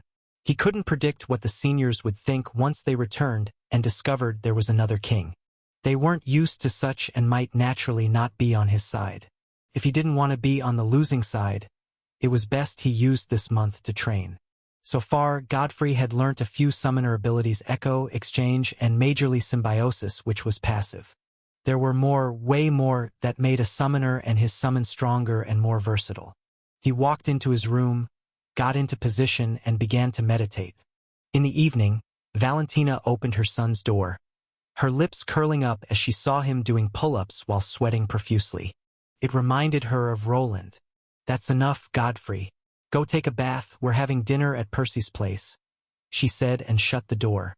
Godfrey left the pole, landing with a shocked face. She already gave him a nickname. At Percival's apartment, Godfrey marveled as Priscilla arranged the dishes. But her hair was pink and really attractive. Even his mother was stunned when she came out the second time with purple hair, each time changing her looks slightly as her skin also shifted tone. Not too much, but the subtle changes enhanced the hair color. When she finally sat down, it became brown. It was a spectacular sight, especially since his mother was very reactive. This was the reason Priscilla was known as Rainbow. The dinner was nothing remarkable or more extravagant than what he was already used to, but he had never seen his mother so happy. 2 days later, Godfrey emerged from their apartment in a sweatshirt, pants, a pair of black sneakers, and a face cap. Both hands were in his pockets as he strolled down to the elevator. After meditating for 2 days straight, only taking breaks to eat, sleep, and do some little stuff, he needed some fresh air.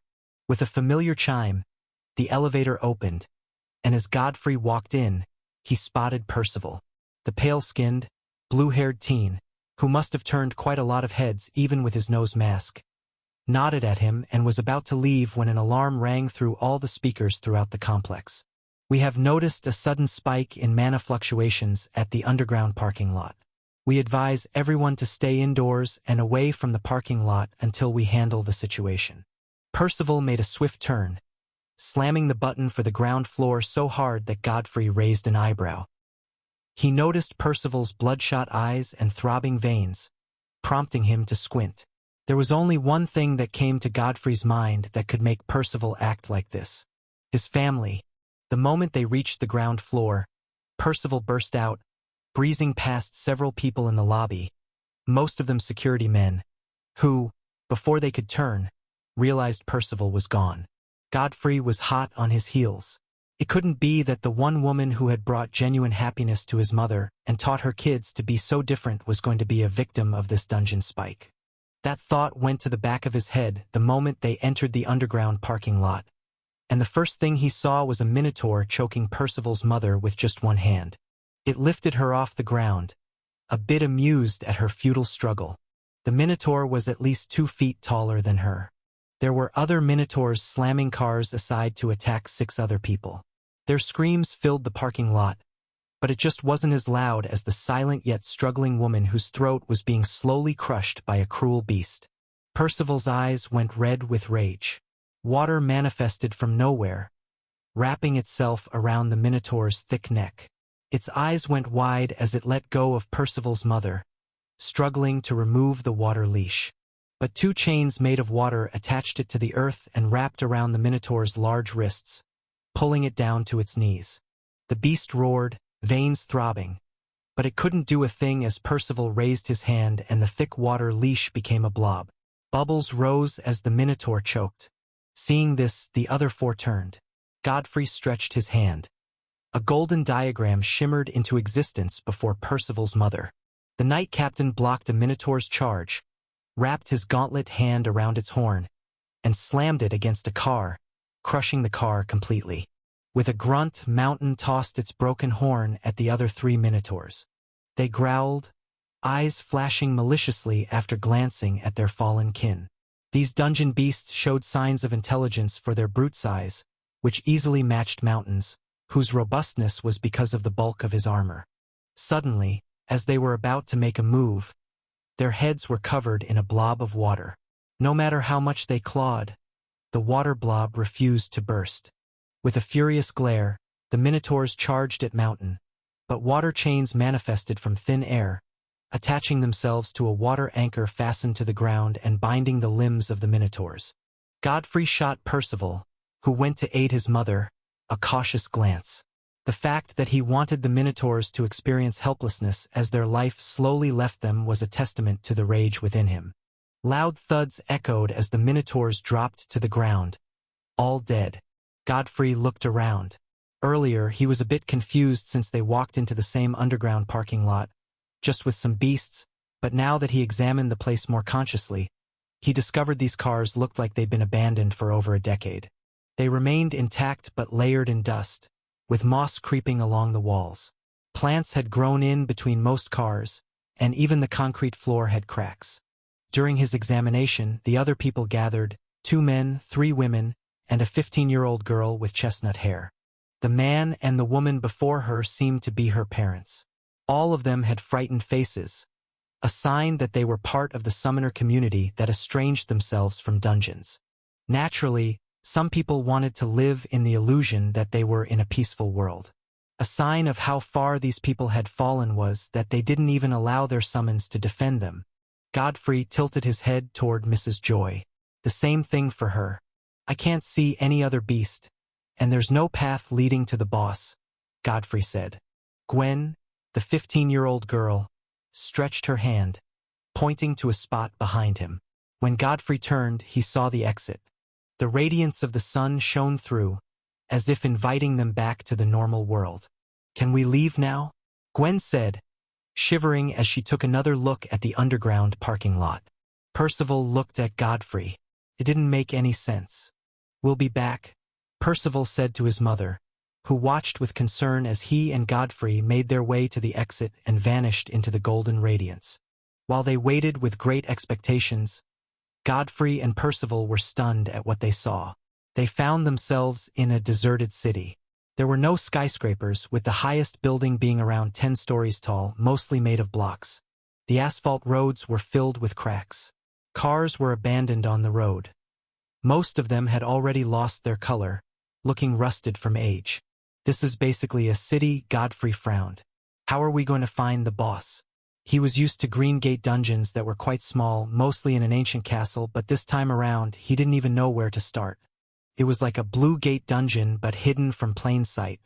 The death rate of such a dungeon would be terrifying. We have a bigger problem. A green gate dungeon this big is usually a joint dungeon. Percival turned to Godfrey. What I mean is there will be others from different places around the world, wherever the other hidden portals are. Hard lines appeared on Godfrey's forehead. We might face a peak-level high-tier or a lord-tier boss, Percival stated grimly. It's quiet, Godfrey said, listening to the wind. All of a sudden, his blue eyes gleamed. Something's coming. It's close, Percival said as both of them glared in the same direction. A few seconds later, a mighty horse, almost 8 feet tall with a robust physique, galloped into the street. Its eyes were like hot coals. It blazed like a furnace from its wide nostrils. Strange words were branded into both sides of its thick neck, and those words glowed like blazing coal in the depths of a fire. The hooves of this horse blazed with yellow flames, while cracks ran up as if its legs were the walls of a volcano. Thick chains attached this horse to a chariot where a broad-chested man with gray hair stood. Upon seeing them, he waved. "Hey boys, looks like you just arrived. Are you alone or with more people?" The man alighted from the chariot with a friendly smile and patted the huge horse as if it wasn't as hot as the deepest part of a volcano. "I'm Charles, a hunter from Gate Defenders Guild. We already have more than 30 people who are safe under our protection. That horse is his summon. The mana fluctuations from it are at the level of a high tier, and its flames are far more dangerous than the Igni-Raptors," Godfrey said internally. "How long have you been here?" Percival asked with a placid look. 3 days. Hearing that, both boys looked at each other with alarm. "Look, you can't survive alone against the army of Khan. That thing has hordes of violent beasts that know how to taunt you before ending your life," Charles said, but was inwardly amazed that neither Godfrey nor Percival budged. Charles sighed. "We're not here alone. There are other groups such as Kane's Fanatics, and an even more dangerous man you can't survive against, even if you're both Lord tier." "One man?" Godfrey raised an eyebrow. "He's a vagabond," Charles stated solemnly. Both Godfrey and Percival looked at each other. They already understood the danger when they heard about Kane's Fanatics, but a vagabond? "Who was that? What's that?" Godfrey asked. Charles was surprised, but before he could respond, Joy and the others came out. They were all concerned that the boys had not returned. "Percy, Godfrey," Joy muttered, relief flooding her heart when she saw both teens. But the strange man and his mount made her raise her guard. The others already felt despair when they came out, and it wasn't Skyline 88 but a deserted street that came into view. "Where's your place?" Percival asked. Godfrey walked into a building, his eyes narrowing as he examined the place. It had a staircase at the right and left ends of the hall, which led to a mezzanine with green metal doors along the walls. On the corridors of the mezzanine, several people were in groups, some chatting, some leaning against the metal railing, but everything they were doing ceased when Charles walked in with 8 new faces. The one who had the greatest reaction was the man on the ground floor, whose legs were on top of a metal table as he leaned against his chair. A claw scar marred his face, and his falcon eyes locked on them with distaste. A girl with pink hair, sleeveless top, and pants leaned against the other end of the hall, just behind the falcon-eyed man. A rifle was slung across her back, the same as with other individuals. Godfrey guessed the ones with guns were either part of Charles's guild or from another guild. "I knew from the moment you left alone that you would not return with good news," Falco, the man with the scar, said coldly. Charles frowned. He was much bigger in size than Falco. "Are you saying that I should leave women and children out there, alone? We already have enough. We can't protect or feed more," Falco replied. He had more control over his emotions than Charles, who was already furious. "You have no need to worry. I'll protect those I came with," Percival intervened. The men and women around Falco, either sitting on tires or boxes, or leaning on the wall like the pink-haired girl, chuckled mockingly. Percival didn't have the buff build they had, and he looked more like an entertainer than a combatant. "What tier are you?" Falco asked. "Lord tier." The moment Percival said that, everyone stopped their hyena-like chuckles. Falco merely smiled. And you? He faced Godfrey. High tier. Godfrey shrugged. The others with them were at most mid-level elite tier, but when it came to Percival's mother, her response shocked everyone. I have no tier. What that meant was she wasn't a summoner. Everyone glanced at Mrs. Joy.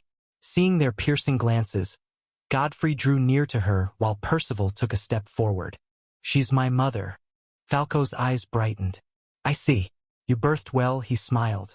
Charles, already fed up, pointed at the pink-haired girl. Lotus, please take them to their rooms. Lotus nodded. Follow me, she said as they ascended the staircase to the second mezzanine floor. The tension on people's faces made Godfrey imagine how bad it was when dungeons first came. The order of the authorities brought the peace and stability that they enjoyed, but was it truly that good? When Lotus opened the metal doors, they saw dusty rooms with bunker beds. They were small but could accommodate 4 people each. As Lotus turned to leave, Godfrey spoke. Wait. She paused, turning towards him. Is there any plan on how we're going to leave here? What do you mean? How are we going to kill the boss? Isn't it the one called Khan? Godfrey asked. Lotus scoffed. You should be more worried about getting a meal tonight. If we kill the boss, we don't have to stay until nightfall, Godfrey replied. A man sitting on the floor, leaning against the wall close to a metal door, snapped toward them. You talk too much, kid. Godfrey glanced at him with a raised eyebrow. Who are you looking at like that? The man, who looked to be in his mid-40s, picked up the metal bat resting on his thighs and rose to his feet. He was clearly a man who was fed up with his bad day and wanted someone to vent on. As the man was about to walk past Lotus, she placed her hand on his shoulder. Let him be, Lotus said before facing Godfrey. This place is as vast as a city, and there are hundreds of minotaurs waiting to tear us apart, and a group of fanatics trying to sniff us out. It's best you stay up and wait. She watched the man scowl and go back to his spot before walking away. Falco will call for you, Lotus said finally before descending. I heard the boy is a high tier, another man said to the one with the bat. The one with the bat, who had a slightly bald head, scowled. It won't change a thing when I put a bullet through his skull. A woman who had been watching the entire scene spat. You're right. He might be a high tier and the other a lord tier, but he's still young and arrogant. All that is none of my concern. I'm just pissed off they'll shorten our ration. Meanwhile, inside one of the rooms, Godfrey finally couldn't remain sitting, so he rose to his feet. A look around. Be careful, Joy said as Godfrey walked out. Percival chuckled. It's them who should be careful of him. With or without a summon, he's not weak. Everyone in the room glanced at Percival. They had seen how he effortlessly brought down the minotaurs, which could shove cars aside. But for him to speak so highly of Godfrey, it seemed like Godfrey might be on par with him. Outside, Charles and Falco, with the rest of their party who were seated around the rectangular table, saw Godfrey head for the rooftop. Not a second after he shut the door, the man with the bat stood up. He, another man, and the woman all went to the same place, their intention obvious. Seeing this, Lotus rubbed her forehead. Hey, she snapped, glaring at the man and his cronies who had lost their sense of reason and wanted to gang up on a teenager. The man froze, but Falco shook his head and waved at him. Go along. The man grinned and left through the door. What are you doing? Charles almost lost it. He won't die. He's a high tier. I just want to know what his summon is. The next would be the blue-haired one. Charles rose to his feet and angrily ascended the mezzanine. When he got close to the door, something suddenly slammed it from the other side, and the metal door caved in. Alarmed, Charles pushed the door open and saw the man with the bat on the floor with a bloodied face, teeth lost, nose broken. He was the one who slammed the door. The other two sprawled on the ground with disfigured faces. Charles's eyes met Godfrey's. The teenager flexed his fist, eyeing him as if he was possibly the next target. Charles felt his spine grow cold. This teenager had taken out 3 people in such a short amount of time without his summon and with 1 blow each. He's no ordinary kid, Charles concluded. They're all half dead. You didn't show mercy. Godfrey raised an eyebrow. That's a concept that only exists back on Earth. I can only be reactive and within limits to avoid breaking the law. But here, in the lawless expanse of this dungeon, if I'm not ruthless enough, I'll be dead. Dungeon hunting isn't a new thing for you, I see. You're quite rational for a teenager, Charles said, walking past Godfrey to the edge of the roof before sighing. This should be the 27th in the outside world, right? No, it's the 24th. Godfrey's reply made Charles's eyes widen. But I came here on the 24th. Around 10 a.m., my group left the guild. I left my house around 1 p.m. It's just been 3 hours. Godfrey's reply made Charles gasp. An hour outside is a day here. So it's just been 3 hours outside and 3 days in here. Thank God. Charles burst into light-hearted laughter. I thought I'd been away from my little girl for 3 days. It's just been 3 hours. Work time isn't even over. His voice was loud, and so was his laughter as it echoed through the empty streets. Suddenly, a roar came from afar. Charles immediately lost his light-hearted mood as he spotted a minotaur with an enormous butcher knife heading toward them. It wasn't alone. The street behind it was soon full of minotaurs, about 40 of them in total. Their black horns, curving upward, gleamed like black steel, and their eyes glowed with cruel intelligence. Come inside.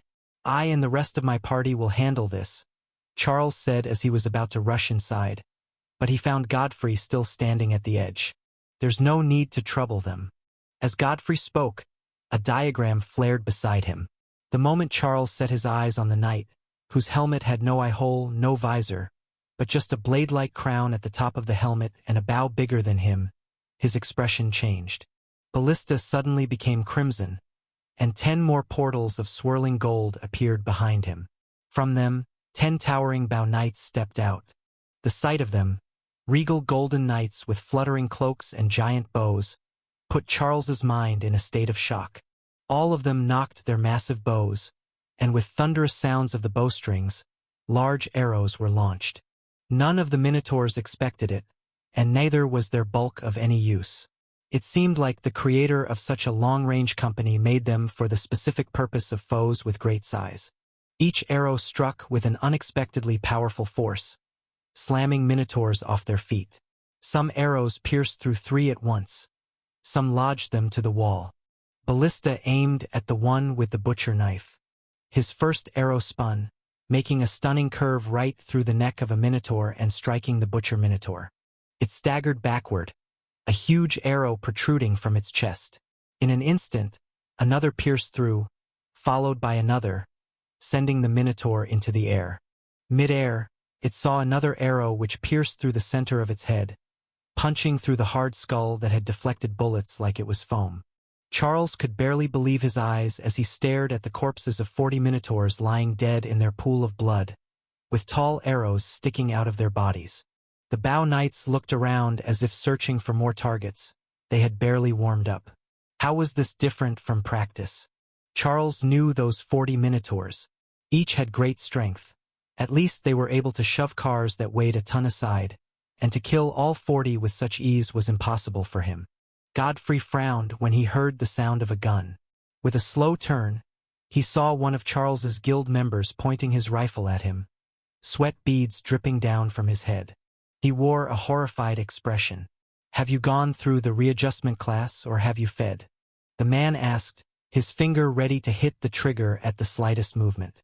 "Put the gun down," Charles bellowed, alarmed, as Ballista and all 10 bow knights gathered before Godfrey and aimed at the man. "I said put it down," Charles yelled for the second time. "Readjustment class? Fed? What's that?" Godfrey's question made the guild member lower his gun with a perplexed look. This kid had no idea about the 2 ends of a humanoid summoner. The people from the building gathered at the rooftop, whispering amongst themselves in shock as they watched the guild party move through the corpses. Lotus pulled out an arrow from 3 minotaurs and turned to the gold-haired teenager in a sweatshirt, standing beside Percival, both of whom were at the front of the crowd at the rooftop. "He did this," she gasped. "Can we go after the boss now?" Godfrey asked in a loud voice so they could hear him. "There's no need to. With the number of corpses here, Khan will come straight to us with his army. Even worse, Kane's fanatics will also come here, and they'll surely spare you since you're a humanoid summoner like a good number of them. Falco replied with clenched teeth. He helped us, and you speak to him in such a manner? Charles frowned. Falco glared at him. This is all your fault. Our hideout has been exposed, and that too by a boy who hasn't gone through the readjustment program. He can go rogue, he hissed. The Minotaurs were close. They would have sniffed us out, and at such close range, forget the hideout, we would have lost lives, Lotus retorted calmly. I have 100 more of these knights. Just point me in the right direction, and I'll go check out the boss. Falco's ears rang like a bomb had exploded within his vicinity. He couldn't even produce a word. Even Percival doubted his ears. 100 Bao knights, and all of them were tier 5.0, almost high tiers. If this was true, Godfrey was a walking, breathing dungeon. Within the hall, Falco sat behind the table, propping his chin with both hands while others stood around the table. Charles sat at the opposite side of the table with Godfrey by his side. They were all gathered for a single reason, discussing how to get out of the dungeon, which would mean killing the boss. The boss is in the heart of the city, and with him is an army of 200 armored minotaurs. His main forces, Falco said, looking at the eyes of all of them, especially Godfrey's. He had to admit the kid flaunted a bit of his strength, and everyone had gathered to do what he said. Such strength at such an age was envious. What about the ones he killed? If you exclude them, doesn't that mean the Khan now has 160 minotaurs? Someone hanging at the mezzanine railing asked. Falco shot the man who spoke a side-eye. I said armored minotaurs. The ones we've faced so far, including those the kid killed, are all the Khan's marauders.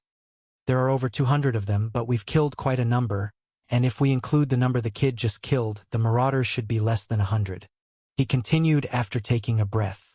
The problem is the two mini-bosses, captains of the Khan's army. The first is Demon Horn, who has an endless flock of crows that can devour their target, and the dead crows are also able to revive. Falco continued, the other is Ash Horn. Its ability is manifesting and controlling magma. Both these mini-bosses are tier 6.9 each, but can effortlessly handle a summon above 7.0. Bullets also don't work on them. The main boss should be a Lord tier, but we don't know what it can do. Percival crossed his arms. I heard of a man who can kill 2 Lord tiers. Why hasn't he gone after this boss? Humanoid summoners are strange, Falco replied, glancing at Godfrey meaningfully. Seeing his glance, Charles frowned and decided to speak up. We have a speculation that the vagabond is after Kane's fanatics. This is a window for us to kill the boss and leave. With Godfrey's summon, we have no problem doing that. I can't believe we're depending on a humanoid summoner, a guild party member spat. Falco turned to Lotus. What do you think about this? Lotus glanced at Godfrey. A humanoid summon might have killed and eaten my brother's summon, but he feels different. He's not twisted like the rest of them. At least not yet. Well, if Lotus hasn't ripped your head off, then I guess we can. Falco couldn't complete the sentence as a loud voice came from above. It was from Mrs. Joy, Percival's mother. I can't sit and let you all talk like you know his fate. He's better than all of you gathered here. You talk like he can't kill all of you if he wanted to. Everyone's faces twisted, Falco glaring at Mrs. Joy. Mrs. Joy glared back. Godfrey wants to get us out of here. By all means, aid him and stop finding reasons to sit in this dump acting like a leader. Silence spread out. No one expected this meek-looking woman to suddenly transform into this fierce lioness. Charles suddenly burst into laughter. You're one tough woman. Is he your son? Mrs. Joy crossed her arms while standing close to the railing on the 3rd floor. He is. Godfrey blinked. A warm smile appeared on his face. Charles rose to his feet. You've heard the woman. It's time to get out of here. Falco scoffed. With the plan set, Godfrey and Lotus moved out with Charles to scout ahead. Standing in Charles's chariot, Godfrey squinted as the mighty horse galloped on the road, moving with great speed rivaling a vehicle. All of a sudden, the horse came to a stop, neighing loudly with both forelimbs off the ground. The 3 of them in the chariot were frozen at the site 300 meters away. A heap of corpses blocked the road. Not the corpses of minotaurs but of agents from the authorities. guild parties, and Kane's fanatics, numbering up to 50 summoners and 50 summons. This was different from the 40 Minotaurs Godfrey killed. Against 60 summoners, it would not be that easy, especially when he would be dealing with well-trained, experienced adults. And Godfrey knew it was simply impossible for him to kill all of them. Summons had a diversity of skills. They didn't charge head-on like Minotaurs. Yet, seated on top of this heap was a single being, a humanoid but with blue skin, a well-built, lean physique. It had a head full of long gray hair that fell down to its waist, and its face was hidden behind a thick metal mask with a ferocious expression and 2 short horns. 2 braids fell on both sides of its shoulders, resting on its chest. It also wore a hakama which went around its waist and came down to its ankles. 2 weapons were at its waist, a katana and a wakizashi, both in their black sheaths with golden-plated ends and mouths. This summon was called an Oni Ronin. Its tier was unknown, but it was 9 feet tall and capable of slaying over 50 summoners from the authorities and the fanatics faction. It's the Vagabond's summon. Lotus gasped. Godfrey, follow Lotus and run. When you do, don't look back. That thing's katana can cut through anything. We've lost 4 of our men. 1 who was as strong as me and Falco to it. The rest of us escaped because of Kane's fanatics. Godfrey's expression changed. Why would you fight someone that strong? We thought he was a fanatic, Charles whispered. Just then, the Ronin leaped down. The instant its feet touched the ground, it held the wakizashi and suddenly teleported, appearing right before Charles's summon. Lotus' eyes widened. It can teleport? Both she and Godfrey leaped out of the chariot, and Charles's horse lifted its legs off the ground, evading the edge of the katana. But the Oni's bare feet slammed into the huge stallion's neck, launching it and Charles through a building. Charles's Inferno Titan horse rose up, and Charles himself manifested a thick burning chain made entirely out of flames before hurling it at the Oni. The Oni tilted its body, watching the flaming chain fly past it for a moment before lifting its leg up and stomping down on the chain, shattering it. It spun, unleashing a mana beam, a sharp crescent-shaped light from its katana, which the Titan horse jumped over. The beam sliced through several houses, and they crumbled, raising dust. Godfrey, even while retreating, couldn't see the end of it. His pupils narrowed as mana gathered behind Charles, forming a huge Titan horse glowing like yellow flames, and it stomped down with its powerful hooves, shattering the asphalt road as fire burst forth. A sudden line appeared in the center of the projection, and it split into 2 parts. The Inferno Titan horse pulled the chariot, attempting to flee, but the Oni appeared above it with a downward kick, crashing the stallion's head into the asphalt. A huge crater opened as the Oni stood above the heavily wounded horse, whining weakly as it stared at its equally wounded summoner. But Charles's wounds were barely scratches compared to his summons. Charles rose to his feet, formed a spear out of fire, and dashed toward the Ronin, only to be kicked. The power of the kick launched him through a building as he crashed over 100 meters away, bloodied and heaving painfully. The Ronin shifted its attention back to the horse, but just then, an orchid mantis, equally 9 feet tall, flashed toward the Ronin. Lotus. Godfrey's eyes went wide as the mantis burst into petals, evading the Oni's strike. It appeared behind it, swinging its sharp forelimbs at lightning speed, unleashing over 100 attacks in a second, but the Oni blocked all of it. It took a step to the side, lowering its torso and slashing at the mantis from a dangerous angle, but the mantis had nearly a 360 degrees vision angle.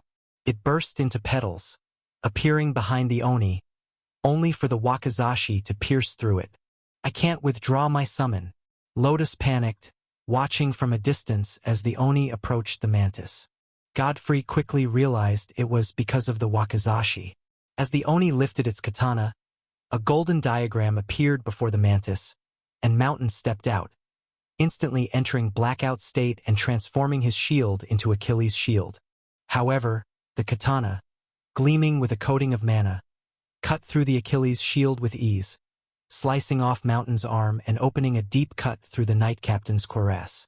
Blood spilled down the armor as the heavy shield, split into 2, fell with a loud clanging sound while Mountain fell on his knees before lifelessly dropping to the ground. "Mountain!" Godfrey roared at the top of his lungs. It all seemed surreal to him. Veins bulged across his neck, his face turning crimson. "Godfrey!" Lotus grabbed him, pulling him away. They should have listened. Her summon pulled out the wakizashi, sped, and took the two of them, but it only went so far due to the intense bleeding. Meanwhile, the Ronin remained in that same spot, looking at the dead knight from the eye holes in its metal mask. Before its very eyes, the night disintegrated into golden motes of light. Godfrey stood in a desolate chamber. The once bright chamber was now dim. The pillars were broken, some lying on the floor. The walls were marred with cracks, and the stone throne was split into two as if the chamber had suffered from an earthquake. Debris and stones were everywhere. With slow steps, he walked up to the wall which had lots of carvings and writings. The moment he touched it, the wall cracked, a section of it fell, revealing the stone behind. Just then, motes of golden light appeared at the throne and began to multiply. As they did, the pillars went back into place. Debris, stones, cracks, everything returned to where they belonged, and the golden motes finally coalesced into Mountain. After being reformed, the knight captain fell on one knee, lowering his head. "Forgive my loss, Duke of the Sun." Godfrey averted his eyes from the huge knight on his knees to the wall, which was now brand new. He sighed in relief as he wiped his eyes. "I haven't cried in a long time. Godfrey, Godfrey, now isn't the time to be in shock. Godfrey." Lotus' voice echoed from the walls of the chamber, but only Godfrey could hear it. With a blink, he came back to the real world. His eyes adjusted to Lotus, who wasn't even looking at him but at his left. Godfrey tilted his head in that direction and saw the Oni Ronin immaculately walking toward them with slow yet purposeful steps. "Is Charles dead?" Godfrey asked as he stared at the Oni with a grim face. "I don't know," Lotus replied. "Outrunning this thing isn't possible either. I noticed you brought out a different summon. Does that mean the one that can summon an army is still in your soul space?" "I can't bring it out." Godfrey sighed. Mountain's resurrection had taken every ounce of mana he had. What he had gathered over the month since he came back from the school field trip was all gone. Lotus turned both arms into blades. "Then this will be the last thing we see." Even then, her tone didn't waver, but the Oni paused. Black mist came out from its side, and from it a man stepped out. He wore a t-shirt that hugged his well-established muscles, black pants, and boots. This man looked to be in his mid-30s. "That's the summoner. He was in there all along. It's like a reverse, the summon carrying the summoner instead of the summoner carrying the summon." Godfrey thought inwardly. "I know that knight isn't dead," Arian said softly. Godfrey frowned. Lotus frowned. "What does he mean? I saw it die with my own eyes. I couldn't stop my summon mid-slash. You did appear in the way of my target. But I shall forgive them for shooting at me because they've harbored a kin." Arian turned around. "All that remains to leave this place is the dungeon boss. I want you to handle it." He turned to Godfrey. "In 3 days. I didn't kill the man you call Charles. You have her and the others at your hideout. 3 days to kill the dungeon boss is all it would take to ensure the survival of everyone here," Arian said solemnly. He tossed a white object at Godfrey, who let it fall first before taking it. Arian chuckled. "That's a portion of mana I expelled a while ago. It should help with your manaless body." As Arian spoke, the white object slowly became transparent as mana gushed into Godfrey's body. Not the kind needed for summon evolutions, but the kind absorbed for storage. So much mana packed into his body that it was equivalent to a year's worth of stored mana. Lotus could feel the mana from Godfrey. The mana in the air had been like a gentle breeze before, but now it was like a cyclone. "Why are you helping me?" "So you can resist a little more when the time comes, or I might have to kill you if we meet again and you're either a fanatic or a pet of the authorities." Arian turned and began to walk away. 3 days, he recited. Back in the hideout, Falco and the others were stunned after Lotus explained what happened. Charles, who sat with mild injuries, coughed. We should start making plans for the dungeon boss. A summoner with a manageable healing capability had been able to whip him into shape, but he was nowhere near his full capacity. If we take into account the rumor of a paradise where humanoid summoners are able to live in peace, the vagabond helping Godfrey makes sense, someone on the mezzanine said. Another man scowled. It's just a rumor. All humanoid summoners will be dealt with. The vagabond killed 50 people. These humanoid summoners have an innate devil in them. Cain wanted to become a god, so he shed the blood of tens of millions that refused to worship him for 10 years. One of his followers almost wiped out Russia with the zombie plague. Others have developed a liking for feeding their humanoid summons beast summons. We're basically food for them. How do you? The man froze when he saw one of the guild members pointing a gun at him. His eyes trembled. What are you doing? He's the reason we're alive. Twice. Is a simple thank you too hard? The guild member frowned. The man looked at Falco, who had a placid expression. We owe him. Once we get out of here, not a word about you will be spoken. And don't worry, we'll deal with the troublesome ones. Falco's words made the man shudder. Falco's mouth fell open as he watched 150 golden armored knights, 100 sword and shield knights and 50 bow knights, all marching as one. The thuds of their ironclad boots shook not just the earth but the hearts of those watching with disbelief. Mountain stood before the first line made by the sword and shield knights. Ballista stood before the bow knights, while Tempest hovered above them, his lightning-like tendrils shining bright like the sun, reflecting off the armor of the knights. Everyone suddenly became sidelined, stunned at the array of knights. The bow knights were Tier 5.0, the sword and shield Tier 4.0, meaning there were 100 elite tier summon-worthy existences under Godfrey's command. He did say he could do it, but seeing it was a different matter entirely. This is absurd. Falco gasped. Who gave birth to this monster? The man Godfrey beat up at the rooftop couldn't believe his eyes. Lotus couldn't even speak. A tri-summoner. Godfrey was a tri-summoner whose summons could also summon an army. Godfrey. Mrs. Joy gasped as she stared at Godfrey standing alone on the rooftop before all of them. Seeing him standing there, all she could see was Roland, superimposed on his son. Was this what Roland fought to preserve in this world? She watched as the Minotaurs roared and raised their weapons at the other side of the street. Their lines were chaotic. Their crimson eyes gleamed with baleful light. A mighty roar came from their ranks, and the Minotaurs, about 260 of them, with the Marauders at the forefront, charged at the disciplined line of the golden armored knights. Tempest lifted one arm up, and a bright golden light blasted out, not as a beam but as a radiance, washing over the Minotaurs. Die, you filth, declared Tempest with a solemn, heavy voice. The intensity of the light blinded them, and just then, the bow knights fired their arrows. Projectiles of great size curved through the air, piercing through their tough skin. Not even the armored Minotaurs were spared. Their armor was pierced through by the huge arrows, and they were launched backward by the force. As tens of Minotaurs fell, some pulled out the arrows and hurled them at the shield wall. But even the arrows thrown with enough force to pierce through a stone wall bounced off Mountain's shield.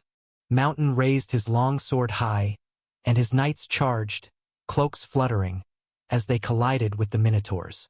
The knights couldn't overpower the Minotaurs in sheer strength, but their armor and skill gave them the advantage. A knight blocked the blow of an armored Minotaur, and another charged, slamming the great oval shield, forcing the knight backward. Just then, the Minotaurs sensed something heavy approaching them, prompting them to turn. It was Mountain.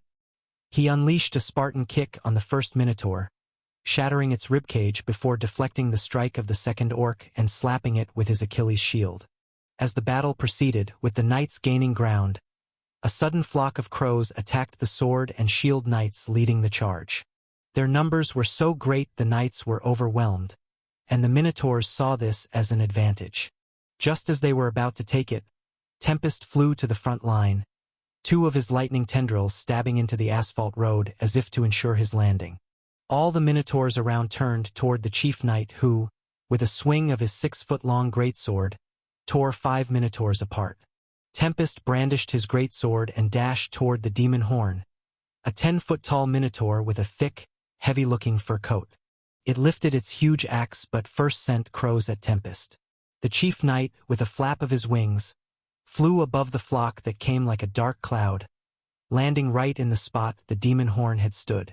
But it leaped off and swung the great axe, only for Tempest, who in blackout state was a 7.7 high-tier summon, to grab it with one hand, his golden eyes burning into the minotaur which towered over him. In the next moment, he plunged his greatsword through demon horn. The mini-boss roared, trying to slam its horns into Tempest, but the knight grabbed the greatsword's handle with both hands, lifting the 10-foot-tall minotaur into the air. The blade sank deeper, and it suddenly shone with lightning, frying the minotaur until it became black. Other minotaurs that tried attacking Tempest while he focused on Demon Horn were fried into skeletons by his tendril wings.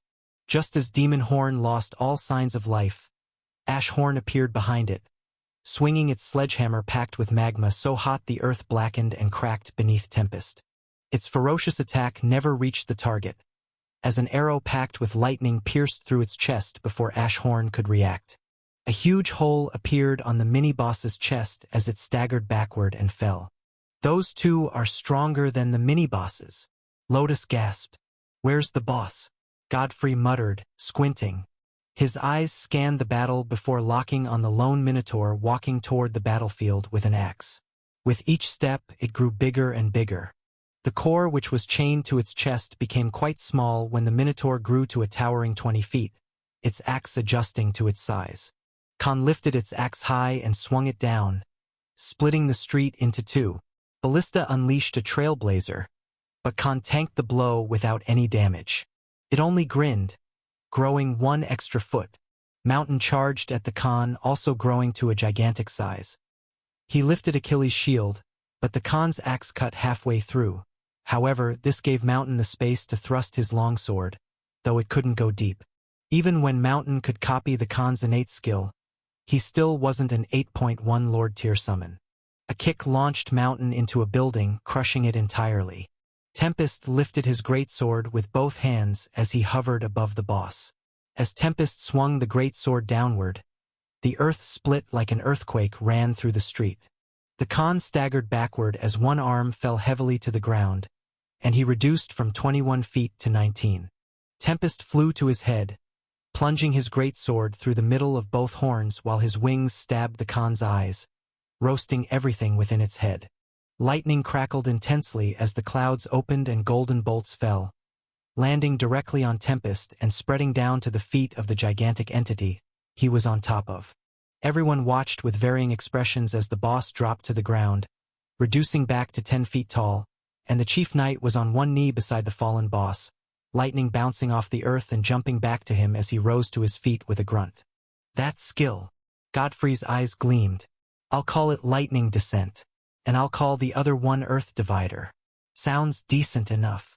Even after this intense battle, he felt all right. This was a new experience.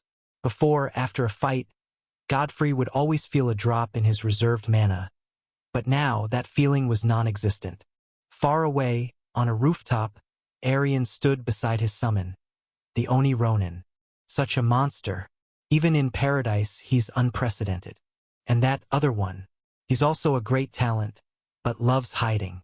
Arian stared at Percival, who stood beside his mother. Godfrey blinked as he found himself back in the underground parking lot with Percival, his mother, and others. His eyes slowly adjusted to the security guards and other worried people rushing into the parking lot. Amongst them was his mother. When she reached him, Valentina first held his face, then proceeded to check other parts of his body for injuries before embracing him tightly. "They said Kane's fanatics were in there," she said while hugging him. Suddenly, she turned to the girl who tapped her. It was Gwen. "I thought he was her son. Are you his real mother?" Gwen said, pointing at Mrs. Joy. Valentina was surprised for a moment but eventually nodded. "Well, your son saved all of us." Valentina saw the expressions on other people's faces, and they all contained gratitude. The security men looked at Godfrey with raised eyebrows. All the guild teams they had sent in there, and it was this kid who rescued them? Feeling awkward, Godfrey turned to Percival, who looked away without a thought. The authorities sent their men along with some combatants from the Pagoda Guild. Didn't you meet them? The head security asked. They're dead. Gwen's reply shocked all of them. I think he's called a vagabond. He killed them and also killed all of Kane's fanatics. The security guards shuddered at the thought. Valentina paced around her bedroom, her face tense as she waited for the call to connect. When it finally did, a deep masculine voice came from the other end of the phone. We've looked into it. Your son does indeed possess humanoid summons. A dual summoner, according to data. He will be sent for readjustment class. I won't allow it. I made sure you investigate it now so I can make it clear that the authorities should keep their hands and feet far away from my son. Do you hear me? Ma'am, he will return to school after his classes are over and will not work for us immediately. Get close to Godfrey and I'll kill myself, Valentina said firmly, and a tense silence took over for a while. We will turn a blind eye to your son. No readjustment class for him. He will be the only humanoid summoner we shall allow to roam free, no matter the circumstances. But you shall keep your part of the bargain. Once your summon clocks 30, we shall harvest its heart. The voice sank deep into Valentina's soul. Yet she smiled, a smile filled with pain. But if that's what it would take for the authorities to keep a blind eye on her son, she would gladly take it. I know, Valentina replied. You know, once your summon reaches 30 years, its heart can bring anyone, human or summon, back to life, even if all that remains is just a bone or dust. Giving it to us is a better way, and it would give us peace, as many would want to have their hands on what could bring back the long dead. Both you and your son will be taken care of. Rest easy. Valentina dropped the phone, her heart pounding intensely. A portal appeared beside her bed, and from it, a huge stag whose horns touched the ceiling stepped out. Its gentle blue eyes locked on Valentina, and it lowered its head, trying to offer comfort. Valentina made it crouch and began to caress its pristine white body, her eyes occasionally glancing at the blue glowing veins along its horns. This summon had been with her right from when she was 10 years old. They were more than the mainstream master and servant relationship, more like best friends. There was a sudden knock, and the door swung open, revealing Godfrey. White, he beamed, as the stag rose to its feet, excitedly approaching him. White, be careful, or you'll destroy the ceiling, Valentina cautioned. 2 weeks later, Godfrey sat on a bench in the gym with a pair of gloves he was about to strap on.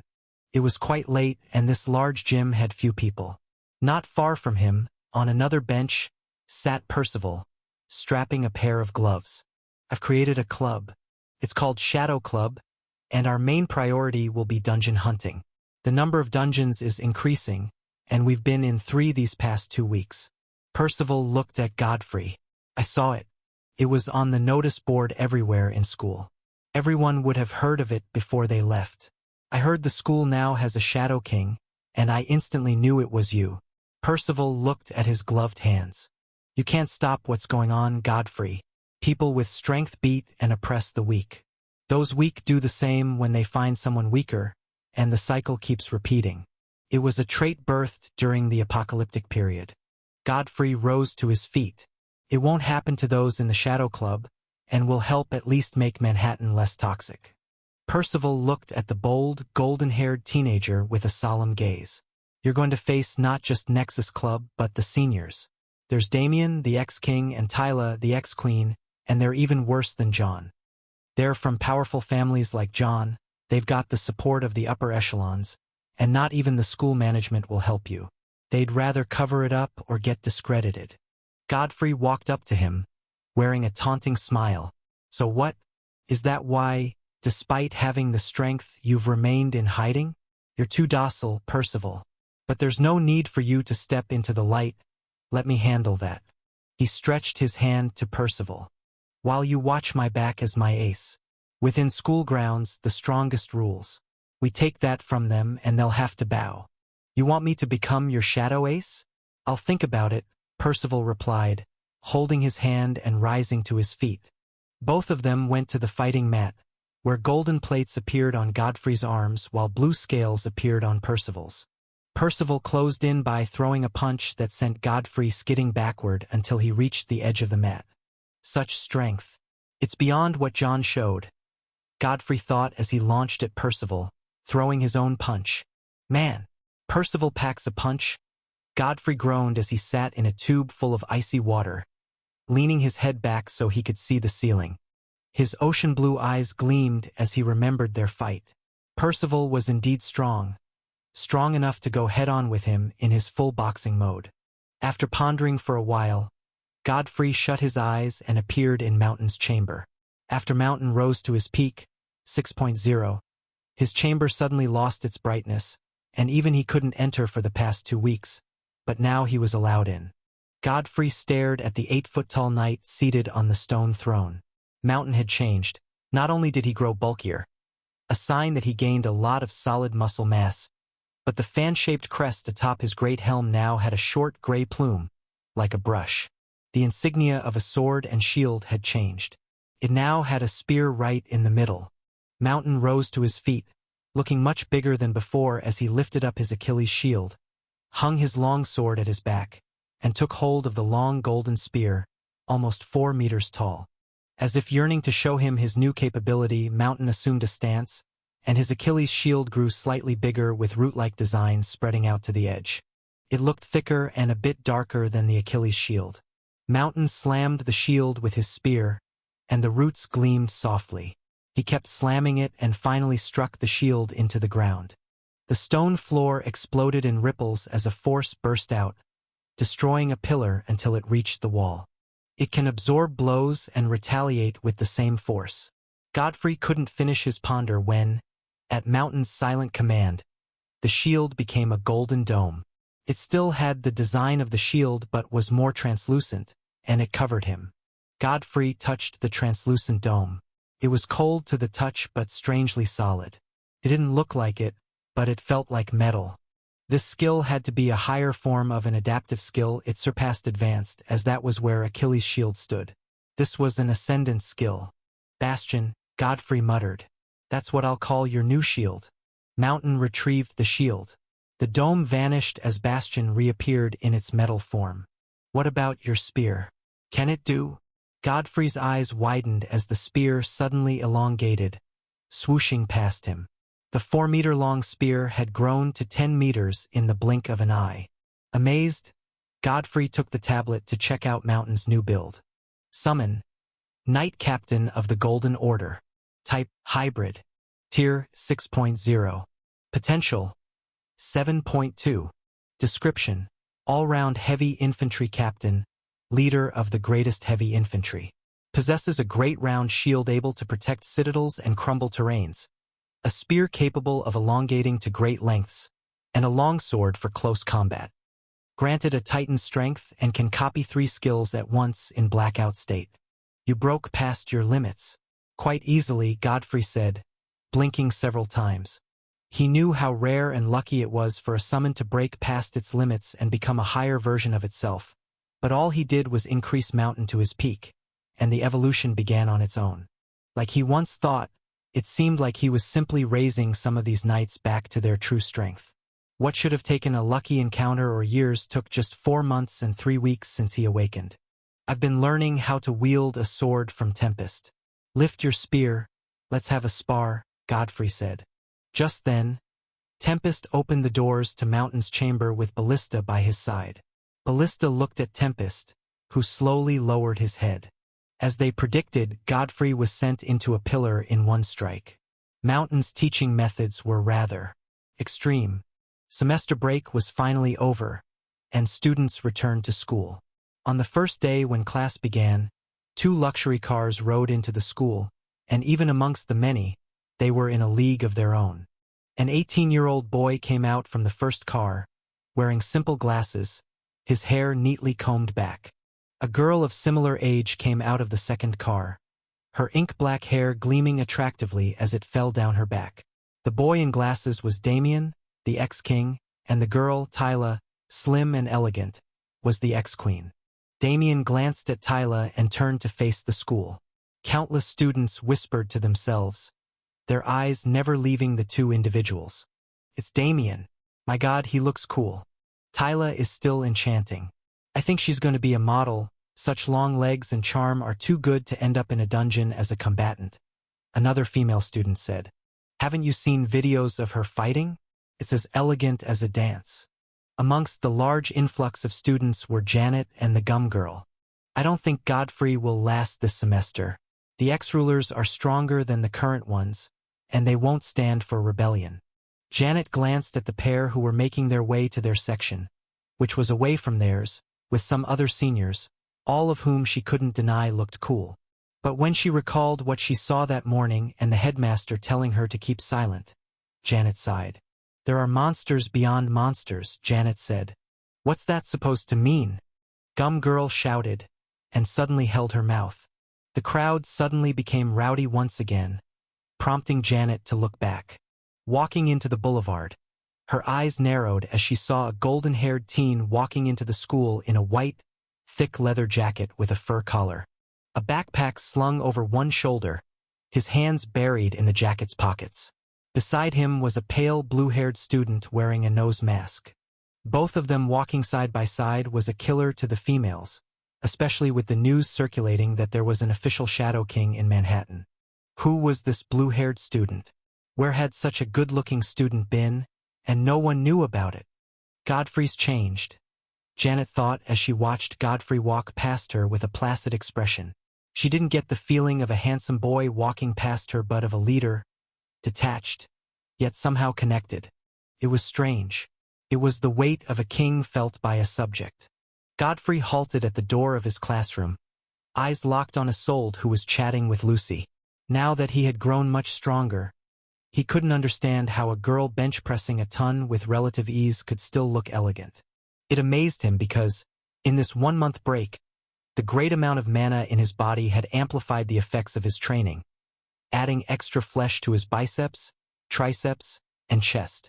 He now had the kind of build numbers like John, Yuan, and Percival were known for, rivaling quite a lot of seniors. A perfect build, some might call it, because this was achieved through compression. Some students like Dale used their mana to increase their muscle mass while training, allowing them to look buff and bigger than the rest. While caught up in his thoughts, Lucy saw him, her eyes widening as she tapped Isolde, who turned and followed her gaze. Are you going to keep standing there? Edwin's voice made Godfrey move to his seat as others scrambled to theirs. As he sat down, Godfrey turned to the golden white-haired girl. She rolled her eyes at Godfrey, who crossed his arms and leaned backward. Is it me, or does Godfrey look even better? Orwin whispered to Dale. Dale scowled. What do you mean? Orwin pointed at the girl's reactions to Godfrey. It wasn't rowdy, but it was noticeable. It's like he got some kind of glow-up from a beautifying summoner. He does radiate a different energy, Cecil confirmed with a quick glance. Snow was the final student to walk into the class and straight to his seat without a word as eyes followed him.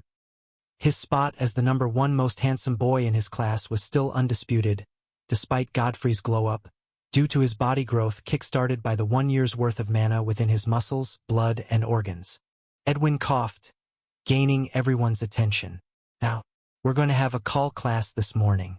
Saying this, Edwin took a chair and sat before the class with one leg crossed over the other. After this semester, you all will be moving on to your junior year. You'll be one step into the world. That's one of the reasons we'll be having a broad conversation about Earth. He paused to make sure the class was following before continuing. What do you know about the first summoner, Adam? Edwin tilted his head. Lucy raised her hand. His summon, the Monkey King, has a staff that could reach the clouds and could be as big as a skyscraper in its fully expanded form. I believe that was one of the outstanding feats known about Adam and his summon. Edwin nodded. What else? Could transform into other summons or whatever it faced, use the skills of what it transformed into, and could multiply itself with each copy being able to defeat King Tears. I believe that's what made the Monkey King the strongest summon ever, Snow said with a laid-back posture. That's a good one, but does that make the Monkey King a King Tier? Edwin's question puzzled everyone as they looked at each other. I did a little research and discovered that the Tier King was actually derived from the king in the name Monkey King. But the summon itself was never said to be a king tier because, back then, tiers didn't exist. Edwin rose up.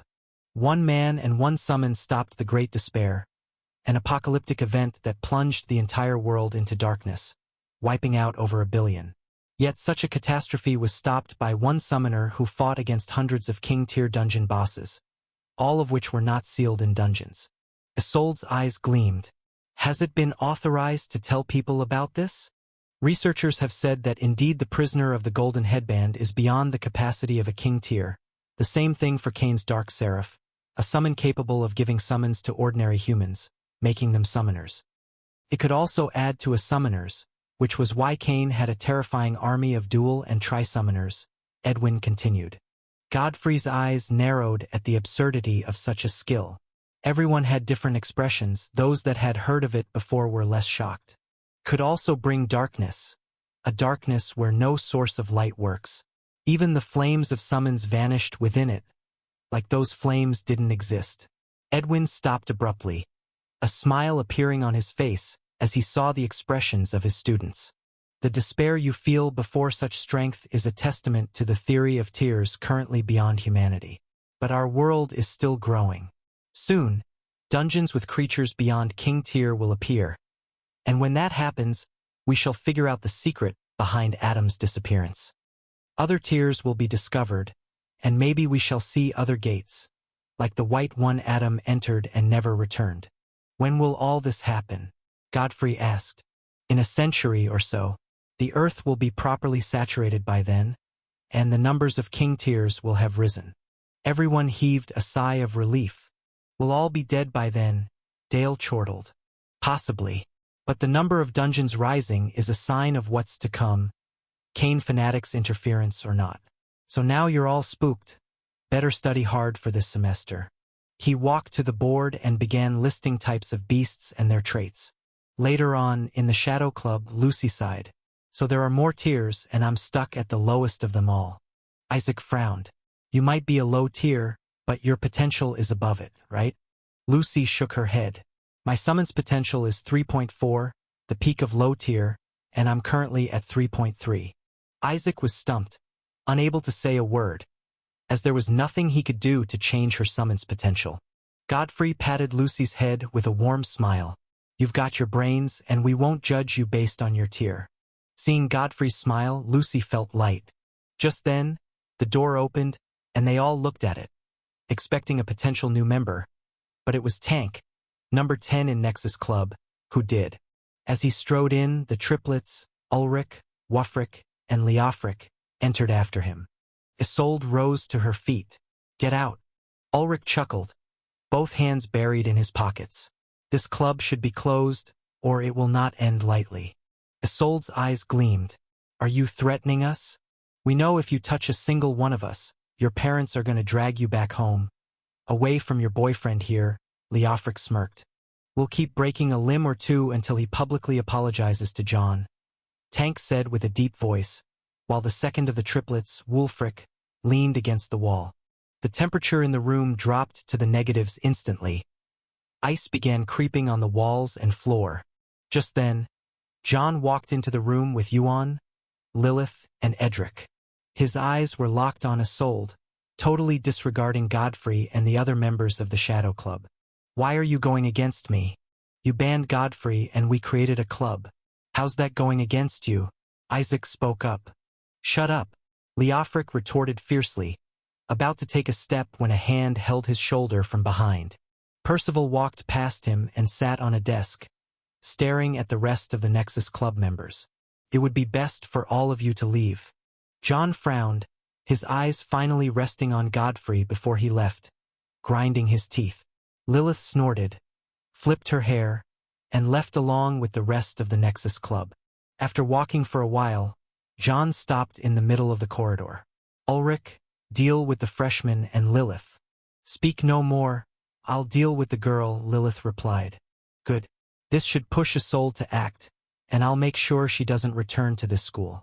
We'll deal with the troublesome sophomore after all three are gone. Everyone nodded. After school, Isaac strolled back to the dormitory, and he saw the freshman that once bullied him lingering around his path. When they saw him, they blocked the way. Is this a joke? Isaac tilted his head as he threw his bag to the ground. But his expression changed as the king's hounds emerged from the group of bullies. God, this will be fun. Leofric grinned. Lucy emerged from a taxi with two of her friends some hours after school. They were out for a get-together at New Koreatown for karaoke. Hey Lucy, do you think it's good being friends with people like Godfrey? I mean, his summons sliced off the arm of your crab, one of her friends said spitefully. He also saved me from drowning. I would have died in there. Lucy's voice rose a little. That's true, her second friend said, shaking her head with a pout. But isn't your friendship with them costing you a little too much? Sam is your father's favorite, and he'll keep making your life a hell. I mean, you went to the hospital twice during the break because of home accidents, which we both know weren't accidents, the first friend said innocently. And I'm sure you didn't tell Godfrey and Isolde because, at most, they'll beat Sam. But that will only make your dad loathe you even more. I honestly don't see a... Enough! Lucy yelled, glaring at both of them. Is that why you brought me here? To say all this? One of them shook her head. We're just worried. Oh, this is our room. Let's just sing and forget about this. Lucy snorted but broke into a smile. The moment the door was opened, she saw Lilith sitting with one leg crossed over the other. Hi, sweetheart. This is my dad's place. Lilith smiled, waving her fingers at her. Lucy's expression changed. She took a step backward but saw Edric and Tank walking from both sides of the corridor. Icy mist billowed out of Edric's hands. Get in. We'll be in the next room. One of Lucy's friends smiled, pulling the other to the other room with soft giggles. They were all at the bottom. Why did Lucy have to become friends with an unreachable goddess like Isolde and a strong and dependable boy like Godfrey? What's worse was that she didn't even introduce them. Lilith smiled as she stared at the trembling Lucy. Shadow Sage, what a strong title. I don't see what's so sage about a low-tier crab summoner whose only achievement is being able to breathe underwater a little longer. She couldn't even do that right. Edric slammed his fist into Lucy's face, but Tank held her in place. Will you tell your teacher? Lilith blinked. Lucy shook her head vehemently. Good. You're not important, we just want to send a message to Godfrey, so... Flames engulfed Lilith's palm, reflecting in Lucy's eyes. In the other room, both girls pressed their ears against the wall, but still couldn't hear a thing. I bet she's begging with those large eyes filled with tears, as she usually does. One of them scowled. If she reports to Godfrey, what will happen to us? The second asked grimly. Can't you see Nexus Club is out for them? Godfrey is next, and even if she does, we'll report to her father and make her life at home hell. The first replied. Also, Lilith said she'll make sure we join her girls' club, and we'll have enough cores to reach the peak of our potential. Both girls squealed in delight. The next day, Godfrey stood in the nurse's office, staring at Isaac and Lucy, who were on the sickbeds. Both of them were healed, but he heard of how Lucy was found beaten unconscious at a place far from the school. The management of the center had to call the school when they saw her ID. At least her injuries were totally gone, but Isaac had scars on his body. Isolde flashed toward the door, but someone stood right beside it, blocking it with a golden trident. Get out of my way. Isolde glared at Percival, who met her gaze. You're also a target.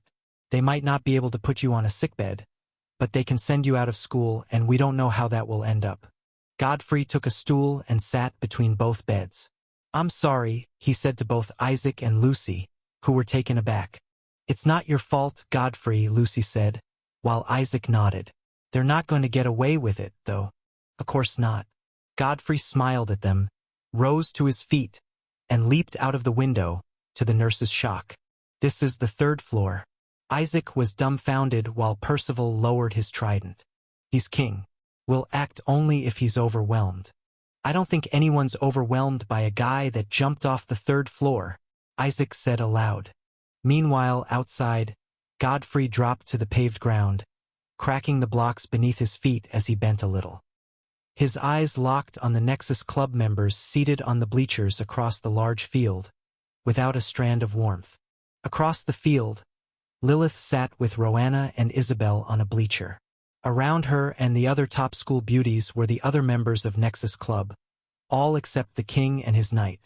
No other student, not even fellow third years, dared to sit on the same bleacher as them. They all admired from afar as the elites of the school conversed amongst themselves. "Isn't that Godfrey?"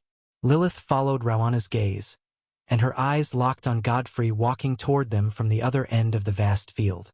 "Oh look, he comes crawling," she giggled. Others on the bleachers, Edric, the hounds, and Tank, chuckled. But as Godfrey came halfway, they discovered his expression was as cold as frost. His eyes narrowed, those ocean-blue pupils piercing at them like a raging sea. He'd already thrown off his jacket, revealing his muscles that pressed slightly against his white shirt, which was already folded to the elbow. It was clear Godfrey was coming for a fight. The students having fun on the field cleared the path for him, watching with raised eyebrows. Was Godfrey crazy enough to go head-on with Nexus Club? They'd all heard of Isaac and Lucy. In fact, it was published that morning, and everyone took note to stay clear of Shadow Club. "Leave him to me," Tank said, flexing his massive body before bolting toward Godfrey. The hide of a rhino covered his skin as a horn grew out of his forehead. Lightning crackled from his head to his feet as his massive size shot through the field, throwing a powerful punch that slammed into Godfrey, raising a huge amount of dust that enveloped them for a second. It only took one hit. Did this dude seriously walk up here just to be crushed by Tan? Edric's eyes widened as the dust cleared, revealing that Tank's great punch was caught by Godfrey. The sophomore didn't even take one step back, nor did he look bothered. Godfrey twisted Tank's arm, and the huge boy's face distorted. A swift punch to his chin sent him into the air. Nobody could believe their eyes, but before Tank could land, Godfrey caught him, hurling him toward the bleachers. Tank crashed through it, leaving a hole behind. The hounds dashed out, long claws blazing with hellfire. Godfrey assumed a boxing stance, evading Ulrich's claw swipe with swift footwork. He threw a straight punch to Ulrich's cheek, and like a bullet, Ulrich was sent flying with great speed back into the bleachers and right through it. Wulfric and Leofric gasped, eyes widening as they felt the air ripple from the raw power radiating from Godfrey's fist alone. With a malicious gaze, Leofric pushed forward from the side, aiming to cut open Godfrey's thighs, but his face was greeted with a knee. It struck his chin, lifting him up, and Godfrey slammed a punch into Leofric's face. The force at which Leofric hit the field tore off the grass and opened a small crater. Wulfric thought of unleashing his summon, but it would get him suspended. With no other choice, he breathed out hellish flames from his mouth, but Godfrey flickered out of the way, appearing by his side. Before Wulfric could think, Godfrey's fist connected with his cheek.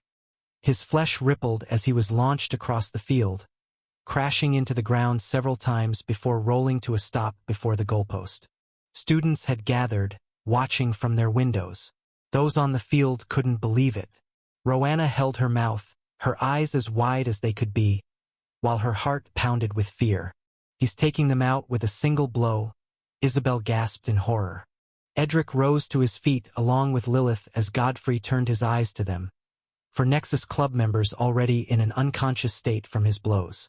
"Even if I can't bring my summon here, don't think I can't handle you," Lilith snapped, as her hair became flames, with a large amount of heat billowing off her. Knowing what she was about to do, Rowanna and Isabel fled with some other students. "We should stop this now, or Godfrey might not survive," Evangeline said to Sebastian, who calmly watched from his floor-to-ceiling window as Lilith unleashed a torrent of flames on Godfrey from her hands. Before Sebastian could reply, the flames shot upward like a pillar of fire before dispersing, revealing Godfrey. Some parts of his white shirt had burnt, but he looked different now. The sclera of his eyes had become black while his pupils turned golden. His hair became blue flames, same for his hands, as his strength rose from 7.0 to 8.0. Evangeline gasped at the sight. Her eyes widened even more at the number in her gauge. 8.0. On his own, he's a Lord tier. There's no way that kid isn't already beyond a dual summoner. He must be hiding a third, Sebastian said, narrowing his eyes. Finally, Someone will teach these kids to stay within limits. A fellow student, and I see no wrong in that. Blue flames. Isabel frowned as Godfrey blasted flames from his hand. It collided with Lilith's flames and began to overpower her yellow flames. He copied Lilith's skill and made it even stronger. This bastard. Edric stood before Lilith and summoned a wall of ice, sending a huge wave of it from his left toward Godfrey. Godfrey leaped, landing on top of the ice as blue flames condensed in the middle of his palm until they were almost purple and the size of a tennis ball. Something he'd learned from watching Isolde do it. Took a lot of mana, but now that Godfrey had a year's worth, he was like a tiger given wings. The weakness Snow had spotted was gone. The flame ball burst out like a bullet, leaving behind a bluish-purple streak as it collided with Edric's reinforced shield. The ice shield exploded, shards melting into nothing as the force blasted Edric into the bleachers. Lilith escaped by sprouting bat-like wings and covering her body with red scales. She protected herself with the wings, and by the time she opened them, Godfrey was before her. Lilith's eyes went wide, but a punch greeted her cherished face, launching her into Isabel. Both of them tore through the air at high speed, hitting several other third-year students and leaving them sprawled on the grass. Godfrey ascended the bleachers and stared down at Edric, who stood up from his hole. The upperclassman's eyes met Godfrey's black scara and unforgiving golden pupils. This was blackout state. Godfrey lifted up his fist, billowing with icy mist, and held Edric's neck with the hand that was engulfed with flames. Fear seized the junior's heart so much that he couldn't even form a word. His neck burned, yet his irises were locked on the incoming icy fist that had launched people across 100 yards. What would it do to him when he was being pinned in place? It was death. Just as Edric was about to open a portal for his summon, as his life was on the line, someone yelled, "Godfrey!" Hearing his name, Godfrey tilted his head and found John with his knight, Yuan. John is a genius in combat. His battle awareness has always been on the high side from a young age. "I'm afraid Godfrey has met his match," Sebastian said solemnly. On the field, both of them locked eyes, anger and hate swelled within, and at the same time, they dashed forward. Godfrey toward John. John toward Godfrey. Godfrey covered a greater distance, throwing a punch that tore through the air, but instead of hitting flesh, it moved right through smoke as John reappeared behind him. A white, translucent projection of a 7-foot-tall weasel standing on its 2 feet, with bone blades for arms, flared to life beside him. It swung its bone blades, slicing off Godfrey's right forearm even after Godfrey, through instinct, covered himself in golden armor. "I promised to take off that arm," John coldly said inwardly. The mana construct lifted its right blade and struck down, but Godfrey burst into smoke. Projection, a skill that allowed the summoner to manifest a spectral construct of the summon, which would also have the same tier as the main summon but consumed quite a great amount of mana. What Godfrey faced was an 8.3 Lord tier summon with terrifying speed and lethality. While many students held their mouths in shock at the sight of Godfrey's severed forearm, John's eyes followed the black smoke Godfrey had turned into. "Good. He has copied my skill. No one knows how to use that skill better than me, and turning into smoke doesn't last long." The moment John came to that conclusion, Godfrey reappeared, but a small bluish-purple flame ball was already in the center of his left palm. John's eyes widened as Godfrey launched it. Midway, a translucent gray wolf jumped into the flame ball's path and swallowed it. Smoke came out of its fangs. It lunged at Godfrey, swinging its paw, which Godfrey leaped backward to dodge. Seizing the opportunity of being in his blind spot, Yuan, already covered in wolf fur and looking like a gray werewolf, charged. Due to the amount of blood already spilled, he was growing stronger and stronger by the second, and so he clawed at Godfrey's back. Godfrey twisted his body, lightning crackling off him. The claw grazed his back, ripping through his armor and flesh, but his blackout eyes still didn't waver despite the pain. He was already lost to his rage. His gauntlet fist struck Yuan's chin, launching the 7-foot-tall werewolf man into the air, blood trailing after him. A massive amount of smoke moved toward him like a tide, and two smoke-like bone blades came out of it. Godfrey fired a flame ball in return, but even after a huge portion of the smoke was vaporized, he couldn't see Jon. However, something else came out, the white translucent projection of Jon's summon. It darted toward him at hyperspeed, slashing at him several times, but Godfrey evaded, both of them flickering from one spot to another. Most people couldn't even follow the battle.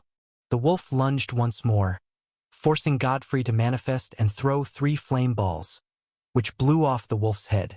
He spun in a clockwise direction, the same direction the weasel projection swung its blade, so instead of cutting him, the blade merely grazed him as Godfrey's roundhouse kick struck its head, launching it through the smoke and into the bleachers.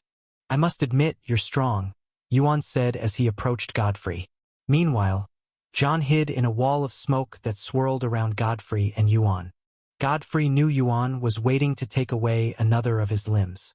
All it would take was just for him to put down his guard, and that was what Yuan wanted to achieve. "But you're fighting the wrong person. Don't let us destroy you," Yuan said, stretching forth his hand to offer one last chance of grace. "Apologize to the king and we—" No. Godfrey's reply was instant. "Well then, I grow stronger once blood is spilled, and you are constantly spilling blood. You can't win. It's impossible," Yuan growled, his size increasing to 9 feet. His fur grew tougher, his fangs and claws hard enough to slice through an 8.0 defense lord tier. This was what made Yuan the number 2. He might not start great, but he always ended the victor as long as there was blood, and Godfrey's lost limb gave him plenty of it. Yuan charged at Godfrey and threw a kick at him. To his shock, Godfrey leaned toward the kick, blocking it with the shoulder of the arm that had lost its forearm. Pain assaulted him, but his blackout eyes narrowed in. Mountain could copy 3 skills at once. He had never used ice since, meaning there was one more slot for a skill that he had copied but kept secret. Yuan's blood growth. His strength had surpassed 8.0, climbing up to the ranks of 8.4. His fist lurched forth, slamming into Yuan's chest. The upperclassman's ribcage cracked and shattered, a huge dent made by Godfrey's fist etching itself into Yuan's chest. The force of the punch sent Yuan like a bullet from a sniper's gun, right into the wall beyond the field. Black smoke burst out of him, transforming into a black mini-tornado, which collapsed suddenly, billowing outward in all directions, huge amounts of black smoke, over 10 feet tall. Jon found himself in the darkness, with Godfrey's golden irises locked on him. Godfrey was on his knees, supporting himself with one hand while panting heavily. "You're at your limit." Jon transformed his hands into bone blades. He flickered, appearing before Godfrey, only for Godfrey to dissolve into smoke. Jon turned back and around, his eyes narrowing. How could Godfrey support such a large amount of smoke? In that instant, a cold hand clamped around his throat from behind, lifting him off the ground. Jon dissolved out of Godfrey's grasp and reappeared a few meters away. Defeating Godfrey looked impossible, but within the smoke, no one knew what was happening, unless they were a king tier, and not even the headmaster was king tier yet. A portal appeared beside him, and his summon, the white Dearth Weasel, an 8-foot-tall streamlined creature with white fur and bone blades that reached the floor, stepped out. Just then, in that exact moment, as if it were all calculated, the black smoke swirling in great amounts dispersed, exposing Jon, who couldn't believe his eyes. He had thought once Godfrey fell, he would retrieve his summon. This was the first time he had taken such an underhanded tactic, but Godfrey was even more cunning than him. The eyes of the whole school were on him, the king who had to reveal his summon to bring down a sophomore that single-handedly wiped out the royalties of Manhattan High. Jon's prestige crumbled like a pack of cards. The damage pierced deeper than taking a blow. At least being defeated honorably was better than this. "You!" His bloodshot eyes locked on Godfrey with hatred down to his very bones. Since he was already exposed, what was holding him back? He'd lost everything. As the weasel raised its bone blades, 3 diagrams appeared beside and above Godfrey. Mountain, Tempest, and Ballista all emerged in blackout states, crimson-armored with black cloaks. "What?" Jon couldn't believe his eyes. "I guess we have a new king." Sebastian crossed his arms while Evangeline couldn't believe what she saw. "Can you see?" Percival said, wiping the blood trickling down the cut at his forehead while staring at Isolde, who stood with her fist clenched inside the nurse office, which had been destroyed countless of times, but the damage had been reversed so she couldn't get out. "He's still standing. The whole school can see. It would not have been the same if you had helped." Percival huffed as Isolde's animosity died down. "Godfrey, you owe me," Percival hissed inwardly while Isaac, Lucy and the school nurse Julia cowered in fear out the raging fight that went on in here after Isolde saw Godfrey lose his arm. If Percival did not have 2 summons, he would have been dead. The unexpected incident that shocked Godfrey after the fight was that Yuan was found dead. But at great cost and with quick response, Yuan was revived. However, Godfrey was suspended for an entire month. After an entire month, he was back in school. As Godfrey approached the building, he saw countless heads looking out the window, their eyes wide with awe and shock, as though a legendary King Tyr had just walked into their school. "He's back. OMG. Godfrey's back. I get he's infamous now, but he's the only tri-summoner in Manhattan and strong as heck." The entire place was rowdy with conversations, some girls ogling him. "I don't think there's anything scarier than an angry Godfrey," Orwin remarked. "Did you see how his eyes became black and gold?" "Godfrey was out of it," a sophomore girl said. "He brought down the tyranny of the royalties. Why weren't they suspended too?" Cecil shot Lucy a cold glance. "Because he killed someone." "You mean almost killed?" Isolde countered, glancing at Cecil. Everyone looked at each other. Meanwhile, Godfrey met Edwin in the corridor. "You're needed at the headmaster's office," Edwin said, his arms crossed. "Is it because I came late?" Godfrey asked, perplexed. Edwin sighed. "It's not." The moment Godfrey entered the headmaster's office, he spotted an Asian man and a red-haired woman sitting before the headmaster. There was another teacher in the room, the sophomore teacher, Gregory. When they saw him, their faces distorted. The man dashed toward him, grabbing his collar and glaring at him. "You're going to regret what you did to my son." Godfrey sighed. "I didn't mean to go that far." Edwin, who held the man's hand while trying to separate them without using brute strength, smiled softly at Godfrey's reply. "You killed a student. You should be in a juvenile detention center, or at least have gone through a readjustment class. Humanoid summoners like you might snap after their first kill," Gregory said coolly. "So he's a humanoid summoner. That explains his violent tendencies. He could beat 8 students so badly, and even, had it not been for healers," the red-haired woman said. "Isn't your mother the famous Amazon healer? How could she raise a monster like you? If I remember correctly, the people I fought that day were to be treated as such. They needed a monster." Godfrey's response made the woman's eyes widen in rage. "What did you say?" Sebastian's voice cut in. "Your children, especially yours," he said, staring at the red-haired woman, "beat up a student in a class below hers in your husband's establishment and locked her in the room until closing hours, when the staff found her. The other boy was scarred for life. Not even healers could revert the damage. I don't see their parents here." Andrew Wong, the Asian man and father of Yuan, frowned hard. "So you are in support of this beast of a student? I will make sure you get discredited, and a new, more credible individual will take this position." The red-haired woman scowled. "Manhattan High will quickly lose its prestige once all our kids leave. And once other families make a complaint, the school's rating will undoubtedly drop." Sebastian brought out a letter and cleared his throat. "This is a written part of the unanimous agreement made by the 7 heads of the 7 major cities, declaring that Godfrey Daniels is under their authority and not to be touched unless they say so." Sebastian pushed the letter over to the shock duo. As if that wasn't enough, he brought out another. "This one is from the Pendragon family, who have also stated their protection over Godfrey," signed by Arthur Pendragon himself. Hearing this, Andrew Wong's expression morphed into disbelief, while the red-haired woman stared at Godfrey with a pale face. Even Gregory and Edwin couldn't believe their ears. They could barely comprehend that the strongest family in this part of the world wanted to protect Godfrey. But even more shocking, the absolute leaders of the world had come together, held a meeting, and reached a unanimous agreement all because of Godfrey. These were people who decided what happened in the world. Not even being a tri-summoner was enough to make Godfrey that important. Even a random king tier couldn't be that significant. Gripped with fear, Andrew Wong bowed. I made a mistake. Forgive my words.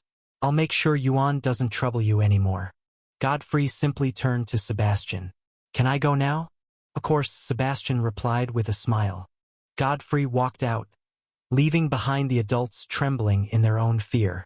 Later in the day, Lucy walked to the door of the Shadow Club but froze, her cheeks reddening as she saw Godfrey on the chair and Isolde on the desk. Godfrey laid his head on her lap while she drew circles in his hair as they communicated in low voices. They looked so calm that Lucy felt they didn't even know what people would think upon spotting them. Just then, Isaac bumped into Lucy while Percival came from the other side. The bump shoved Lucy into the room, attracting Godfrey and Isolde's attention. I didn't mean to interrupt the king and queen, Isaac said with a dramatic bow, prompting the teenagers to blush. Godfrey sat up. You're finally back. How's your arm? Percival asked, still wearing his nose mask as he sat on a desk, placing his feet on the seat. Godfrey flexed the forearm that was sliced off a month ago. It's all right. Now that the king's back, missions should be more fun, Isaac said with a grin. Just then, their attention went to the crowd rushing through the corridor. They followed and found out that everyone wanted to see Damien, the ex-king's fight against Gregory, who was known as the strongest teacher in Manhattan. Even with suppressed bodies, both of them were a force to behold. But the shocking factor was that this famous teacher, who upheld Manhattan even outside the school, was on the losing side against his own student. Damien is a professional MMA fighter, one of the top 5 rising stars in this region, but looking at him push Mr. Gregory back, he might have risen to number 1 after returning from the moon, a student said to another as the blows and kicks exchanged by the teacher and student rang loud. Just look at Tyla and Vin. They're not even that interested in the fight. They've grown ridiculously, a girl said, drawing Godfrey's eyes to Tyla and Vin, who sat in the combat hall along with a few other third-year students. In looks, Isolde wasn't beyond Tyla. Tyla had a much bigger fan base in Manhattan due to her physical appeal alone, and she surpassed Isolde in the criteria of charm and figure.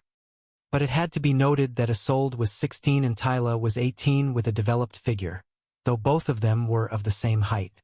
However, should a 16-year-old Tyla be compared to Isolde, she would lose without a doubt. Vin, on the other hand, wore a hoodie, and his bright blonde bangs hid his eyes. He was as famous as Damien, but while Damien was truly famous, Vin was just as infamous. Together with Tyla, they formed a powerful trio where both boys had been fighting over Tyla right from their freshman year. Man, he's strong. Mr. Gregory was among the top summoners in Manhattan in his prime and a master at hand-to-hand combat because of his summon's innate strength. But he's just been defending against Damien, and those blows seem to hurt, Isaac gasped. A scowl rang from behind, prompting him and the other members of the Shadow Club to turn. Their eyes landed on Cecil, who didn't even seem interested in watching the fight, making Godfrey wonder what brought her here. Damien is one of the few in this world with the rare mutation that made him gain about 90% out of symbiosis, and it also granted him the crimson bones of his summon, all of which led to him being hospitalized for 2 years. You can only gasp, but you can't match him. He's true greatness. He might be 20 years in high school, but he's one of a kind in the entire world. Cecil crossed her arms. Wow, Damien is 20 years old, but he looks so young. 90% out of symbiosis. That can't even be called symbiosis anymore. More like he narrowly escaped full bestiality. Godfrey thought. Even without symbiosis, with those crimson bones, Damien was far stronger than a normal human. It was no wonder he was rising quickly through the ranks as an MMA fighter. Damien couldn't even be considered fully human. Godfrey snapped out of his thoughts as Cecil refused to end there. There's only one description about Vin's summon I want you to know. Its flames are recorded to be 10 times hotter than lightning. Tyla is a nightmare with her Black Widow spider, but all the Shadow Club has is a girl who is constantly assaulted by her family members. Cecil rolled her eyes at Lucy, who flinched as all eyes locked on her.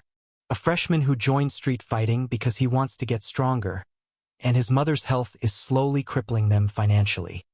An insecure junior who tries to cover a scar and hide his strength due to his cowardly upbringing, and a powerful girl who isn't any different from a cripple, as there are so many chains holding her down. Cecil scoffed. Restrictions you could break through but you don't want to, because you're daddy's girl. All these are led by a boy who grew up thinking he's justice incarnate because his father was hailed a hero. Cecil stared right into Godfrey's eyes. He's no hero, and you're just like the rest of us, Godfrey, maybe even worse. At least none of us has killed a student in a fit of rage. You're better off without awakening. You'll run this school to the ground with your selfish ideals, just like your father. He simply protected you and your mother and left the others to be torn apart by those savage orcs. But I didn't see that in the broadcast. Whispers flew around as all attention turned to the Shadow Club members. Cecil didn't bother lowering her voice. In fact, it seems she made it loud deliberately. To think I apologized to you. Godfrey barely finished speaking when Isolde walked up to Cecil and slapped her across the face. Cecil held her cheek yet chuckled. Bye-bye, princess. You're going back to your dungeon. She couldn't finish as Isolde slapped the rest of whatever she had to say out of her mouth. The slap this time was heavier. It made Cecil fall on her bottom. Even then, Cecil scoffed. I don't think anyone from a better home would speak in such a manner. You're in no better condition, maybe even much worse, Isolde spat coldly. She turned away, only for Cecil to yell, I'm sure you'll dump Godfrey as you did John once you've found another. What did you just say? Isolde froze, her eyes wide. Godfrey saw rage like never before on Isolde's face. Only Isaac, Lucy, and Percival had seen this side of her. She was about to erupt. Godfrey grabbed her shoulder and pulled her into his chest, holding her close with both hands while glaring at Cecil. Get lost. He didn't know what had gotten into Cecil, but she had grown even more venomous than what he once knew and seemed to have it out for them. Within the combat hall, Tyla chuckled softly. Godfrey's protectiveness makes me blush. He knows how to get a woman, and with such an innocent expression too. Vin looked in that direction. I've heard that he's a great boxer. It's exaggerated, Vin. He might be good, but you're the top student of the best master of the ancient boxing style in this region. There's no need to pay attention to all that hype, a fellow senior said. I believe he beat Cecil because she isn't a full professional, and her ancient arts talent isn't that refined, another said. Cecil is a sick person, Isaac said as they all returned to their club. Why are you still holding my hand? Isolde glared at Godfrey while looking at their entwined fingers. Godfrey let go with an awkward smile. Humph, Isolde harumphed, went to the window, brought out her earbuds, and put them into her ears while looking away through the window. Street fighting isn't safe. Could get you into worse problems than what you're trying to use it to solve. Godfrey glared at Isaac. But my mother. We'll take her to my mom. Lately, her summons healing water is able to handle illnesses. Not just cuts or regenerating lost limbs. Godfrey interjected, and Isaac nodded.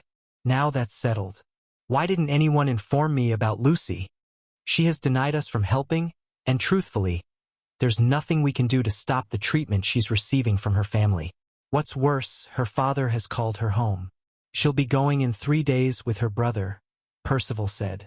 And the tournament is just 2 weeks away, Isaac added.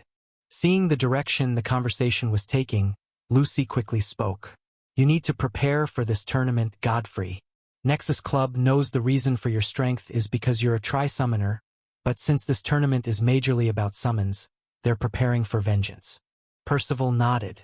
They're training in their summoner skills and perfecting their innate and adaptive skills. Gregory has set up a training plan for them, and all of them have been in dungeons. What about you? Are you not in the same class? Isaac asked. My teacher isn't happy that I stood by while John was beaten. Not that we've been on a good note before, Percival stated coolly. When all of them looked at Godfrey like he was being left behind by people who lost to him a month ago, Godfrey simply tilted his head, and behind him, 3 mana constructs appeared, each made of translucent golden aura. It was Tempest, Ballista, and Mountain with their arms crossed. Their huge bodies made the room suddenly look smaller. You've learned projection. Lucy couldn't believe her eyes. Awesome. Isaac's eyes glowed. only for him to shrink his neck as Godfrey and Percival glared at him. They knew it was his lust for strength that led to his street fighting. Dispersing the projection, Godfrey faced Lucy. I did not just sleep throughout my suspension. Now, we're going to see if your summon can evolve. It can. Isolde's reply came suddenly, and everyone turned toward her. Can it? Lucy asked in disbelief. Isolde gave a soft nod. The iron-clawed crab can evolve into a high tier with potential close to, or even reaching, a lord tier.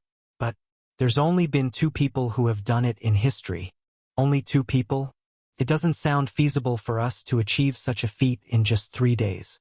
Lucy had gone too deep telling herself that she had reached her peak, that everything Isolde said sounded too high to be within her reach, like some abstract dream.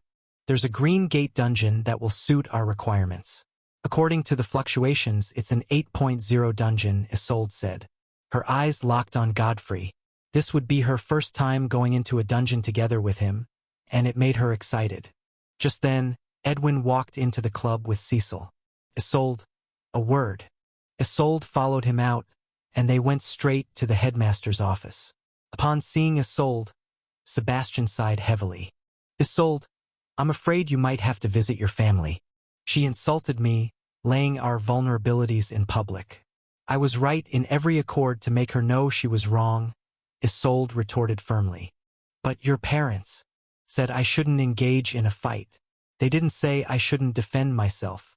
Last time I wasn't the one attacked, but this time I was, Isolde interjected solemnly. Sebastian dropped the telephone. You may leave. Cecil's eyes widened. But isn't she? Isolde elegantly rose to her feet, flipped her hair, and left the office. As the sun began to set, 5 teenagers alighted from a taxi, all wearing casual attire. Isolde tied her hair into a ponytail and wore a face cap. She stared at the abandoned farmlands, her eyes gleaming as she could barely feel the fluctuations beyond the short wooden fence. There's a house there, Isaac pointed at a house in the distance inside the farmland. Not far from it was a barn. Prepare yourselves, Godfrey said as he walked into the farm with the others.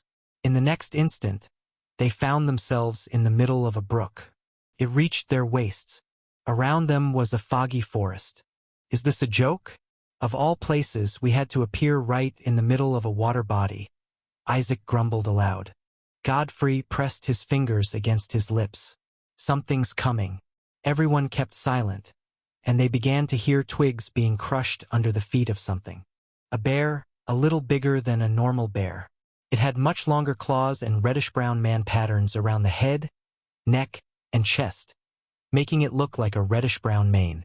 Its forelegs were longer than its hind legs and possessed absurdly long claws. About 4 short, stubby horns grew out of the head of this bear. They all recognized it as one of the beasts Edwin taught about, the dire bear. It rose to its hind legs, roaring the moment it saw them. A diagram appeared, and a white wyvern slammed the head of the dire bear into the soil before freezing it. Godfrey came out of the water with Isolde and Percival, and to their surprise, Percival made the water in their clothes come out like bubbles until their clothes were literally dried. Just then, the trees began to shake. Roars echoed. Dire bears are dreaded because of their numbers. They can have packs twice as many as wolves. I think that's what we're about to face, Lucy said. 2 golden portals appeared beside Godfrey. Mountain and Ballista came out. Isaac brought out his mammoth spider, all of which stood beside the white wyvern. A blue portal appeared beside Percival, and an 8-foot-tall humanoid whose wavy blue hair fell backward like the waves of the sea emerged. Fine scales covered every part of the humanoid's body. The scales at its chest were golden. The Sea King held a golden trident as water floated around it in an imperfect circle. It wore blue shell pauldrons, vambraces, and shin guards with blue fins like sails. The Sea King's face had no scale. Its appearance caught the eyes of everyone, but no one could talk as 24 dire bears emerged from the fog, lunging at them with unrestrained bloodlust. Grace, the white wyvern, lifted her head and breathed out white mist that quickly crystallized into frost. It engulfed 3 dire bears, freezing them inside resplendent ice. Grace took several bold steps, swinging her tail with such force that it slammed a dire bear to the ground, killing it instantly. A dire bear roared at the wyvern, and it glared at the beast, roaring back with greater might before freezing it. Isaac's mammoth spider moved its 8 legs, blurring to the left before launching webs at 2 dire bears. The webs weren't strong enough to stop the bears from moving, just enough to provoke them and gain their attention. With ravenous eyes, the 2 bears dashed toward the spider, who quickly climbed a tree and spat a dense amount of webs, covering one dire bear in a web sack before it shot a web string at the other end and drew it upward. Losing its connection to the ground, the dire bear wasn't as frightening anymore. The mammoth pierced it with its sharp, yellow and black forelimbs. While these summons clashed intensely with the dire bears, the Sea King simply held a dire bear in place with one hand. He looked at the bear for a while before crushing its skull by applying slight pressure to his fingers. Another lunged at him, over 1,200 pounds, with its mouth wide open and claws ready to sink into its target. The Sea King's eye locked on the bear, and with a nonchalant back slap, the dire bear flew backward at greater speed, vanishing into the fog, though they could still hear the sounds of it hitting and breaking down trees. The Sea King didn't even consider this a battle worth its attention. And so, it turned its eyes to the golden-armored knights efficiently cutting down the dire bears. Mountain pulled out his spear from the corpse of the last dire bear and looked around. The battlefield was filled with ice and webs, but they had successfully killed 30 dire bears without casualty. Isolde, can you fly up and check how big this forest is? We might not need to leave the forest, Godfrey said, turning to Isolde, who responded with a nod. But just then, the fog came at them as if blown by the wind. The moment it engulfed them, Godfrey bellowed, "Come together." He watched as the others tried to get to him, but as they came closer, they grew faint until they vanished from his sight. Even Mountain and Ballista were gone, lost in the fog, which still moved with speed. With a thought, he retrieved Mountain and Ballista into his soul space. "What's this?" Godfrey frowned. After a while, the fog stopped moving and began to clear up. When it completely cleared up, Godfrey found himself outside Skyline 88. A crowd of people gathered outside as he saw his mother and Victoria being covered, declared dead, and pushed toward an ambulance. The sight made Godfrey's eyes grow wide. He tried to move but discovered he couldn't. Chains of great size held his limbs in place. That sight, this thing before his eyes, was his greatest fear, losing his mother to this world, knowing that the larger masses scorned humanoid summoners. He might have been oblivious before, but after the joint dungeon, that ignorance was wiped off. The first thing a man did when he saw his summon was point a gun at him. Though Godfrey hid it deep, he knew strength was the only way to keep their mouths shut and protect his mother. After hearing readjustment class a couple of times, he did his research and knew humanoid summoners might also be summoners, but they weren't accepted because of the series of nationwide massacres a good number of them had committed, beginning with Cain. "You still couldn't save her," a voice rang in his head. "It's a lie," Godfrey muttered. "Your eyes can see it. You know your fear will come to pass. The world is different from a few students. You can never be like your dad. I'll never want to die like him," Godfrey roared as he clawed after the ambulance that drove his mother away. This was an illusion. He desperately wanted to cling on to that, but all memory of what happened before he got here was covered in a mental fog. It was like the experience of a dream, where one didn't remember the real world. While Godfrey went through this, Isolde found herself tied in a cave. She struggled, but all her strength couldn't break these ropes. She could mold thick chains, yet before the bind of these ropes, she was suddenly powerless. A silhouette appeared at the mouth of the cave. As the figure drew near, her golden-orange eyes trembled as she recognized this individual. It was the first person she ever saw in a dream, her nightmare. He had golden hair, wore a gray hood with a large red X mark, and both hands were in his pockets. Godfrey, but older, with a finer muscular build, handsome yet with an absolutely ice-cold face. His black scara and golden irises locked on her. It was then Isolde discovered she was bigger, as if fast-forwarded into her future self. This Godfrey wiped his mouth. Grace tastes nice when roasted. He grinned wickedly. Isolde's heart shuddered, tears appearing at the corner of her eyes. She broke at the sight of Godfrey, tears rolling down her porcelain skin uncontrollably. Meanwhile, Percival found himself watching a scene as he laughed and played around a fountain with a beauty now known as the ex-queen, Tyla. Back then, he was a freshman and Tyla had just transferred into sophomore year. Both of them were close, but the scene quickly changed to Vin standing above his younger self with flaming fists. Percival's hand instinctively went to his nose mask, touching where his scar was. Fog blew, clearing up the scene, and from it, Vin came out, his eyes lit ablaze. Still offended, water body? Vin grinned. Blue scales covered Percival's body as the Sea King appeared. Not just that, a huge, blue-scaled beast, almost 500 feet long, floated above him.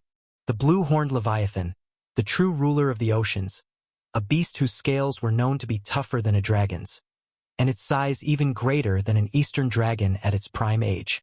I am no longer that boy. Percival's eyes narrowed, veins pumping within them. While a huge battle ensued, Lucy found herself trying to get out of her room but couldn't. She could hear Sam's wicked laughter beyond the door, causing her great despair. To all of them, this experience was no different from a dream. So real, no one could ascertain it until they woke up. However, one person wasn't affected. It was Isaac. He knelt beside his mammoth spider, with lots of werbear corpses littered around him. Some were caught in webs and stabbed to death, but his mammoth spider was riddled with injuries while he was getting exhausted. "Where are you guys?" Isaac looked around. He was still in the forest. Forcing himself to his feet, he continued moving but froze as he arrived at a lake with lots of trees. In the heart of this lake stood a towering bear with lots of weapons stabbed into it, including thorns. This bear, the size of an armored truck, was definitely the final boss. It roared, and the forest shook. Isaac took one step backward, but two thick vines the size of a man's forearm, entwined with several others all equipped with thorns, burst out of the water. The mammoth spider picked up Isaac and retreated, but thorns burst from beneath it, binding the spider's legs. As the vines wormed their way up the summon, piercing through its hard carapace, Isaac retrieved it into his soul space. He landed in the midst of the vines, horror smeared on his face as the boss strolled out of the lake, looking even bigger than he thought. Godfrey, Isolde, Percival, Lucy, watching the ambulance moving out of the place. Godfrey furiously tried to get to it but couldn't. In his fury, a portal flared up before him. The moment Tempest appeared, he opened his palm and what looked like a mini sun with a halo manifested. It expanded in a bright radiance, sweeping outwardly in every direction. As the golden radiance swept past Godfrey, his weeping stopped as he found himself curled into a ball in the foggy forest. Alarmed, Godfrey rose to his feet. It was an illusion. I didn't even know, he thought, looking at Tempest, who was also scanning his surroundings. I see her. Tempest pointed his greatsword in a particular direction. All Godfrey could see was thick fog, but he somehow knew Tempest referred to Isolde. Dashing in that direction, he soon found Isolde. She was in a position as if she was tied and kept crying despite him shaking her. Tempest! Godfrey looked at his chief knight, who lifted up his left gauntlet hand and manifested the intense light ball. This time it blew outward, spreading far and clearing up the fog, revealing Percival and Lucy, all of whom woke up along with Isolde. I'm here. Out of words. These were all Godfrey could say to Isolde as her eyes adjusted to him. Their eyes locked. Godfrey saw the intense emotions in her eyes and felt the need to clarify. I think we were all in an illusion that displayed our greatest fears. I saw my mother's death. I bet you all saw something similar. I see, Isolde said quietly. Where's Isaac? Percival's question made all of them look around. Still trying to evade the dungeon boss, Isaac, thronged with thick vines, shot a web string, taking himself further away from the huge bear. A portal flashed, and the mammoth spider appeared, instantly manifesting a web net several meters wide and 7 meters above the ground. It provided enough space for Isaac and his spider to maneuver since the floor lacked space. He would have escaped had it not been for the army of werbears around the lake. Once Isaac tried escaping, he would face over 20 werbears, each having a tier of 5.3. Top-level elites. Even if he could handle 2 or 3 at once, 20 was a big number, especially for creatures with claws, and his spider wasn't immune to claw attacks. His hope was slowly dying, but he held on. However, it finally shattered as the vines wormed their way up to the web net and shot toward him from all sides. Suddenly, a shadow loomed above, prompting both Isaac, the dungeon boss, and its minions to look up. A white-scaled wyvern flew above them. Grace opened her mouth and a forceful mist, like a torrent of snow, burst out, engulfing the lake, the dungeon boss, the minions, and even the web net.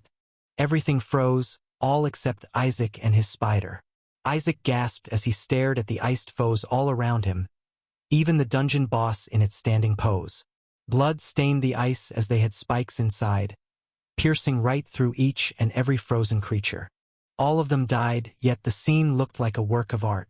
A huge gale blew against Isaac's face as the wyvern landed on the ice, revealing Isolde, Godfrey, Percival, and Lucy, who were on the summon's back. Isaac! Lucy rushed toward him with concern. Godfrey came right after the freshman, who collapsed on the ground after retrieving his summon. I have to say, you did good surviving this long. Isaac raised an eyebrow at Isolde being so close to Godfrey. He envied the sophomore's ability to charm such a rich beauty, but wasn't it too much? He was the one they were supposed to be showering attention on right now. TSK. Isaac clicked his tongue as he looked away. What kept you guys for so long? We were in an illusion, Lucy replied. What? I found it. Everyone heard Percival's voice and turned to see the blue-haired junior taking a dungeon core from a pillar of water that came out of the ice. He turned my ice into water? Isolde was amazed. She knew how cold the ice of a white wyvern in its process of evolving into a frost dragon was. After making sure Isaac was fine, everyone gathered to see Lucy put the dungeon core on her iron-clawed crab. We've already fed it 2 dungeon cores so far. It has long reached its peak. This core should stimulate it even if it doesn't evolve, Isolde said to Godfrey in a soft tone. Just then, an intense heat radiated off the crab as it began to expand, growing from 5 feet to a great 8 feet at its shell top and 12 meters from front claw to tail. Built like a tank, this crab had crimson and ember-orange chitinous armor with jagged ridges running along its shell like glowing cracks of molten light, pulsing like veins. Its claws were huge and saw-edged, shaped almost like short greatswords made of volcanic metal. The intense heat radiating off it made Isaac yell, "Does it want to cook us alive?" That's it, the evolved version you showed us is sold. The Crimson Dreadclaw, Tier 6.0 with a potential of 8.0. A Lord Tier potential. Lucy gasped, covering her mouth in shock as her hair began to change its color. The roots became crimson while the rest, down to her long twin ponytails, became ember orange. You look good. Percival's calm statement made Lucy blush. Of course, her looks were what made a rich heir like Lucian from Polaris ask her for a dance. But her identity as a low-tier summoner made her like gold buried in a pile of excreta. Pursing her lips, she eyed Godfrey. But the golden-haired teenager was busy examining her summon. In the next moment, Mountain was summoned. It was then Godfrey looked at her. Now that our summons are both at the same tier, how about another spar? I haven't really tested Mountain's new strength. Lucy paled, her face turning white. The Crimson Dreadclaw scuttled to her back, not minding its absurd size in comparison to its summoners. 3 days later, Lucy opened a door and walked into her family house. Her eyes landed on her father, mother, and brother, all seated at the dining table over a meal. They noticed the head cover she used to hide her hair. What's with the weird cap? Sam spat. Took you a whole more day to get here. Couldn't you see that your brother came on time? Where did you go when I clearly stated you should return with your brother? Cedric, Lucy's father, said coldly. I went out with my friends. Lucy's reply made Cedric rise to his feet, veins throbbing along his arm as he shot a dangerous glare at her. Before he could take a step, Lucy's mother blocked him. "She's your daughter," the mother said softly. Cedric frowned. "Listen and listen well." He stared at Lucy. "You will apologize to all of your brother's friends. I did not train you to be disrespectful. You will do that or get pulled out of that school." Lucy clenched her teeth. "They tortured me, burnt my fingers. Sam also hit me several times and locked me up and made me miss my test, all because of them. I thought I had a brother. I never knew I was only his sister when his friends were comfortable with me." "Shut up and do what I say," Cedric hissed, his glare intensifying. "I won't," Lucy replied before he even finished. "What? Sam?" Cedric, and even her mother were all shocked at her reply. Sam snickered inwardly. "You're so dead." Cedric looked at his wife, seeing her shake her head at him with a pleading gaze. Yet he tossed her aside, charging toward Lucy. But just then, they heard screams coming from outside. That kind of sound always meant one thing and one thing alone: a dungeon break. They had been seeing it happen in different places in the news, but the thought of a dungeon break occurring at the high-tier Bluegate dungeon, frequently cleared, never dawned on them. A boar summon about 3.5 feet tall was thrown through the door. The summon lay lifeless on the floor as blood came out of the deep claw wounds on its body. Lucy looked at the 4 feet tall lioness, which had a golden crescent moon totem on both arms. It had golden claws and fangs. This was a 3.1 minion of the Black Mane Pride dungeon. A dungeon with 3 bosses, 2 mini-bosses, and 1 main boss. All 3 bosses were lions with a pride of their own. The mini-bosses had 4 lionesses each, and the main boss had 8. Each of these lionesses was a top-level low-tier, a creature that could tear apart most civilians, as it was stronger than most summoners' low-tier summons. But as it leapt at them, Sam's eyes narrowed greatly. "She's already frozen in fear. Get out of the way," Sam thought as he rose to his feet. It was time to let his mother see the difference between both her children, who would be important in society and who would always be frozen in fear in situations like this. Once his mother beheld his armadillo's glory in a time like this, she'd understand why Lucy was in the wrong all along. All these thoughts blew up in Sam's mind, but it all came crashing down as Lucy stomped the ground, unleashing a shockwave that blasted a top-level low-tier dungeon beast out of the house. Sam couldn't believe his eyes. His parents were even more shocked. Her summon had a potential of 3.3 at its peak, meaning on her own she was quite weak. Not even her skills could affect the lioness, but Lucy knocked it backward without even looking serious. Before their eyes, Lucy removed the head cover, revealing her eye-catching new hair color, much different from the once dull color. "No, it can't be." Sam's heart pounded intensely when he saw her hair. In that moment, a portal flared up. From it stepped out an 8 feet tall crimson and ember orange crab with pincers shaped like short greatswords, only slightly curved. With such a massively armored size, it even dwarfed a tank. The ferocious lioness suddenly became tiny before this formidable crimson dreadclaw crab. The air rippled as heat burst out of the cracks on its chitinous exoskeleton. While the lioness died on the spot, the family felt like they were in a giant pot, their skins quickly becoming red as they retreated to protect themselves. As the crimson dreadclaw moved, and Lucy along with it, the family rushed to the door and saw the crab charging at 3 other lionesses and a black mane lion, a 5.5 high-tier mini-boss. Standing at 5 feet with a lustrous black mane, it roared with the inborn pride of a king, but the crab unleashed its heat wave, killing the 3 lionesses before swinging its massive claws.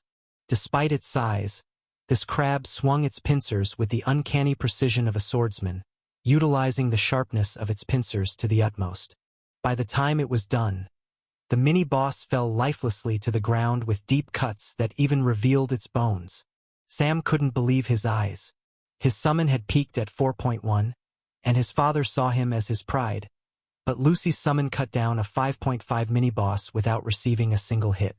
A mini-boss that would completely tear his inferno-scaled armadillo into 2. While Sam was lost in his comparison, the other mini-boss arrived with its 4 lionesses and 8 others, a sign that the main boss was close. The crimson dreadclaw crab's pincers glowed and burst into flames as it swung its natural swords at the lionesses, leaving molten scars on the asphalt road and through walls of buildings. It was quickly swarmed, attacked from all sides despite its scalding heat, and the mini-boss pounced on it, clawing and biting but just couldn't get through the crab's thick armor. It was different from fighting a tank with swords and daggers. "Kill them all. You have it in you," Lucy said inwardly, and as if empowered by its summoner's words, steam burst through the cracks along its armor, and it unleashed a massive shockwave that launched the lionesses away. The asphalt road shattered with a molten underlay, like there was an underground volcanic eruption. Only a few of the lionesses rose up, and they were suffering from bad burns. Some couldn't even walk properly. The Crimson Dreadclaw scuttled, cleaving through all of them before facing the mini-boss. It growled at the crab, trying to chase it away, but the crab swung both claws, unleashing a crescent wave of flames that opened a gruesome charred wound on the mini-boss body. Collapsed immediately, smoke leaving its mouth. Lucy, her mother's eyes moistened. Her happiness quickly changed to fright when the 7-feet-tall main boss arrived. A 6.6 black mane lion. It was beyond what the 6.0 Crimson Dreadclaw crab could fight. It didn't even show signs of being affected by the crab's heat. Instead, it approached with majesty. "Man, are all the taxi drivers so afraid? We clearly said we'll protect him." A loud voice made Sam and his parents turn to the other side. Sam's mouth almost fell to the ground when he saw Isaac, the one who spoke, Percival with his nose mask, Isolde with a face cap, and finally Godfrey in a black hood. "Do you honestly expect a man to drive into a place people are fleeing from?" Percival replied coolly. Godfrey walked ahead of the group. A golden spear manifested in his grasp. Holding the shaft with the bottom locked in his armpit, he pointed the spear at the lion, and it suddenly expanded over 20 meters, piercing through the lion's chest. Lightning crackled through the spear, blowing up a hole in the main boss' chest, and the spear dispersed while the boss collapsed. Cedric's pupils shook. Did he just witness a student kill a 6.6 high-tier beast without his summon? To do such a thing, that summoner must either be a dual summoner with 2 top-level high-tier summons, but that spear alone meant this young man had a humanoid summon. "You're Mr. Cedric Woods, right?" Isolde asked as she walked up to him. Upon realizing who this young teenager was, Cedric's heart shuddered. Was this the friend Lucy was talking about? Was this an opportunity? Were her friends here to apologize to him? And would Isolde use her connection to grant him a lofty position at one of her family's businesses? Expectations bloomed in Cedric's eyes. "Lucy has revealed that you've subjected her to maltreatment and abuse. Even in our current world, hitting your child like she's an animal is a crime." Isolde's stern words were like a hammer to Cedric's heart. What?" he stuttered. "You didn't stop there. You've also been beating up your wife and even cheating on her with her coworker." Cedric's eyes widened while Lucy's mother stared at the man in despair. She had been enduring all this, and he still went outside. Isolde turned to Lucy's mother. "There's a permanent residence for you and your daughter at Pendragon Island. You'll also get a new job." Wait, this is all a mistake," Cedric said while shaking, but Lucy's mother walked out of the house, still in shock at what she had just heard. She didn't doubt it. She had suspicions already, and someone like Isolde, from the most prominent family in this region, wouldn't come to her doorstep to blabber lies. They had even helped her daughter. "You can't hit me anymore." Lucy spat at Cedric as she held her mother. Cedric rushed after them but was blocked by a wall of young men: Godfrey, Percival, and Isaac. Isaac waved at Sam. "See you at school." As they walked away, Percival glared at him. "What?" Isaac asked innocently. "Are we not going to see Sam at school? We attend the same school." Terrified, Sam faced his father. "Dad, I'm not going back to that school, I'm not." Smack!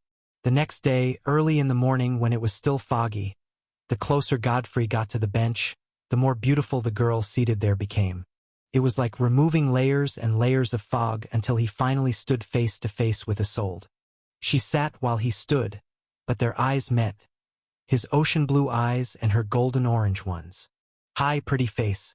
Right on time. You're really serious about taking the valedictorian spot from me, huh?" "A bet's a bet." and I plan on winning. It's an unfair battle. A ferocious boxing tri-summoner against a weak dual summoner. Isolde pouted. You? Weak? Godfrey scoffed. I've done my research on your giant null dragonfly. It has a queen tier potential and has a tendency to always get there. It can negate the abilities of its opponents, making it a perfect counter to almost every summon on the planet. It can also see the future, but it's more frequent during combat, which is why summoners of giant null dragonfly end up either as an invisible or a queen tier summoner. It said, if not for our world's barrier, it should have soared to greater heights. I didn't understand that, but after listening to our teacher, I knew your summon is almost seemingly unbeatable. Isolde smiled cutely. You forgot I have a 94% chance of catching or killing those I consider prey. With my clairvoyance, that chance increases to 98. Godfrey's spine went cold. It's going to be hard to beat me, and I don't plan on giving up the title of valedictorian, Isolde added. She's strong. Possibilities of being one of the most powerful queen-tier summoners the world has ever seen are equally high. Is liking such a girl even a good thing? Godfrey's irises dilated. We're just friends. He stretched his hand towards her. Time to jog. The tournament is less than 2 weeks away, and I hear there's going to be a sudden change. Isolde took his hand and rose to her feet. Godfrey just realized he was quite lucky to have such a top-class beauty jogging alongside him every morning. Even if they were just friends,